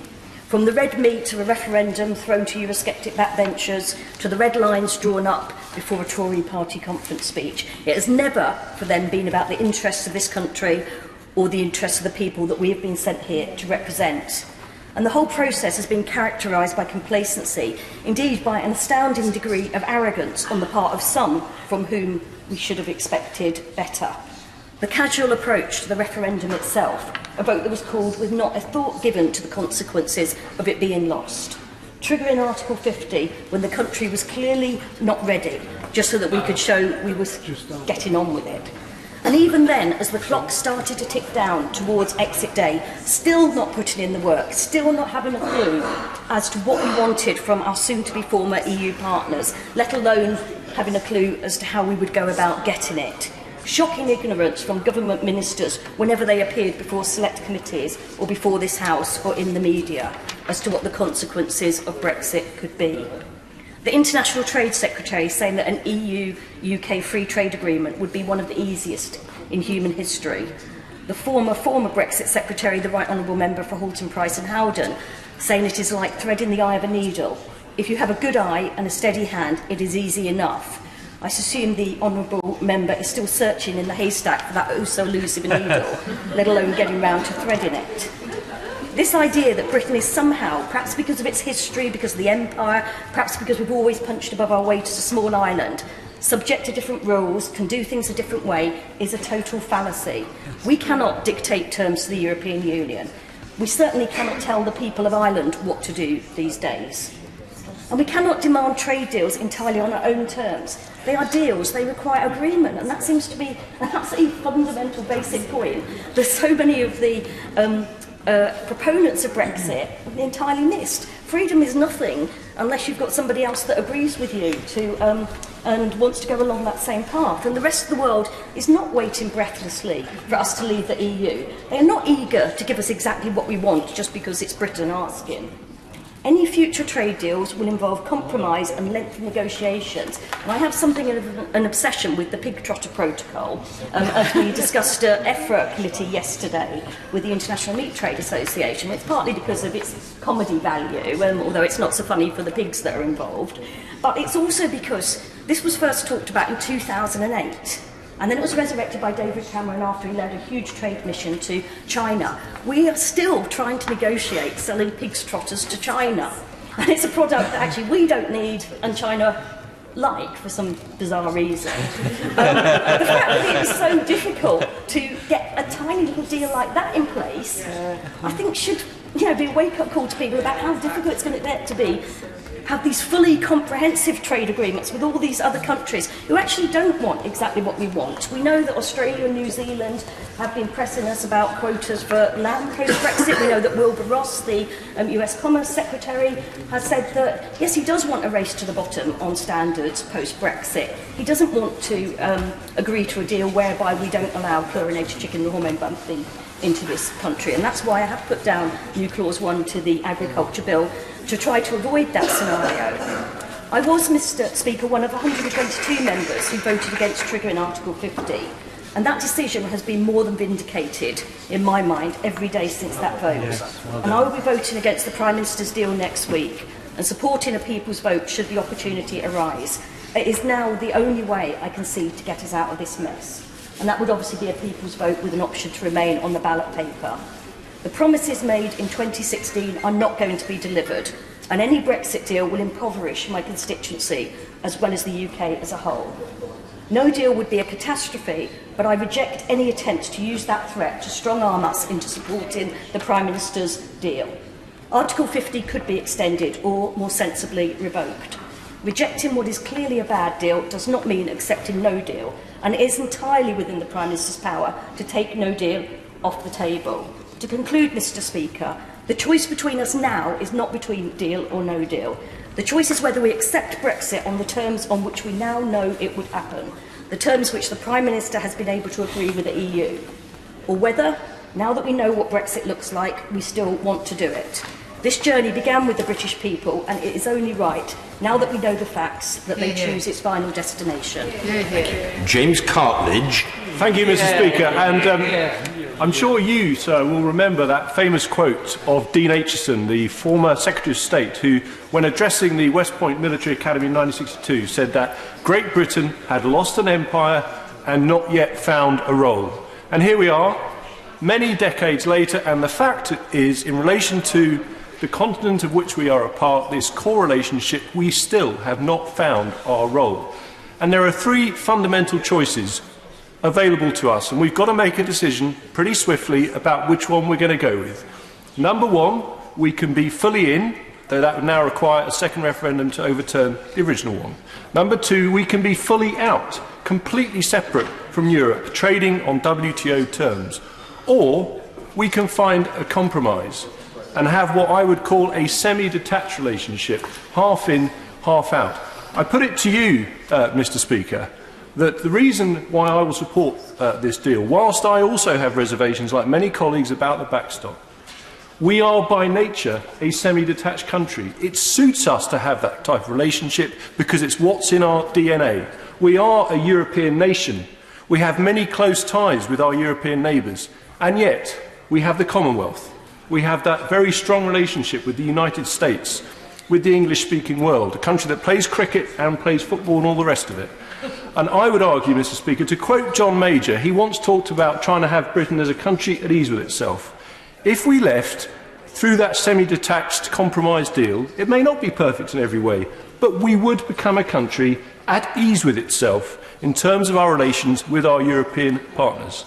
However, if we go for the other two options, we will not be a country at ease with ourselves. If we have a second referendum, it will say to those who voted leave and want to vote leave again that your vote did not count, and it would leave lasting bitterness and great division in our society. Equally, if we went for no deal, for WTO terms, this very alluring prospect for those who voted on sovereignty grounds, it would also leave great bitterness in my view.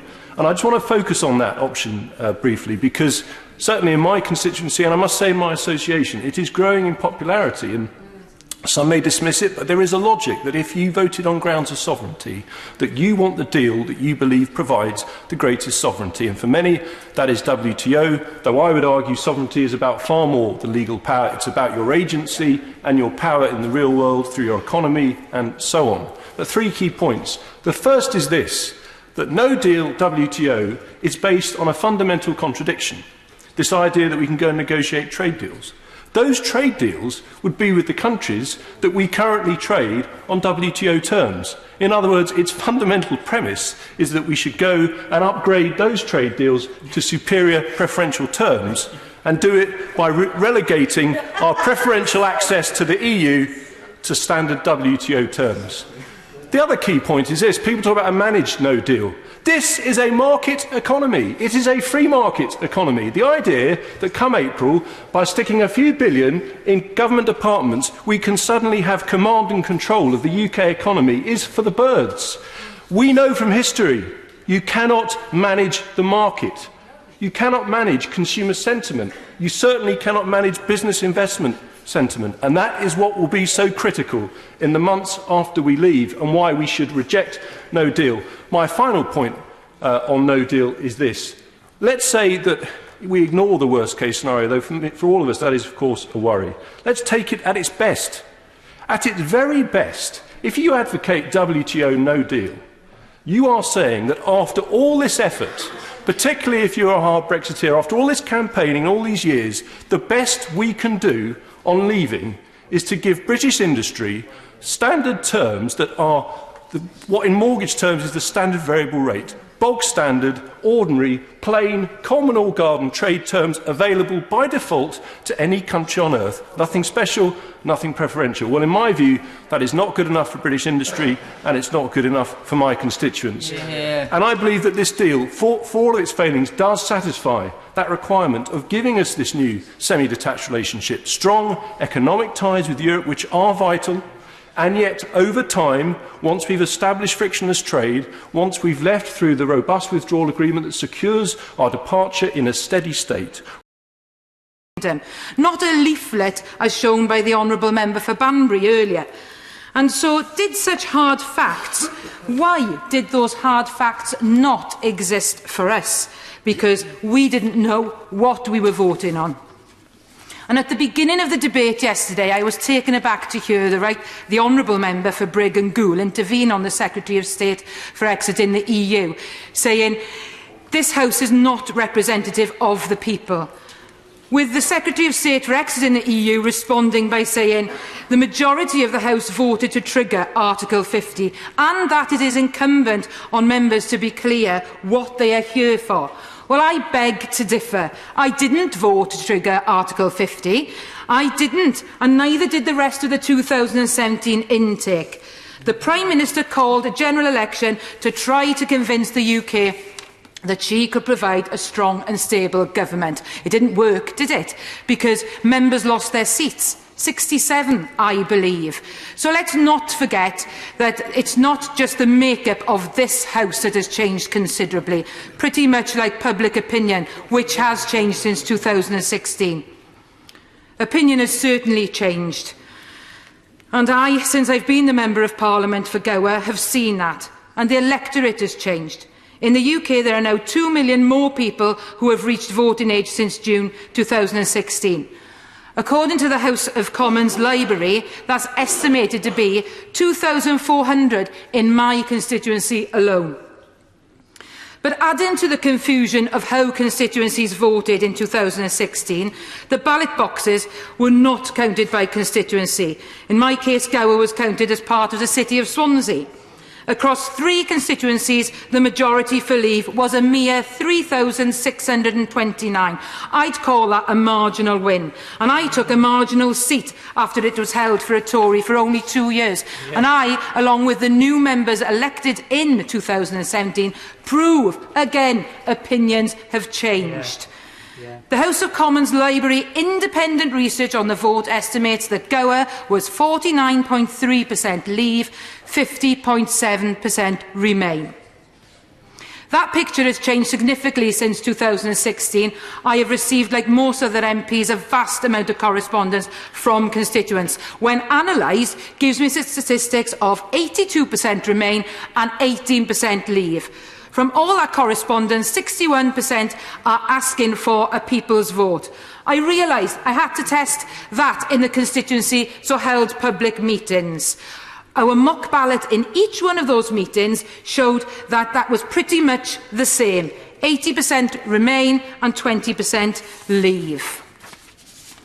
After the 2017 election, this House is the most representative it's ever been, and I'm very proud to be here. So when the Secretary of State says it is incumbent for members to know what they are here for, I want him to know that I know exactly why I am here. I am here to represent the fact that not only has the constituency changed its allegiance to Labour, but it's also changed its mind on Brexit.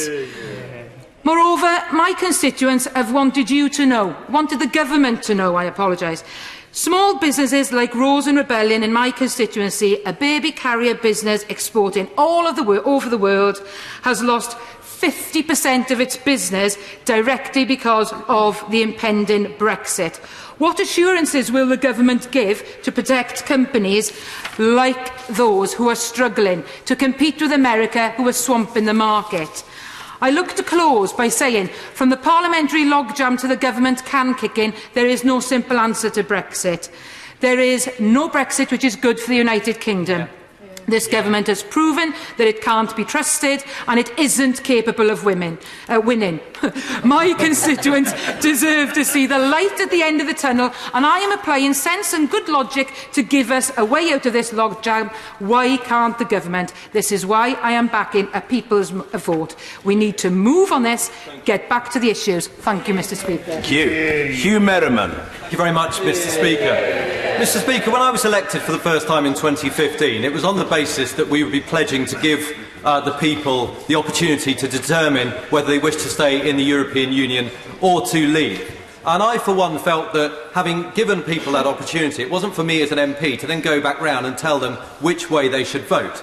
So I wrote to every single one of my constituents and invited them to 10 meetings across my constituency before the referendum. And I also provided them with information from the House of Commons Library so they could make their own minds up. And during those meetings, I explained what an Article 50 process would look like, and I also explained what a reformed EU would look like should we vote to remain.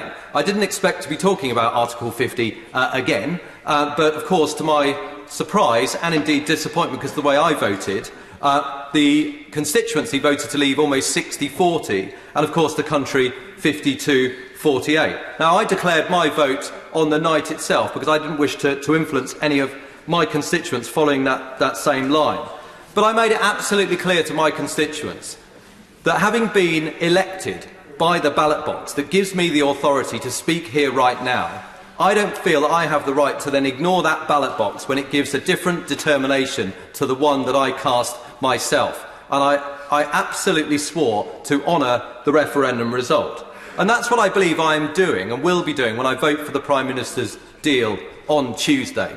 For those who voted to leave, I can look them in the eye and say that I am also voting to ensure that we leave the European Union on the 29th of March 2019, that we will take back our borders and our control over immigration. We will leave the common agricultural policy, the common fisheries policy. We will leave the jurisdiction of the European Court of Justice, and we will stop paying the monies in, save for those where it's agreed through this withdrawal agreement. But equally, I can look in the eyes those constituents who voted to remain, who wanted to continue to have a trading and indeed security relationship with the European Union. That's what the withdrawal agreement does. That's what the political declaration has set out. That's what we have 2 years to put in place. So I feel that I can honour that result. And the interesting thing, Mr. Speaker, is I say to those, many of my colleagues, who will not vote for this deal, but unlike me, it's been their life's work to see us leave the European Union. The direction of travel that Parliament is currently focused on may mean that they never get an opportunity to leave the European Union, to vote for leaving the European Union, if they don't vote this time round, because it may well come off the table.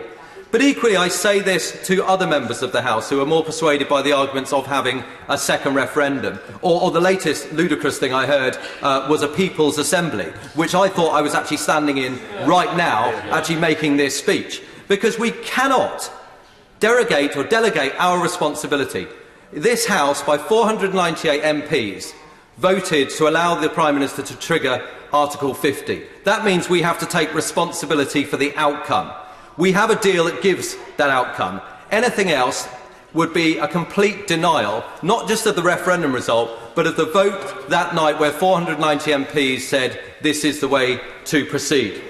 But I have to say, Mr. Speaker, I am very concerned indeed, again, if we do not, as a House, agree the withdrawal agreement, because the no-deal scenario fills me with great dread. It's all well and good for many people and many of my constituents to say no deal will be absolutely fine. We were warned the worst would happen after the referendum result, and it didn't.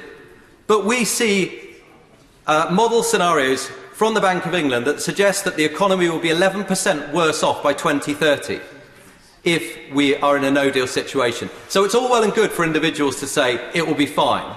Those won't be the individuals, I will, that will go round the division lobby, end up voting for a no deal, and then it turns out it wasn't fine.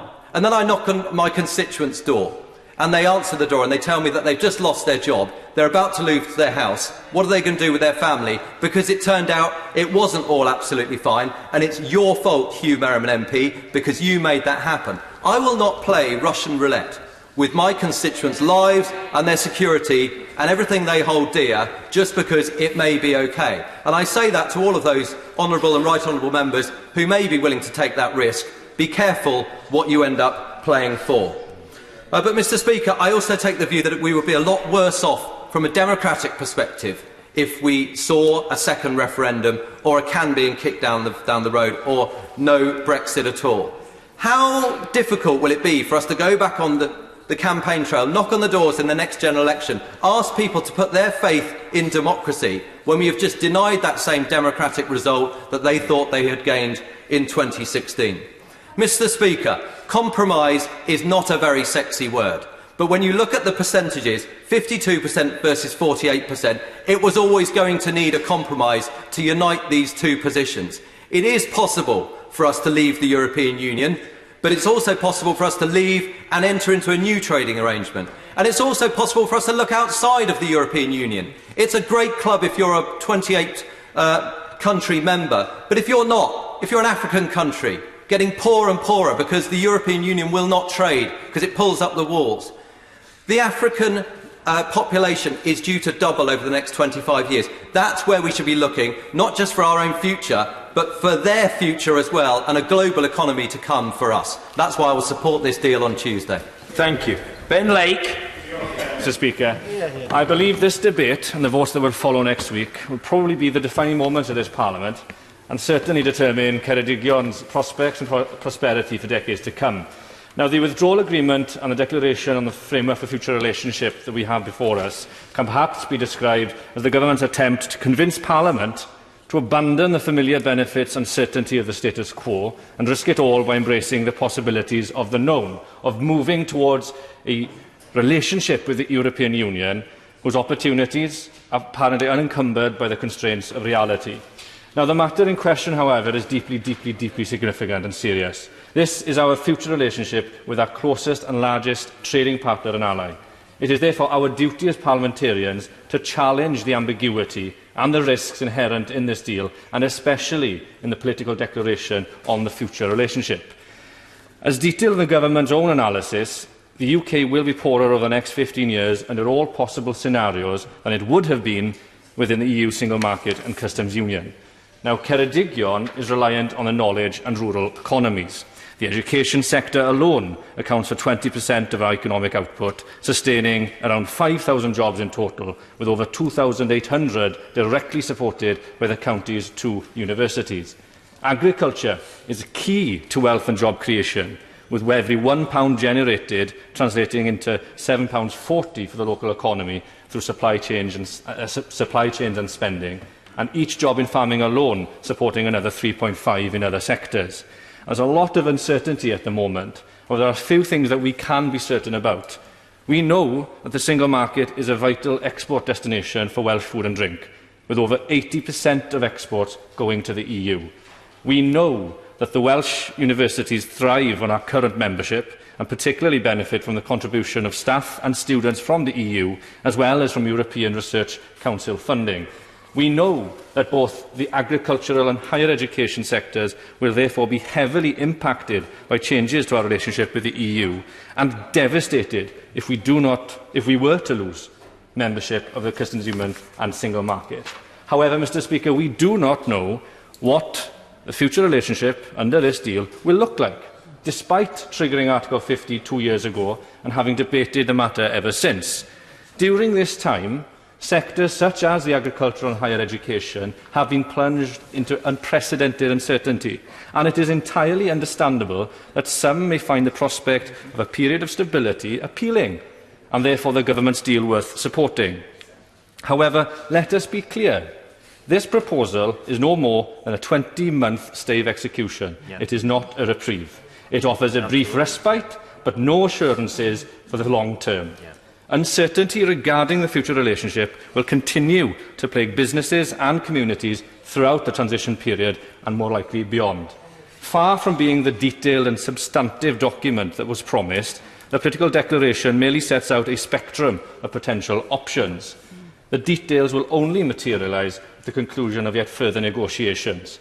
And while the government has stated successively that it will not entertain the prospect of another referendum, it is unclear what role Parliament, as the elected representatives of the people, what role they'll have in the negotiations, and indeed whether they'll have a role in the ratification of any agreement that will be reached. Now, admittedly, the declaration does express a great deal of ambition for a close trading relationship, but to echo the Brexit Select Committee, ambition is no guarantee of success. And, Mr. Speaker, the experience of the past 2 years does not instil a great deal of confidence in the government's ability to deliver on such ambition, or indeed to engage with others to seek compromise. It has been heartening to hear a lot tonight about compromise. And to those who have argued or suggest that opponents of the Prime Minister's deal have not offered alternatives, I say to them that they are mistaken and have not been listening.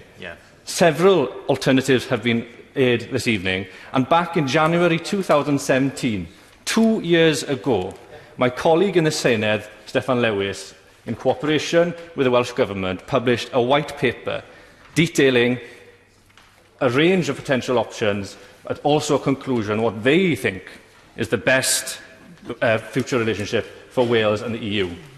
Now, Ceredigion voted to remain, and the conversations I've had with constituents have given no indication of a change in heart. Now, the government presents us with an offer of embarking on a voyage to an unknown destination, warning that it will leave us poorer and could possibly lead to ruin. Yet it nevertheless asked us as parliamentarians to relinquish any say over the choice of destination and to renounce all influence over the course that is charted. Given the reservations that I have expressed, this is an undertaking that I cannot, in good conscience, support. Eddie Hughes. Speaker, thank you for calling me so early in this debate.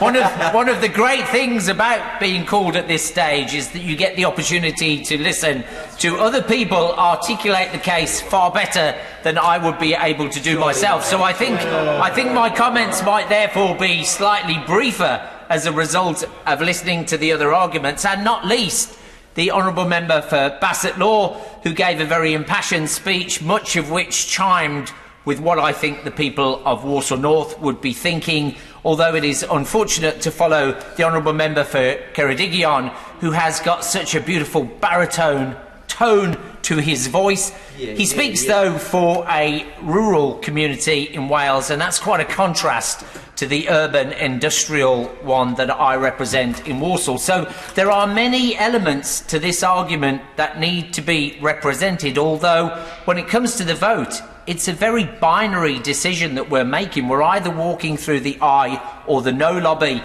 and I'm sure our constituents in each individual case will interpret that decision differently, in the same way that perhaps the 17-odd million people who voted for Brexit thought they were voting for very different things. Now, for me, in my constituency in Walsall North, I have found most recently that the loudest voices and the voices I've heard most of are those who would like a no-deal Brexit. I think in Willenhall and Bloxwich, we are definitely on the hard Brexit end of the spectrum. And when I personally campaigned for Brexit and voted for it, I think what I had in my mind was something more akin to a very hard Brexit. For example, I would have expected that we would absolutely minimise the amount of money that we had to send to the European Union, so I find it a bit heartbreaking that that figure is close to 40 billion, and the fact that we're paying it up front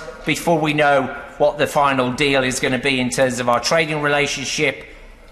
But all deals require an element of compromise, and what I've seen over recent days in Parliament is the idea that the possibility of a no-deal Brexit is diminishing, and clearly that will be disappointing to the people of Willenhall and Bloxwich, but they need to understand that it's Parliament that decides. And I don't think we should expect much sympathy from the general public, but what I feel in this House and what I feel for myself personally is the incredible responsibility that rests with us. It's all very well when I campaign for Brexit, being at home and shouting at the TV and having my own opinion of what things should be. It's a bit like being a spectator on the sideline at a football match, shouting and saying the referee should make a different decision or the managers should make a different decision. But actually, when you're in the game, you need to be cognizant of the responsibility and the amount of different elements that we need to give consideration to. But I would say as well, for me, as a naturally optimistic and enthusiastic person, that's how I am viewing the future. Now, peculiar thing, we talked about the financial forecast and people say, well, that might make us less well off and this is a terrible thing. Now, imagine, Mr. Speaker, this might be difficult. Imagine you were a plumber working for a company. They're a good company. You've worked for them for a while and you are no doubt an excellent plumber. But there are some things about that job you're not happy with. You're not happy with the fact that occasionally they send you away to work away from home and your family. They make you work weekends. They issue policies and edicts that you don't like and things that you have to comply with because you work for that company. And people say to you, you know what? If you were to go out on your own, you could be a self-employed plumber, you could develop a business, you could employ other people. And you think about that and you think, well, hang on a sec, that's likely to mean that I'm going to have to work harder initially while I build up a client base. I'm going to have to do my own accounts, I'm going to have to work longer hours, and this seems counterintuitive to what I'm trying to achieve. I'm complaining about having to work away from home and work weekends, and yet if I go self-employed, that's exactly what I might end up doing. But you're a good plumber. You've got great ability, you've got great confidence in your ability to strike out make those deals yourself, work for yourself, create an economy that employs other people and a very bright future, not just for you and for your family, but developing jobs and opportunities for other people. So that's what you decide to do. You quit your job and you decide to go it alone in this brave new world. Well, Mr. Speaker, I've got faith in you and your plumbing abilities in the same way that I've got incredible faith in this country. We have some of the best universities in the world. We have technology developing with things like driverless cars. Who wouldn't have faith in the possibility that the United Kingdom has, working collectively, to forge a great place in the future? Now, I would finish by saying, I heard the Honourable Member for Perth and North Perthshire say to the Secretary of State, he was laughing at the idea that the EU might look longingly at us and the deals that we strike in the future. Well, I say that's rubbish. I've got confidence in this country and our ability to do great things, and I think when people look back in the future at what we've achieved, they know that we did the right thing when we left the European Union. Dr. Paul Williams. Thank you, Mr. Speaker, and it's a pleasure to follow the member for Walsall North. We both represent proud towns, but, Mr. Speaker, I'll be voting against this deal, which I assess will leave people in my constituency of Stockton South worse off and make their jobs less secure. Back in June 2016, I approached the EU referendum not as my town's local MP, but as one of Stockton's local GPs. My experience working in the NHS taught me the principle of informed consent. Informed consent is given based on a clear appreciation and understanding of the facts, implications and consequences of an action. But do we really have informed consent for this Brexit deal? Did people have a clear appreciation of how this interpretation of Brexit would, for example, affect health and social care? Half of us will get cancer. Did people really give their informed consent to leave the European Medicines Agency and get new cancer drugs 6 months later than other countries? Or to risk our health and social care workforce, which we depend on people from EU countries coming and sharing their skills here? For my constituents who work making car parts for Nissan, did they give their informed consent for a Brexit deal that the North East Chamber of Commerce now says threatens the very future of car manufacturing in the North East? Their jobs are on the line with the vote we'll cast next week. This is not a small thing. Will taking back control be any kind of compensation for not having a job? What if somebody wants to retire to the sun? Sorry? No, there will be no ongoing entitlement to go and live in Spain. Was informed consent given for that? Or for a young person who wants to study and work in Europe and who will lose that right? To soldiers, to members of our armed forces who've served our country, our union, did they give their informed consent to go back to the bad old days of conflict in Northern Ireland? Peace in Northern Ireland was hard won and is under threat if we leave the EU in this way. Mr. Speaker, my constituents were quite clearly told that their lives would be better, that the rest of the world would be queuing up to trade with us, that the NHS would get more money. We now know that none of these things are going to happen. Informed consent wasn't ever obtained for this version of Brexit. This detail just wasn't there. But, Mr. Speaker, Brexit has never been about igniting the better, prouder country that my constituents want.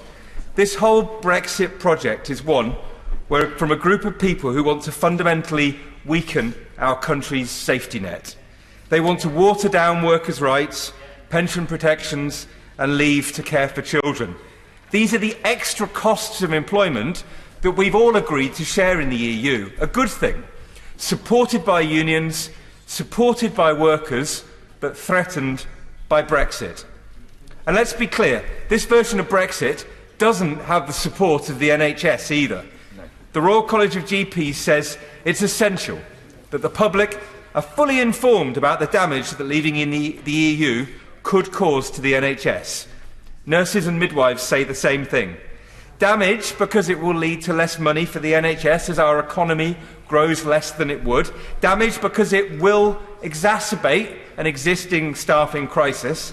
And damage because it will delay access to new drugs. Mr. Speaker, it just isn't worth it. I spend my weekends listening to people on the streets of Stockton South. Opinions are mixed. Emotions are strong. But my constituents have given me two clear messages. First, people agree that Brexit isn't going well. They're as frustrated as I am with how the government has handled Brexit, and they don't want me to vote for this deal.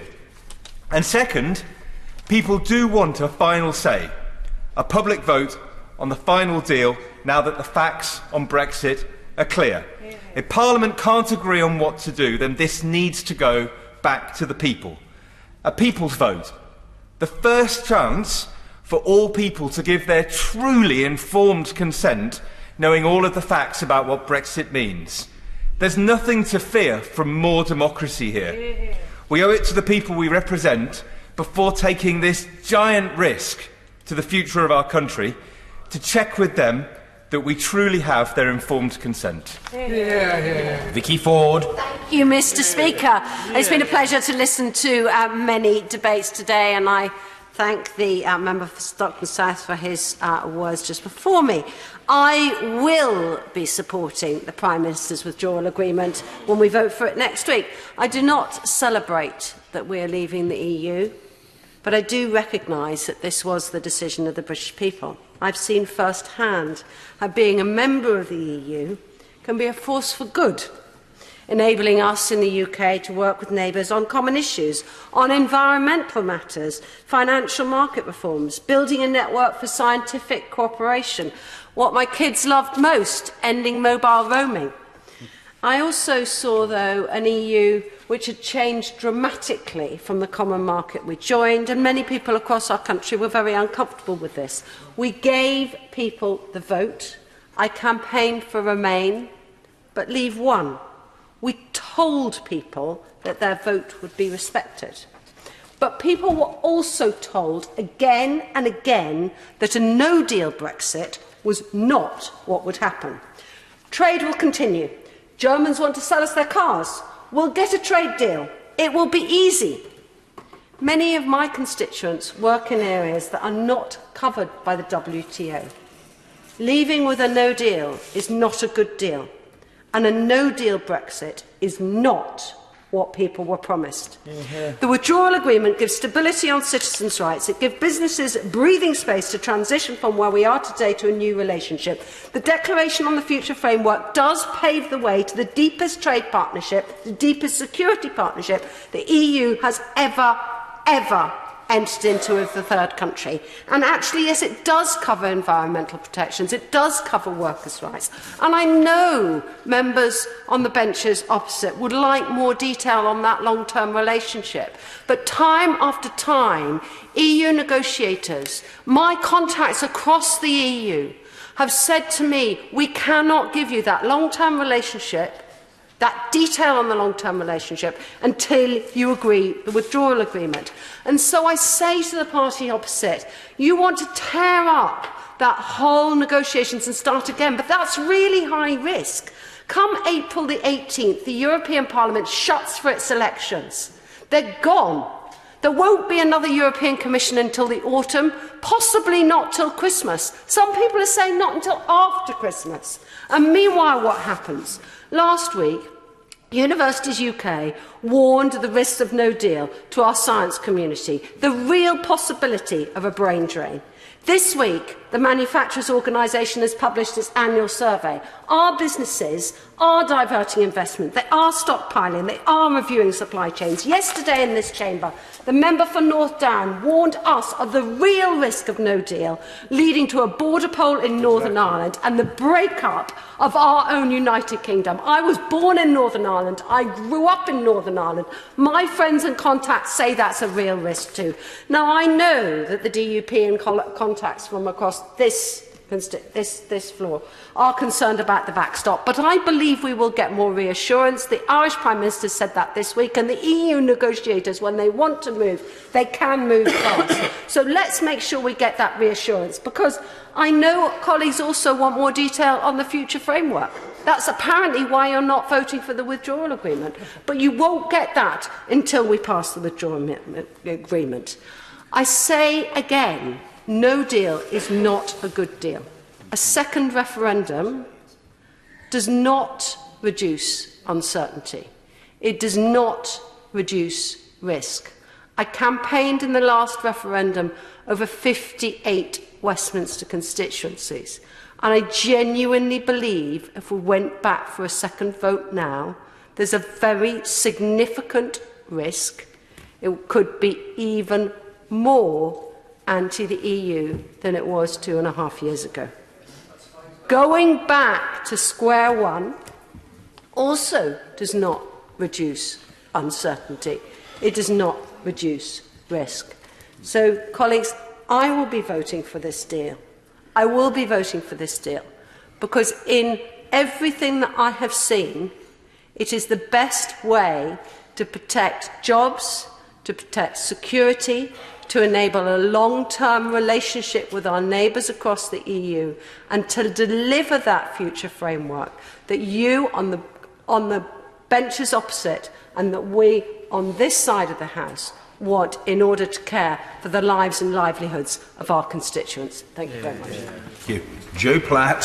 Thank you, Mr Speaker, and it's a pleasure to follow the honourable member for Chelmsford, although I do not agree with her analysis. So next week we are set to finally vote on the most important decisions this House has taken, a decision which will have enormous and lasting repercussions on our communities, our economy and our security.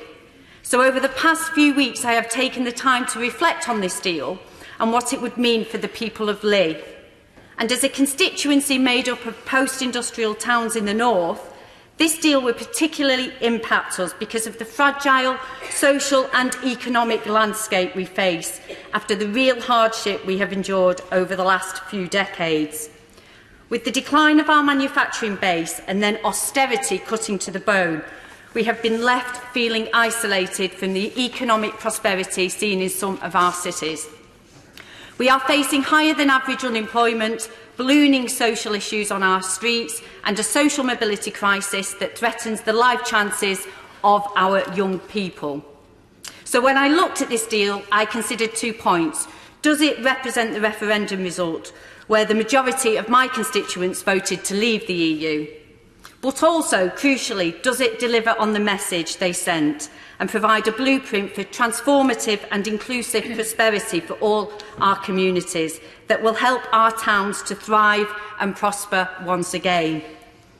And looking through this deal and political declaration, I cannot conclude anything other than that for 3 key reasons this will be a bad deal for our constituency that will fail to deliver that foundation for the future. So firstly, this deal will not safeguard the existing jobs and businesses in the constituency.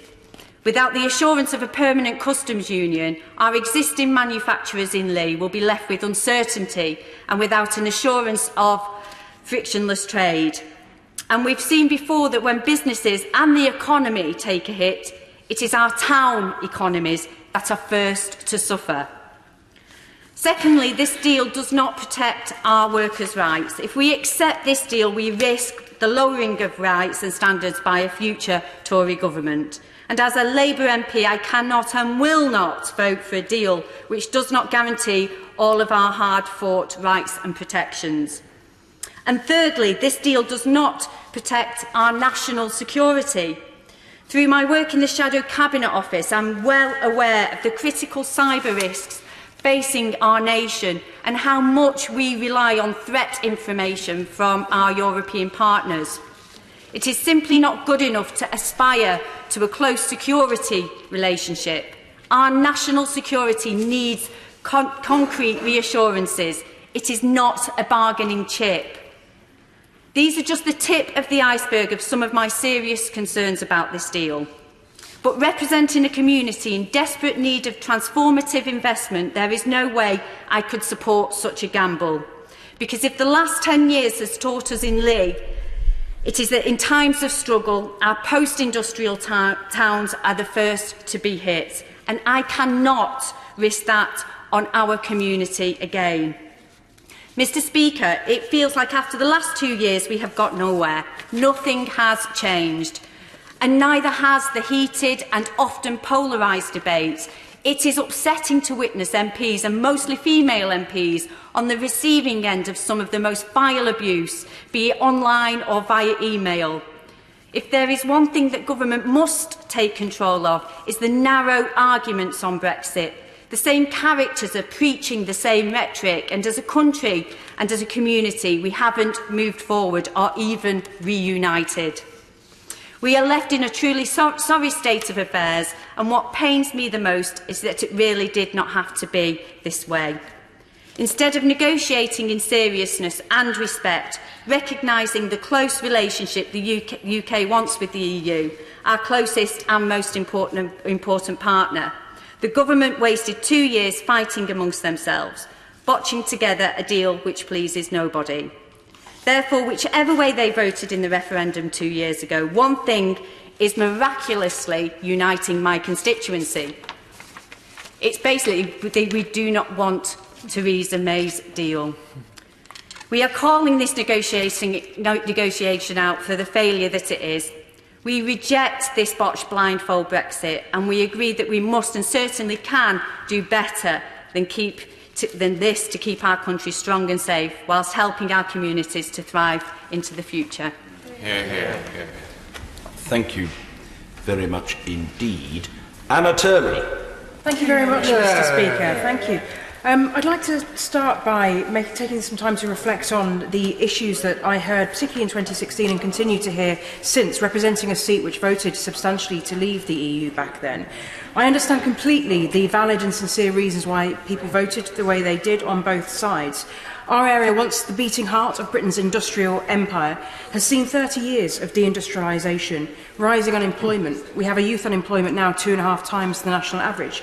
And it feels like many towns, including ones like Lee that my honourable friend just so articulately described, are feeling a sense of being left behind, of anger, of loss and of betrayal. And just 6 months before the referendum, our steelworks was closed by this government with 3,100 job losses overnight. So, of course, when people were asked back then, are you happy with the status quo, or do you want things to change? Do you want to make Redcar or Teesside or Britain great again? Of course, people were going to vote out of anger and frustration. They were going to vote to take back control when they were told that the blame for our troubles lies in Brussels. But, Mr. Speaker, it wasn't the EU that closed our steelworks. The government had no qualms about state aid when they stepped in to take a stake in Port Talbot just a few months later. It wasn't the EU that drove down our industry and manufacturing in favour of an economy based on the financial and services sectors. It wasn't the EU that in the last 8 years has taken £6 billion out of public spending in the north. And it wasn't the EU that has given us 0 hours contracts, a low-pay economy, austerity and food banks. But for many in my patch at that time, they simply said, what's to lose? It can't get any worse. Well, I'm afraid, Mr. Speaker, the facts are clear now in a way that they weren't in 2016. There's plenty to lose, and as always, it's people in working areas like mine that stand to lose the most again. The government's own impact assessment showed that the economy of the North East would be hit to the tune of 16%. That's not just a figure or project fear, that is real jobs and real wage packets, homes repossessed, businesses going under, and personal tragedies like we saw in 2015 after the closure of the steelworks. There is no way I or anyone in this place who claims to want the best for their constituents in this country should even be contemplating a no-deal Brexit, let alone seeing a Prime Minister wielding it about as a threat to steamroller her failed deal. It is reckless and irresponsible. But I want to take a moment to focus, Mr. Speaker, on a particular sector which still remains a huge international asset in our area. The chemical industry employs around 7,600 people in Teesside. It is the second biggest chemical cluster in Europe. It is the biggest in the UK, heavily integrated with supply chains which span the English Channel. Chemical companies like Huntsman in my constituency process chemicals in Redcar and send them to Rotterdam for the next stage of the processing. If there are any costs or delays, these companies will just shift their entire processing operations to Europe, taking jobs with them. You can't stockpile chemicals, and any delay is deeply damaging. But it's not just a no-deal Brexit which will jeopardise this precious industry. The Chief Executive of the North East Process Industry Cluster has told me that whilst the Prime Minister's deal is better than a no-deal, any kind of Brexit will leave this crucial industry worse off. Mr. Speaker, the government has already made one industrial site in my constituency a wasteland, and I'm not prepared to risk a second when we're working so hard to get back on our feet. So I cannot accept the Prime Minister's deal, which is an historic and unprecedented concession of sovereign control. It leaves us in a weak negotiating position internationally, it leaves us £50 billion worse off and no clearer on our future relationship with Europe. The Chancellor himself has told us it will make Britain poorer. And if it's not then what people voted for, then why on earth are we putting ourselves through this pain? We must now extend or revoke Article 50 and go back to the people, this time with the truth and the real picture and the reality of what Brexit actually is. To those who say they just want it over and done with, I say I'm afraid her deal will be just the beginning. We will be bogged down in negotiations for a decade, a slow hemorrhaging of our power and our wealth. To those who say another vote is a betrayal, I'm afraid to say the betrayal has already happened. The betrayal happened in 2016 when people were promised something that couldn't be done, when they were promised £350 million for the NHS and the exact same benefits as being in the EU and the easiest deal in history. When a promise cannot be kept, everything that follows from that, I'm afraid, is a betrayal, and we need to face up to that and be honest. To those who say there is a better deal yet to be negotiated, I'm afraid there is none. There is no other deal than what we have. There's no jobs first Brexit, sensible Brexit. This deal is Brexit. This is all there is. And after 2.5 years, the public can see this is a disaster. They know it's gone horribly wrong and they don't like where we're headed. It's disrespectful to say they have to be bound by a decision they made 2 years ago when they know this is not what they were promised. They don't like this mess we're in, and like me, they do not recognise the Britain we are becoming. Our Britain is not insular, fearful, jealous, selfish, pompous or cruel. It doesn't look backwards to a world that never was or blame other people for our failings. Our Britain is decent, kind and compassionate, but firm and fair. Our Britain is confident in its values and of its place in the world. It respects other nations and it actively wants to stand alongside our friends, our partners and our neighbours. And this Britain wants to have its say. I have absolute faith in the British people to find a way through this where government and parliament have failed, and we must put this back in the people's hands. Liz Twist. Thank you, Mr. Speaker. I'm glad to have the chance to contribute to this debate, but we'll keep it brief as so much has already been said. And I want to say from the start that I will be voting against the government's agreement. What we have isn't an agreement. What we have is a short-term fix, which in itself raises huge questions about backstops and borders. The political declaration is a statement of intentions. There is no deal. There are promises, politely turned phrases and wishes for our future relationship with the European Union. Wishes aren't going to protect workers' rights, wishes aren't going to protect jobs, and wishes aren't going to protect our living standards. We are 2 years on from the decision to trigger Article 50 and less than 3 months away from the date we are due to leave. What we have are some temporary arrangements and the intention to negotiate longer-term deals, but no certainty. Mr. Speaker, what confidence can we have that we will in fact reach final agreements which protect our economy, our jobs and our environment, and so much more? What we have now does not address the key issues facing my constituents. My constituents did not vote for a worse life. They've already been hit hard, many of them by the government's policy of austerity, and it's not right for me to support this deal and make things worse for them. This government has failed to negotiate a firm future arrangement over the last 2 years.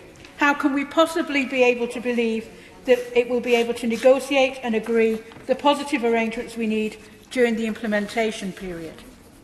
And let me say to the Minister and the Government that it cannot be the case that it's this deal or nothing. The Government has quite cynically left putting this deal to the House to the last minute in a determined effort to put the pressure on and say, you must support this or it's no deal. It's the Government's responsibility to allow this House to have a real influence on the terms of the deal we need. No deal is not an option. The Government knows that leaving without a deal would not be in our interests, not in the interest of business and not in the interests of individuals. There are those who are calling for a clean break, but the Minister knows full well that there will be nothing clean about no deal, which would leave us trying to navigate the rugged coastline of our former agreements of our last 40+ years within the EU. And I am glad to have been one of the members from across the House who wrote to the PM to say that no deal cannot be an option. We need a much better deal which will protect jobs, the economy, workers' rights, the environment and the living standards of my constituents in Blaydon. This deal doesn't do that, and we must have the opportunity to change it, if necessary, by extending Article 50. And I want to raise another issue too. Over the last year, thanks to my constituent Barbara McGovern, I've been working with colleagues across the House on the APPG on PKU. PKU, or phenylketonuria, is a metabolic condition, which means that those who have it have a very restricted diet, which eliminates protein from the diet. Failure to do so leads to serious neurological and developmental problems, affecting all aspects of life, from childhood development. It's not curable, although if the Government would agree that Kuvan can be prescribed, that would help 20% of the people who suffer from PKU, like my constituent Archie McGovern. And those with PKU rely on prescribed foods, many of which are imported from overseas. It's not a question of choice. They need these dietary products. Those people are really concerned that post-Brexit they will not be available in time and in the quantity required to ensure their continued availability. Those people with PKU and the many other conditions which have fears about continuing supplies of their medicines or products are hugely concerned for the future, and we need a firm, long-term agreement to ensure those supplies continue to be available, not in the short term, but also right into the future. The Government's withdrawal agreement doesn't offer that permanent solution, and buying 5,000 new fridges frankly will not help, nor will it reassure them. Finally, I want to talk briefly about the views of my constituents. So many have taken the opportunity to contact me, and their messages have reflected a wide range of views, from "I want to remain" to "leave now with no deal," and everything in between, and of course many of them asking for a people's vote. My constituency voted leave, and I respect that decision, but I do not believe that they voted to be worse off, to risk environmental protections like those covering the landfill site, the Blaydon Quarry landfill site in my constituency, to employment rights and of course jobs. What has been clear is that there has been a huge majority of those are asking me to reject the deal that is on the table, and that is what I will be doing next Tuesday. Mr Speaker, I could go on, but so much has been said already that I will be just repeating what many other honourable members have said and will say in the rest of this debate. So I will end by simply reiterating that this deal is not in the best interests of my constituents, and I should be voting against it. Thank you. Lloyd Russell Moyle. Thank you, Mr Speaker. I prepared this speech, but at 5 p.m. I decided to scrap much of it, because I wanted to express how I and many of my constituents feel. We are hurting, Mr Speaker, and I feel often that I'm in this horrid dream, this nightmare. And it's a nightmare that has continued from that moment that I broke down at the referendum in tears on the result night in that count. At that moment, I felt, and I still feel now, that something had been stolen from me. Viscerally, something had been taken from me, and not for others to gain from, to be destroyed, to be torn up. And my rights, my citizenship, my culture, all had been ripped away from me and many of my constituents. And on my way home, on that miserable morning, I of course went to my local shop and chatted to my Spanish friend there, and all I could say was, "I'm sorry, we have failed you." We, in the Remain campaign, we failed millions of migrants who work here, who live here, who made this place their home, and we have made their life less welcoming. But why should our failure, why should my failure on the campaign harm them?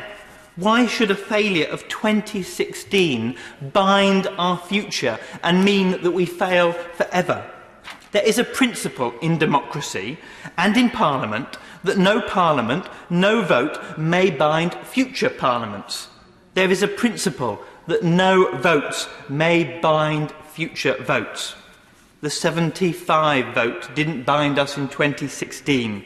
So why now do we not say that, why now do we say for some reason the tyranny of history should bind us to the decision that I think was a manifest mistake? Now look, I am against referendum generally. We live in a parliamentary democracy. And I believe that we should avoid them if we can. But once the genie is out of the bottle, the only way of getting it back in, the only way of ending this nightmare may well end up being, at the end of this long journey, whenever it is, another people's vote. And just like for many women in Ireland that lost the vote in '83, they immediately started building and working for another referendum to return and overturn that awful decision. And 3 subsequent referendums later, they managed to do it. In Taiwan, a few months ago, there was a vote to ban same-sex marriage in the constitution, which passed, stripping people of their rights and of their identity.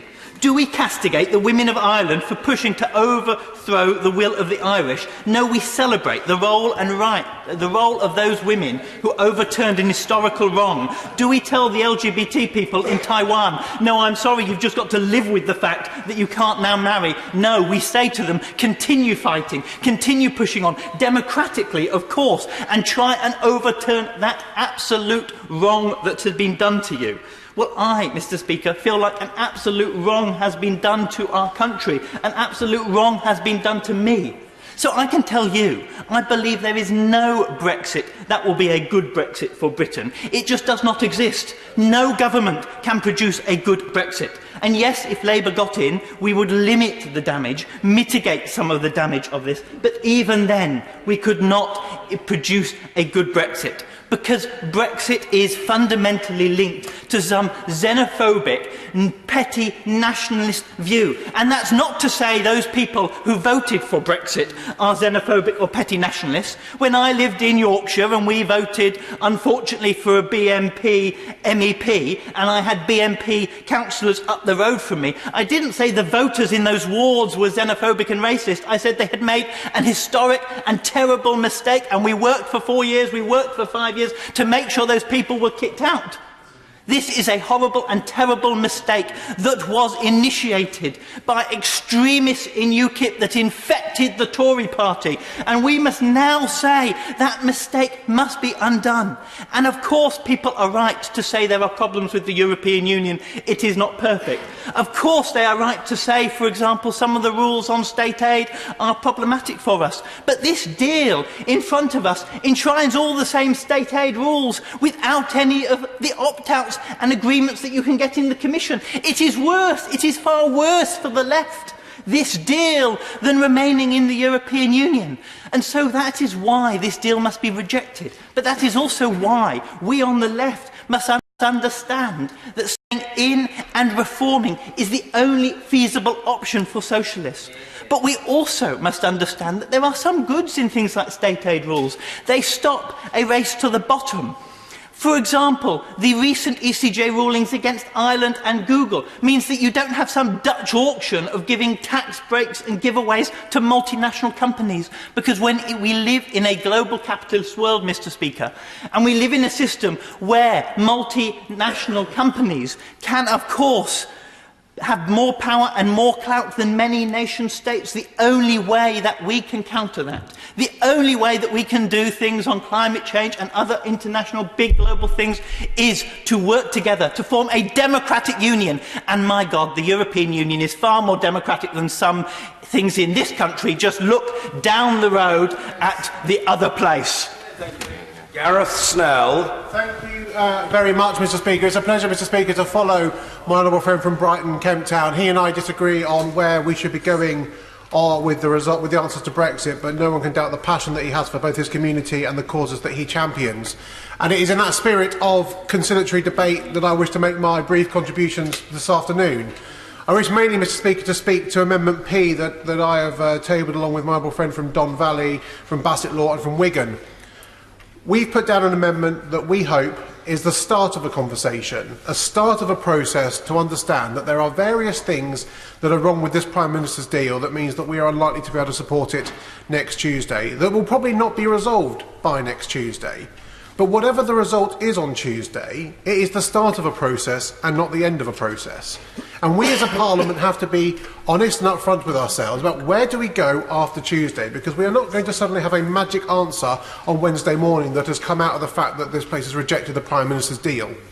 What we will see are people who ardently advocate for leaving on WTO terms with no deal, going into the same lobby as those people who ardently want to see a second referendum with a Remain option to campaign for Remain going into the same lobby.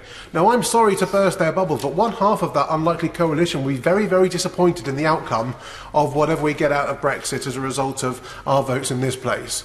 And the grown-up response to this, I believe, Mr. Speaker, is to look at that cross-party group that unfortunately mainly exists on the backbenches of this place and not the front benches, who want to find a way of getting through this that does the least economic damage to our country, but also respects and understands that the people that voted leave in this country did so not because they were duped by words on the side of a bus, and not because that they somehow were not clever enough to understand the Facebook ads that were put towards them, but because they have deep-seated anxieties about the inequalities that exist in this country. Now, the amendment that I've put down with my honourable friends seeks, I hope, to start that conversation. For me, as a Labour Party member, a Cooperative Party member, or as somebody that has worked in the trade union movement, how we protect and enshrine our workers' rights going forward is fundamental to the sort of country that I think we want to be.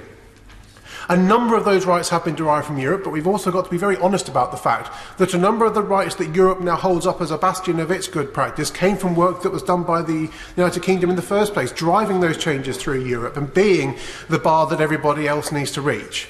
Now, we need to protect those. We need to make sure that there is no way that we can regress and water down those rights once we leave the European Union, and that we can then make sure that any new changes that come from Europe are looked at by this place, and that the sovereignty that we have brought back, we choose whether we wish to adopt them. My argument will be that we should adopt all of them, and we should continue in lockstep with Europe, because any changes and improvements to environmental standards, consumer protections and workers' rights, in my opinion, is a good thing. Well, my honourable friend. No, I won't, I'm afraid, no, because everyone else has had their time today, I'm afraid, so I'm going to carry on. What I do think is important, though, is that we find a mechanism that does that isn't simply kicking the can down the road with another referendum, that simply adds procedure and stops talking about the people. Because too much of this debate, and we saw it yesterday on both sides of this House, with rather tedious and continual points of order on a point of process that doesn't progress the debate further, doesn't resolve the fundamental issues that I know are important to my constituents in Stoke-on-Trent, as are important to constituents on every side of this House. And at some point in this Parliament, we are going to have to decide what is it that we are for. Not what we are against, not do we wish to rehash and re-argue, but what are we actually for? And I wish that the conversations that I was privileged to have this week with both the front benches of my party and with the government would have happened 2 years ago. I wish the government and the front bench of the Labour Party would have got together after the general election and tried to hash out some sort of plan that would not have pleased everybody, would not have made everybody ensure they get what they want, but there was pragmatic in an approach that said we have to find a way of healing the country, bringing forward things that we know are important, and delivering on a Brexit referendum outcome that does not do economic damage to our country, and also ensures that people who voted leave and people who voted remain feel like they have a stake in the future of our country. My frustration with this whole process is, and continues to be, that we appear to be moving away from a pragmatic middle and moving towards two extremes.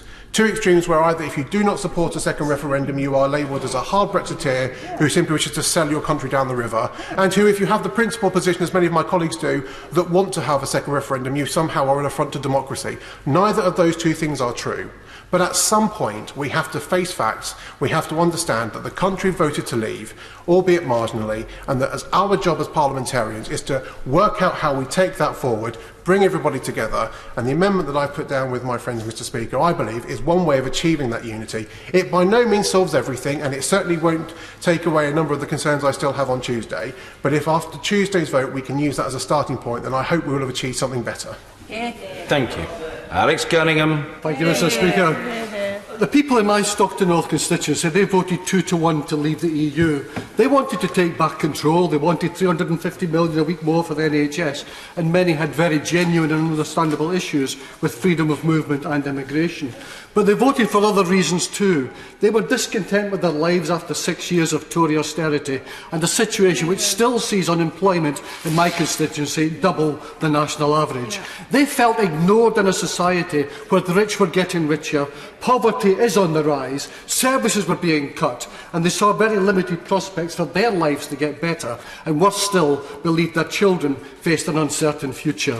But, Mr. Speaker, they didn't vote to be worse off, to see our chemical and other energy-intensive industries on Teesside devastated with a huge impact on jobs and investment, to see food standards weakened, to see their own movement restricted, to see the hard-won rights for workers set aside, not for a backdrop arrangement to protect Northern Ireland, leaving us to abide by EU rules without influencing them for who knows how long. But that's exactly what they get with the Prime Minister's deal. We are now on the cusp of shattering the hopes of our people. If we vote for isolation from Europe with the Prime Minister's deal, we don't just find ourselves on the outside, but facing an indefinite period of uncertainty. And if we were to find ourselves with no deal at all, we would be cast aside from our most lucrative markets, left floundering in the world, dependent on countries across the globe for trade deals, and facing the prospect of surrendering our standards for everything from food to chemical manufacturing. I'm always mindful and respectful of that voting statistic by people in my constituency, but my constituents are not daft. They know the false promises made to them about NHS funding, about immigration, about taking back control, and so many others will not be delivered. They also know about the controversy over the illegality of the Leave campaign. I can't possibly vote to satisfy everyone in my constituency, from the no-deal leavers to those demanding a second referendum, and many different people in between. But I can vote to protect them from the bad deal and no deal. The government are failing to deliver a prosperous deal for our country, and I favour a general election, but failing that, a second referendum, which, according to my own and national surveys, the majority of people in my constituency now want. My votes are also for the North East of England, a huge net exporter of goods to the EU, which depends on the markets there for cars, for chemicals and for countless other manufactured goods. It also depends on the EU for expertise, for grants and for tourists. And much of it is starting to go wrong, as evidenced by members of the North East Chamber of Commerce. Their quarterly economic survey results, released recently, reported less international trade activity and cited Brexit uncertainty as the key reason behind this. The region looks set for a record year of trade, outperforming 2017 in the first and second quarters of 2018, according to the Chamber. But a 10% decline in exports to the EU represented a reduction of £200 million in business, dwarfing other gains. As some members may know, I have a long-standing interest in the UK energy and spent a large part of my career working in the gas industry. A year on from the launch of the government's industrial strategy and the Helm review into the cost of energy, a new report published last month by UK Steel shows UK producers face electricity prices twice those of their direct competitors in France and 50% more than their German producers. Gas prices also remain high, more than twice those of US manufacturers and 3 times that of Russian producers. Carbon prices have also sustained new peaks during the autumn period.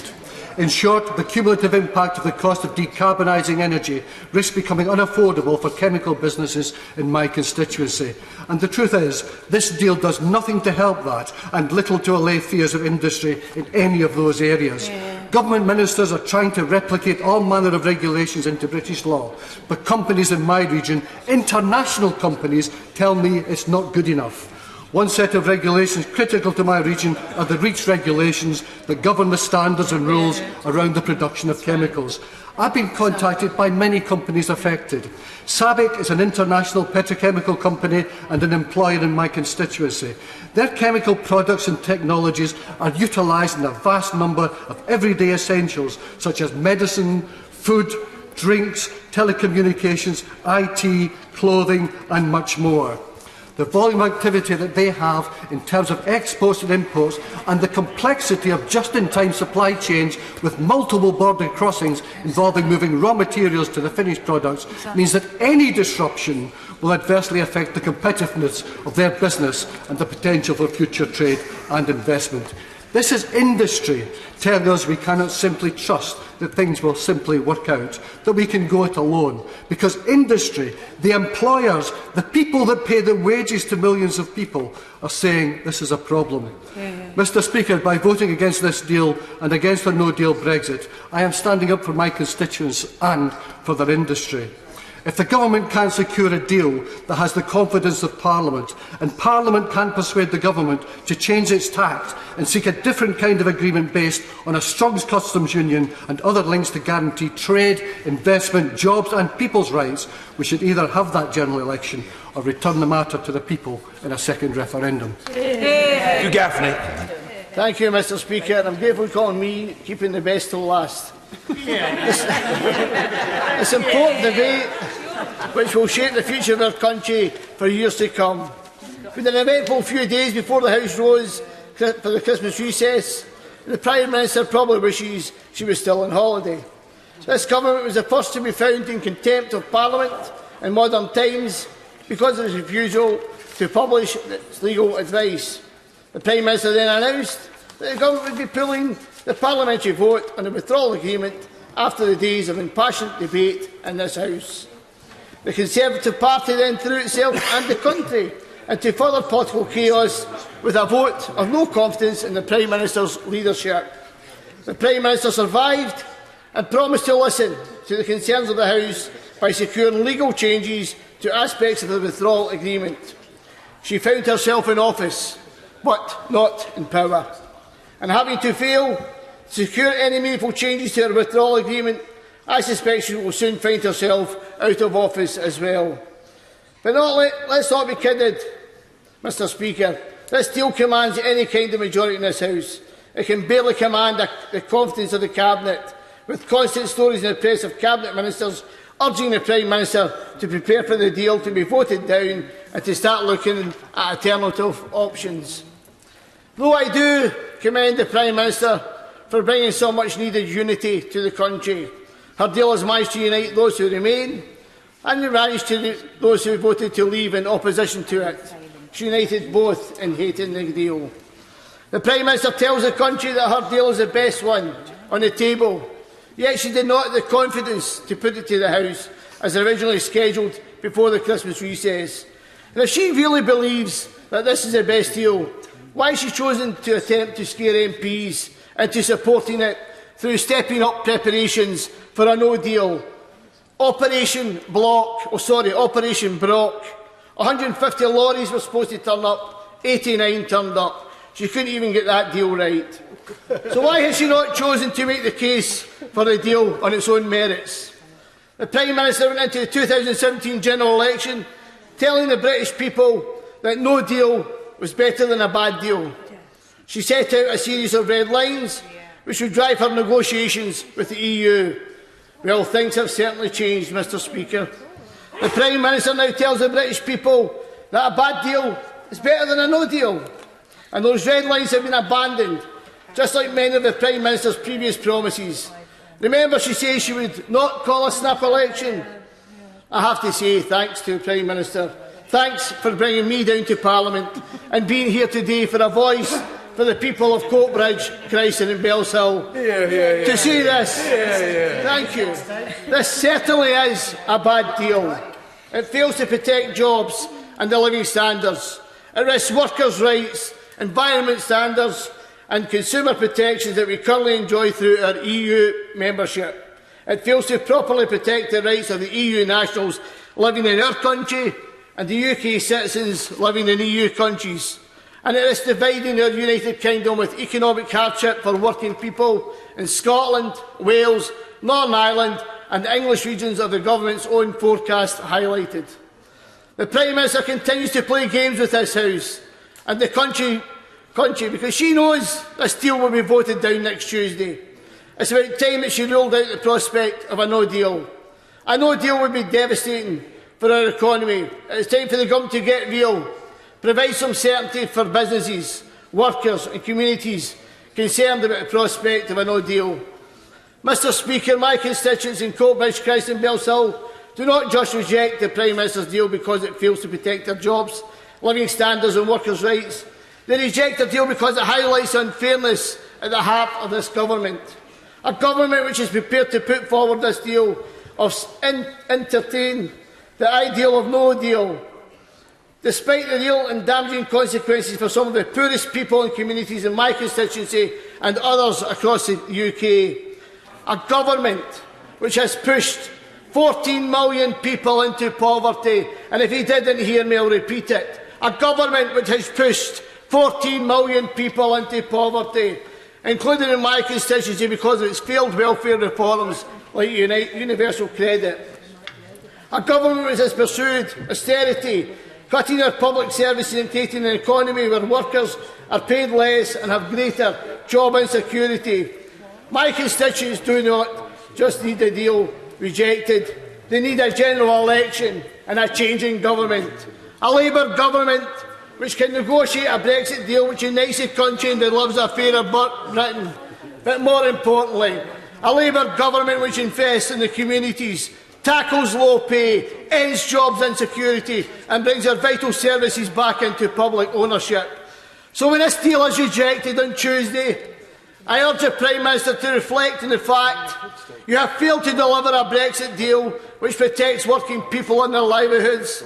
Recognise you no longer command the confidence of this House and recognise you have failed to deliver for this country. Call a general election so the British people can elect a Labour government which will get to work tackling the real issues of delivering a Brexit deal which works for the many and not the chosen few. And let the Labour government stop any more push to anyone else joining the 14 million people in poverty in this country. Thank you. Rebecca Long-Bailey. Thank you, Mr Speaker. Now, we've heard over 50 impassioned speeches today from all sides of this House. From Perth to Don Valley, from Cheltenham to Walsall, from Tottenham to Ceredigion. I won't attempt to reference every single speech that was made, Mr Speaker, as I certainly wouldn't do them justice, but it was clear that all members who spoke today recognised the weight of the responsibility that was on their shoulders, the critical decision that they must make to support their communities. But what also became clear, Mr Speaker, from today's contributions was that the Prime Minister's deal has not found consensus in this House. Now, the Secretary of State for DEFRA began by stating we should not let the perfect be the enemy of the good. But this deal is significantly deficient in qualifying for the presumption of this well-known quote. Mr Speaker, this deal is simply not good. It does not work for business and industry. It does not work for working people. It does not work for our environment. And in fact, the former head of MI6, as we've sat here today, is reported to have told the government that it threatens national security.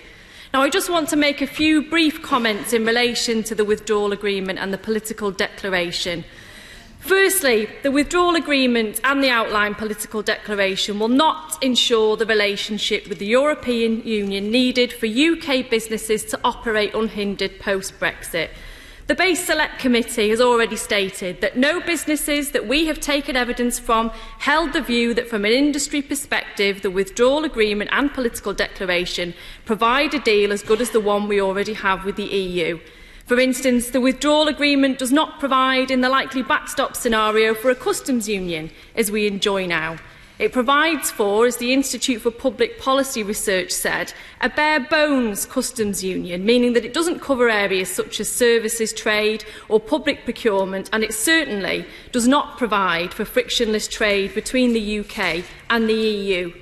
Specifically, it will not address non-tariff barriers such as VAT and product regulation checks, which will have a significant impact on industries such as car production and pharmaceutical sectors, which are central to our industrial strategy going forward. And indeed, the Attorney-General's advice confirmed this, stating that during the backstop, Great Britain will no longer be a member of the EU single market for goods or the EU's customs arrangements.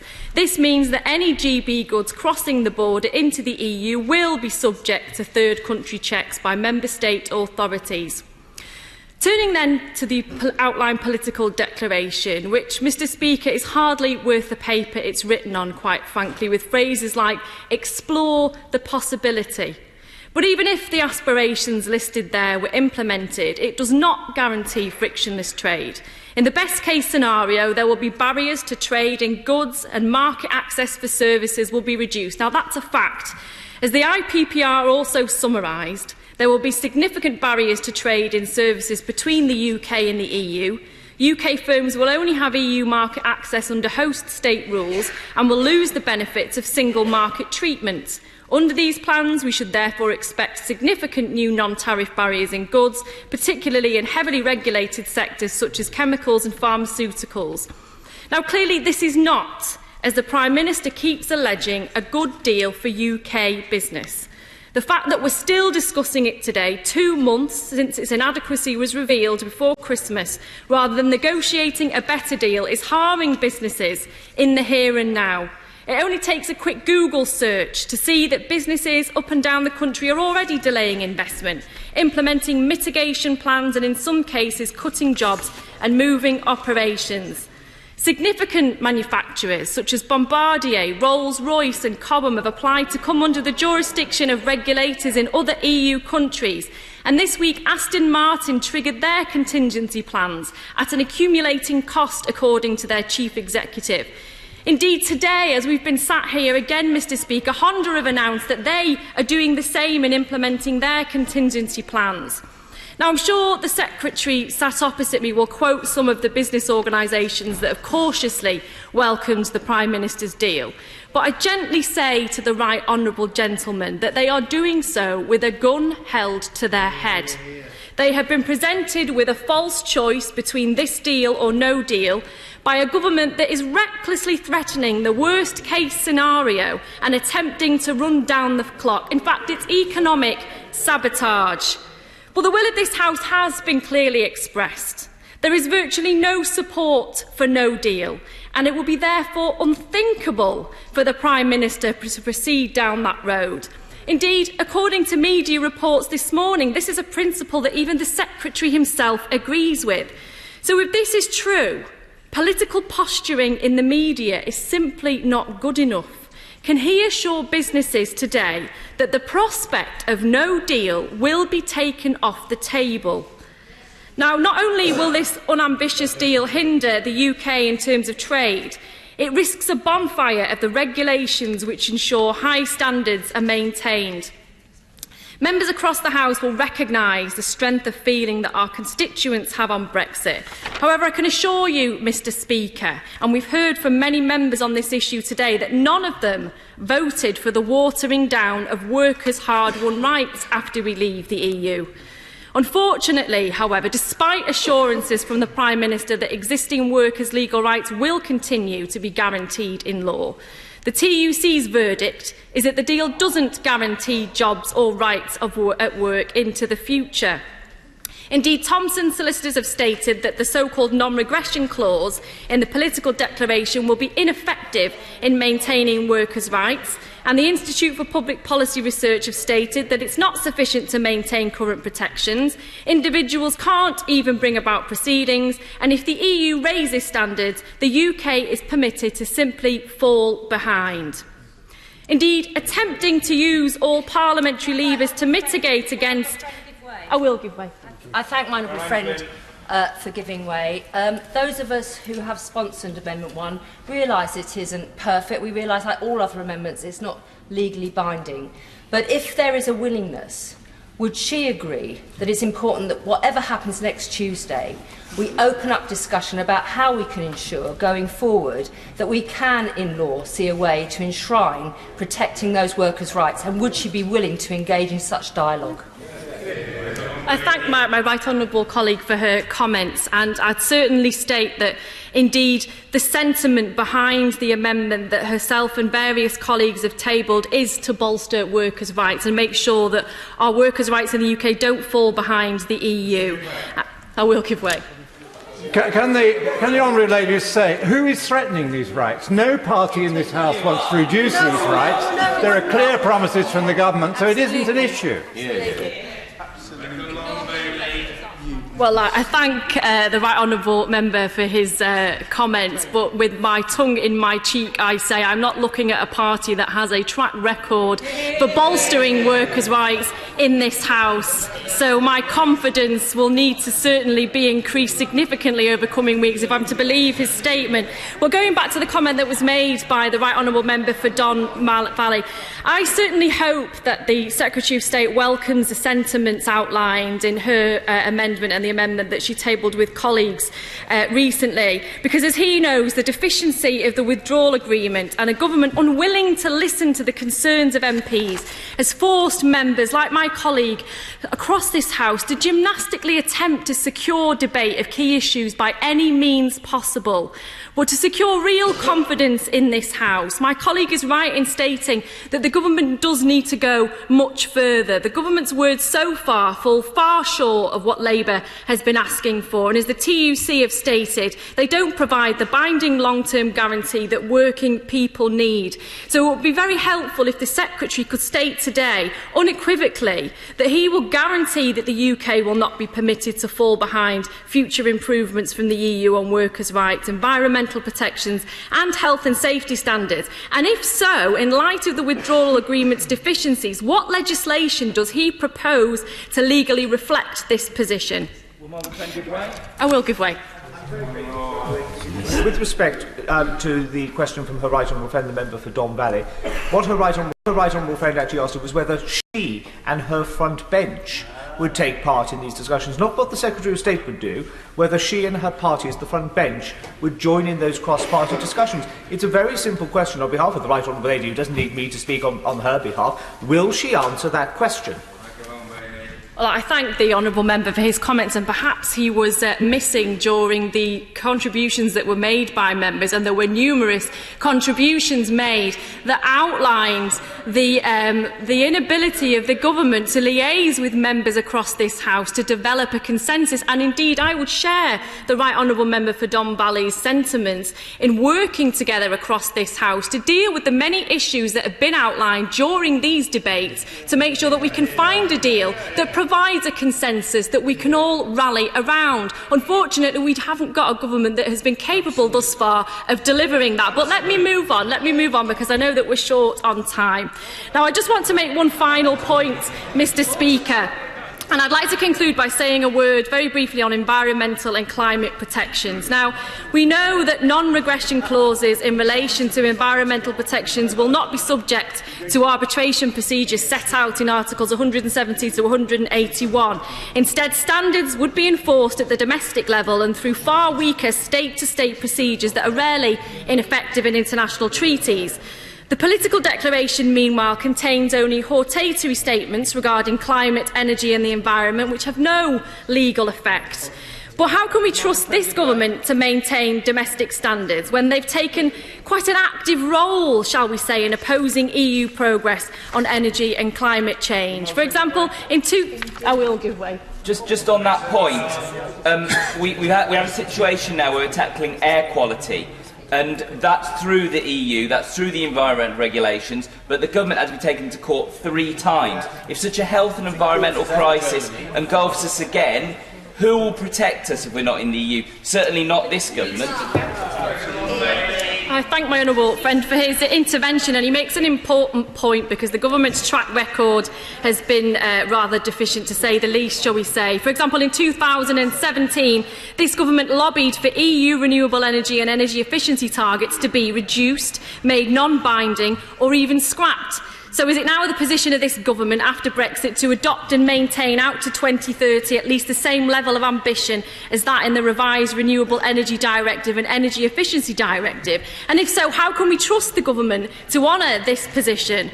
Now, of course, no deal in relation to energy and environment would be even worse, risking chaos and catastrophe for energy, climate and the environment, in the words of the Greener Coalition of NGOs. But as I've outlined, it's extremely irresponsible of the government to leverage the disaster of no deal to hard sell what is quite frankly a dismal alternative. Now, Mr Speaker, I'll bring my comments to a close now. I've outlined very briefly some of the deficiencies in the withdrawal agreement and political declaration. It demonstrably divides this House and indeed Britain in its present form. It will not protect jobs and the economy. It will not protect workers' rights, environmental or health and safety standards, and it gives barely any indication whatsoever of what our future relationship with the EU will look like, causing chronic uncertainty for business. Now, members have a choice. Do they vote for a deal they know will make us worse off, with a huge question mark for years to come over our future relationship with the EU? Or do they demand the negotiation of a better deal for Britain that will secure support in Parliament and within the country? Now, that deal can be found, Mr Speaker, but as I've said, this government has demonstrated that it is not capable of delivering it. Hear, hear. The Secretary of State for Business, Energy and Industrial Strategies. Secretary Dr Greg Clark. Thank you very much indeed, Mr Speaker. And can I pay tribute to colleagues for what has been an excellent debate with some very important contributions. And I think it justifies the time that has been taken to give members who want to speak in this debate to give them the chance to have their views stated very clearly. And I think it is incumbent on all of us, and of course particularly the government, to reflect very carefully on the contributions that have been made. In the words of my honourable friend, the member for Mid Norfolk, he said that this Parliament is sovereign, and to be elected to this House is one of the great responsibilities that our citizens can bestow.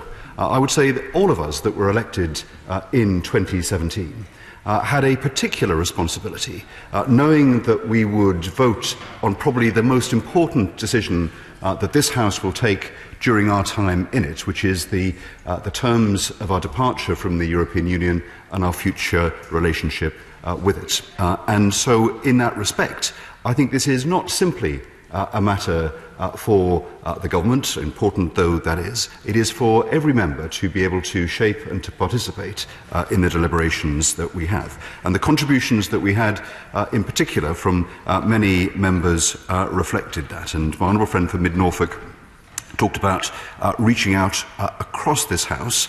He expressed the view that there is not a majority in this House for a disorderly no-deal Brexit, but of course that requires finding an agreement that the House can enter into. And I would say to the honourable lady opposite that to take the prospect of no deal off the table is in the hands of this House, and it comes through agreeing a deal. So in the spirit, I will give way. Very grateful for the Secretary of State giving way. Could he say how he thinks the House could best be involved in reaching a decision for the country if the Prime Minister's deal is voted down next Tuesday?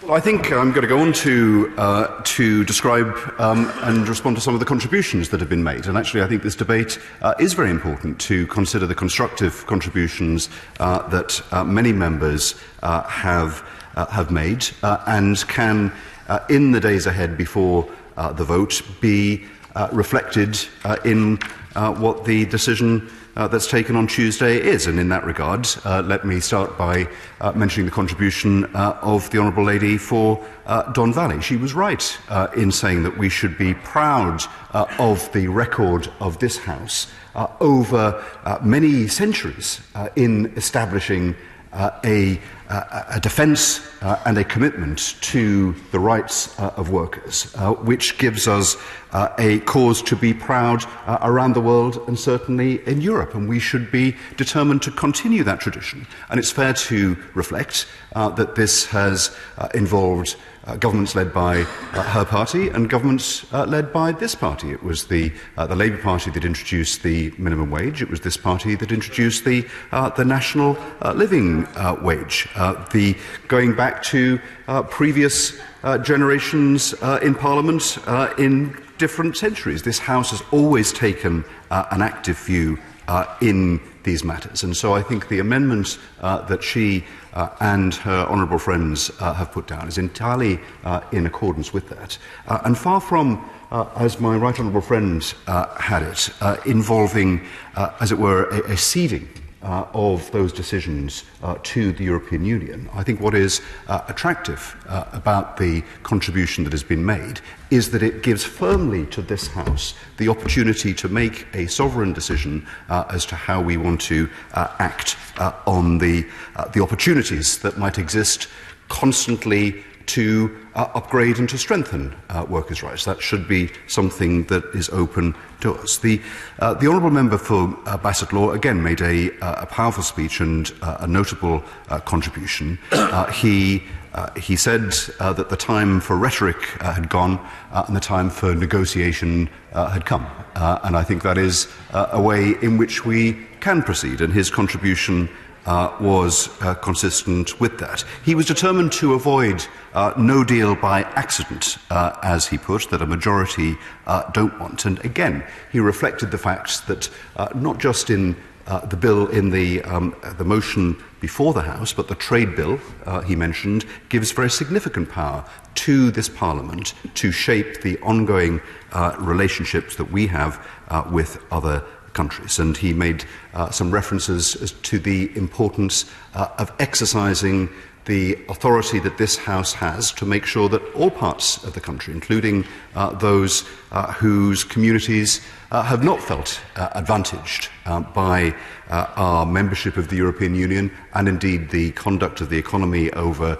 decades past, deserve to be heard and to be recognised. So I'll come on to say something more about his amendment in a second. In the same spirit, my honourable friend, my right honourable friend, the member for Newbury, again, I think very powerfully made the point that compromise is a virtue. This is something to be prized in this House, and that the mandate for compromise that was reflected in the narrowness of the result, albeit one that very clearly indicated the preference of the population to leave, I think should be reflected in our determination, in our deliberations.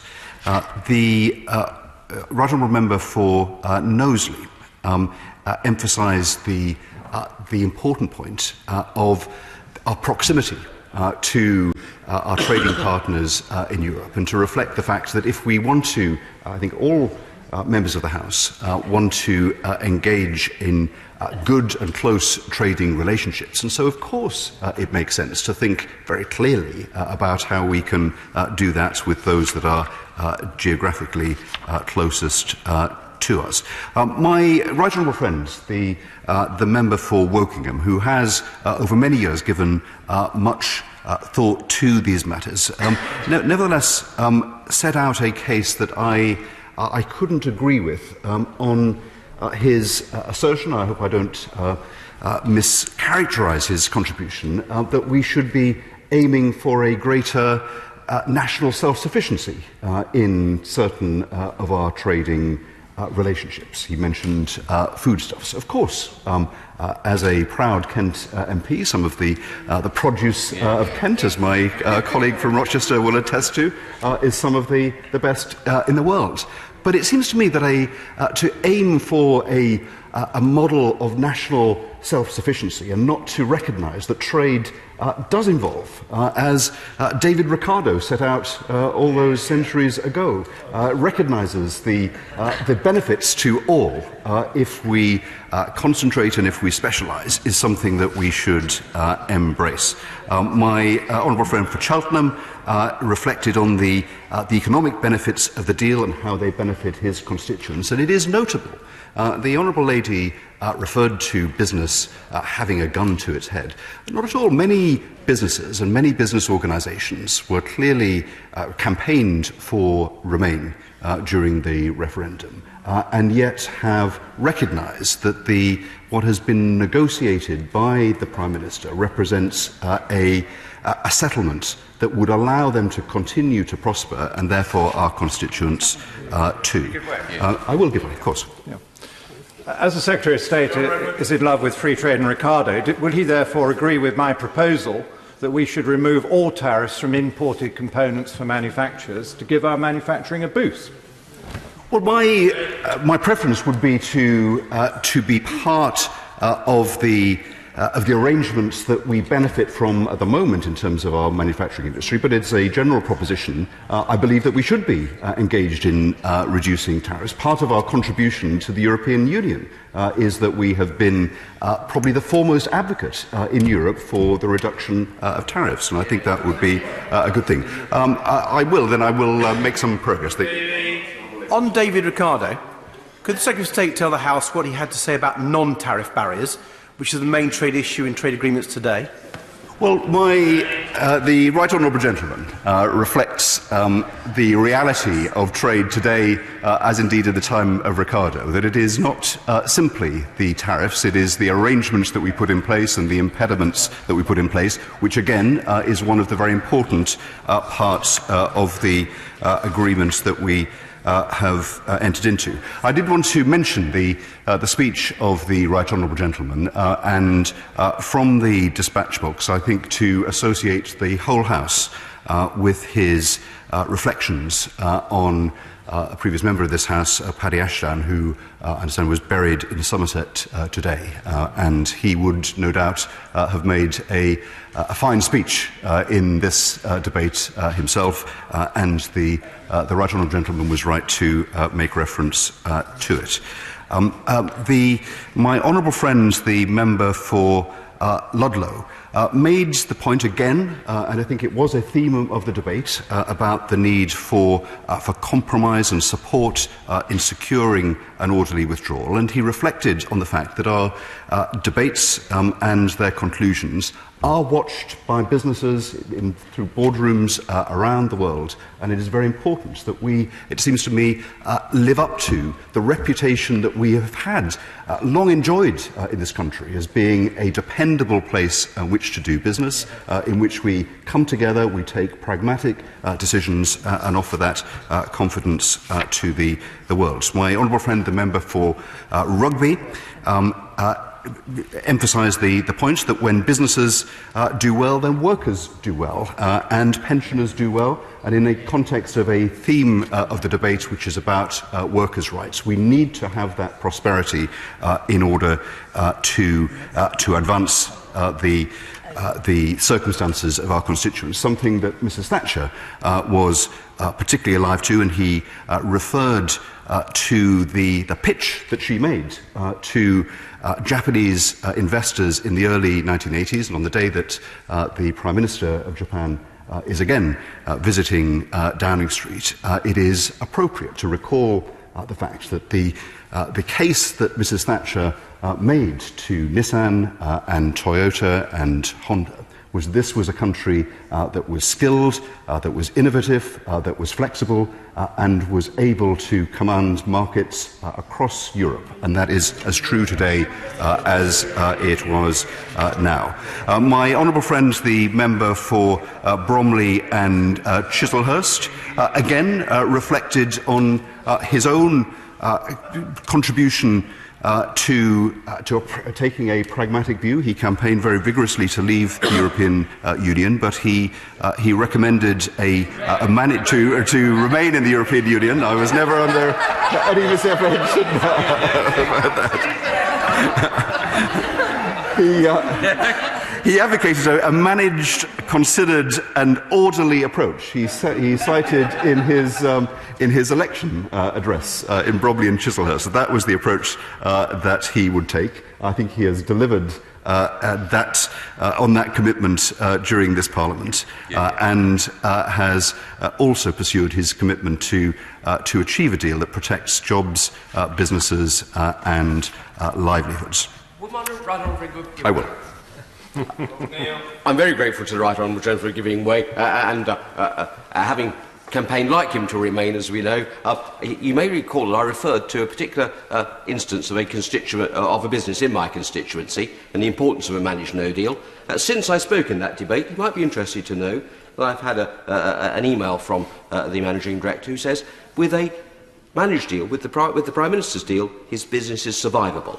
On a no deal, we will either, he says, downsize 75%, close or leave the UK. That's what's at stake here. Absolutely. Well, my honourable friend is right to draw attention to the stakes here. When I say that this is a matter that engages all of us as members of Parliament, all of us have a responsibility to our constituents now and in the future, and every one of us will need to make an individual decision that reflects that. I want to just mention a few colleagues. I'm sorry not to be able to do justice to all of the over 50 contributions that have been made, but I just wanted to refer to a contribution that the member for Wolverhampton North East made when she said, I think wrongly, that it is too late to engage across parties and across Parliament at this stage. If I've misrepresented her, then I'm delighted to hear it, because I was going to gently admonish her for that, because I think if you believe, as I do, that this is the most important decision that this Parliament will take, it is never too late to establish that agreement. He invites me to correct the record. I didn't say it was too late. I said it would have been better to do so earlier. But I really hope that if the deal is voted down, which I said at the end of my speech, on Tuesday next week, that this House will come together. And I think there is actually quite a lot of cross-party working going on across this House amongst backbenchers, more, I'm afraid, than between the government and others. That's what I say there. I'm delighted to know that, and I'm delighted that is the view of the Honourable Lady, and I think it is important that the front benchers as well. And I was a bit disappointed that the Honourable Lady didn't take the invitation that she was offered to participate in establishing what this House can support. Let me perhaps just say finally, I think we all admire the optimism and enthusiasm of the member for Walsall North that he referred to. This is a matter that merits it, and I think that contribution to the debate, looking at it as a way in which energy can be applied to finding a solution, is much to be commended. Let me reflect on the amendments that have been offered as I think an indication of some of the progress that can be made. And first of all, in this context, I think it is important to reflect that the standards in terms of workers' rights that we have in this country have not only met the EU standards, but often far exceeded them. I think it was the Right Honourable Lady for Don Valley who pointed out that the UK offers 39 weeks of statutory maternity pay compared to the 14 weeks of paid maternity leave that is required under the relevant EU directive. We in this country, this Parliament, this House of Commons, have given fathers and partners a statutory right to paternity leave and pay, something that the EU is now only starting to consider. Less than a month ago, from the dispatch box, I commented on laying legislation to repeal the so-called Swedish derogation from a European directive, removing what many in this country have seen as a loophole that allows employment agencies to undercut agency workers' wages. And so I think these sentiments and this approach is reflected in the amendment that she and her honourable colleague, other honourable members have laid. And it is in keeping with the traditions on both sides of this House. We very much agree with both the spirit and the intention of this amendment. And I think the contributions that have been made today actually show, in this instance, and it might be a totem for what is possible more broadly, of what can be done. We stand ready to engage in those discussions on this particular amendment. We, as ever, need to look at the implications and the drafting very carefully, but I'm hopeful that this will be an amendment that it will be possible to accept. The amendment mentions the environment, of course, quite rightly as well. And after we leave the EU, we have absolutely no intention of lowering our ambitious protections on the environment. We have a duty to continue the leadership that we have exercised in Europe and across the world in this. But it seems to me that we also have a responsibility.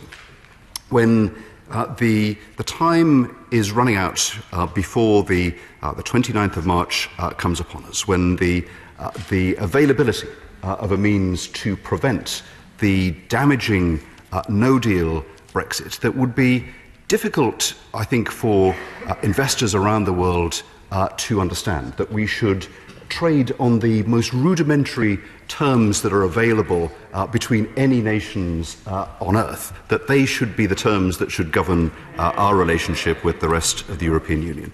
So I hope that in the days ahead, that as in the tenor of this debate, honourable members will make their contributions, that they, I can say on behalf of my colleagues, will be seriously listened to and taken into account and acted upon, as I've indicated, in response to the amendment that has been relevant to today's discussions. And that so, in the weeks ahead, this whole House can move towards a greater sense of compromise and resolution to be able to implement the decision that the people of the United Kingdom took, but at the same time to make sure that we can move forward as an economy, strengthening the rights of workers, strengthening our environmental protections, recognising the ambition that this House has to establish now and in the future this country as being one of the most successful and most admired in the world in the economy, in workers' rights and the environment. And I commend the motion to the House. I ask the Whip to move that the debate be now adjourned. The debate be now adjourned. Thank you. The question is that the debate be now adjourned. As many as other opinions say aye. Aye. On the contrary, no. I think the ayes have it. The ayes have it. Debate to be resumed what day? Tomorrow. Tomorrow, indeed. Thank you very much. We come now. Wherever you stand, get the fresh view of what's happening in Scotland with iScot. Celebrate everything about our country with intelligent, in-depth insight from lifestyle, culture to puzzles. And all the opinions you'll need. Whether it's digital or by post, subscribe now to iScot.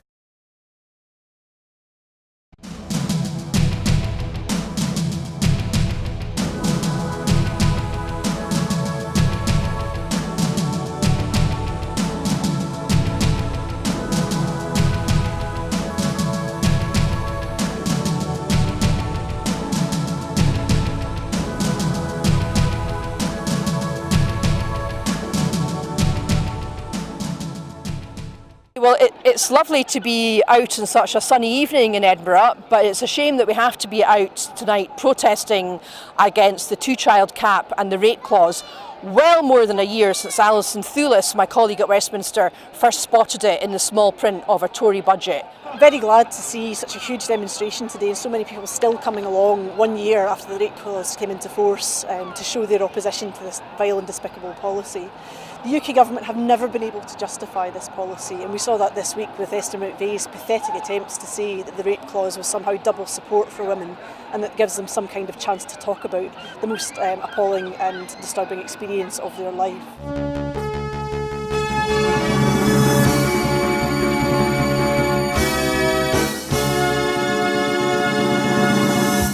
as you can see behind me, we're at the very beginning of the All Under One Banner rally.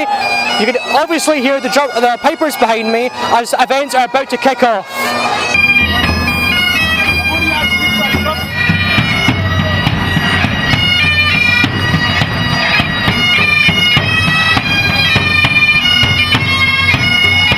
It's time to aim high, look resolutely outwards, and never, ever accept second best. Above all, it's time to believe that we can. We can build that better country we know is possible. And friends, we will. If you enjoy watching our programmes, please help us to be Scotland's independent broadcaster by signing up to become a Broadcasting Scotland supporter.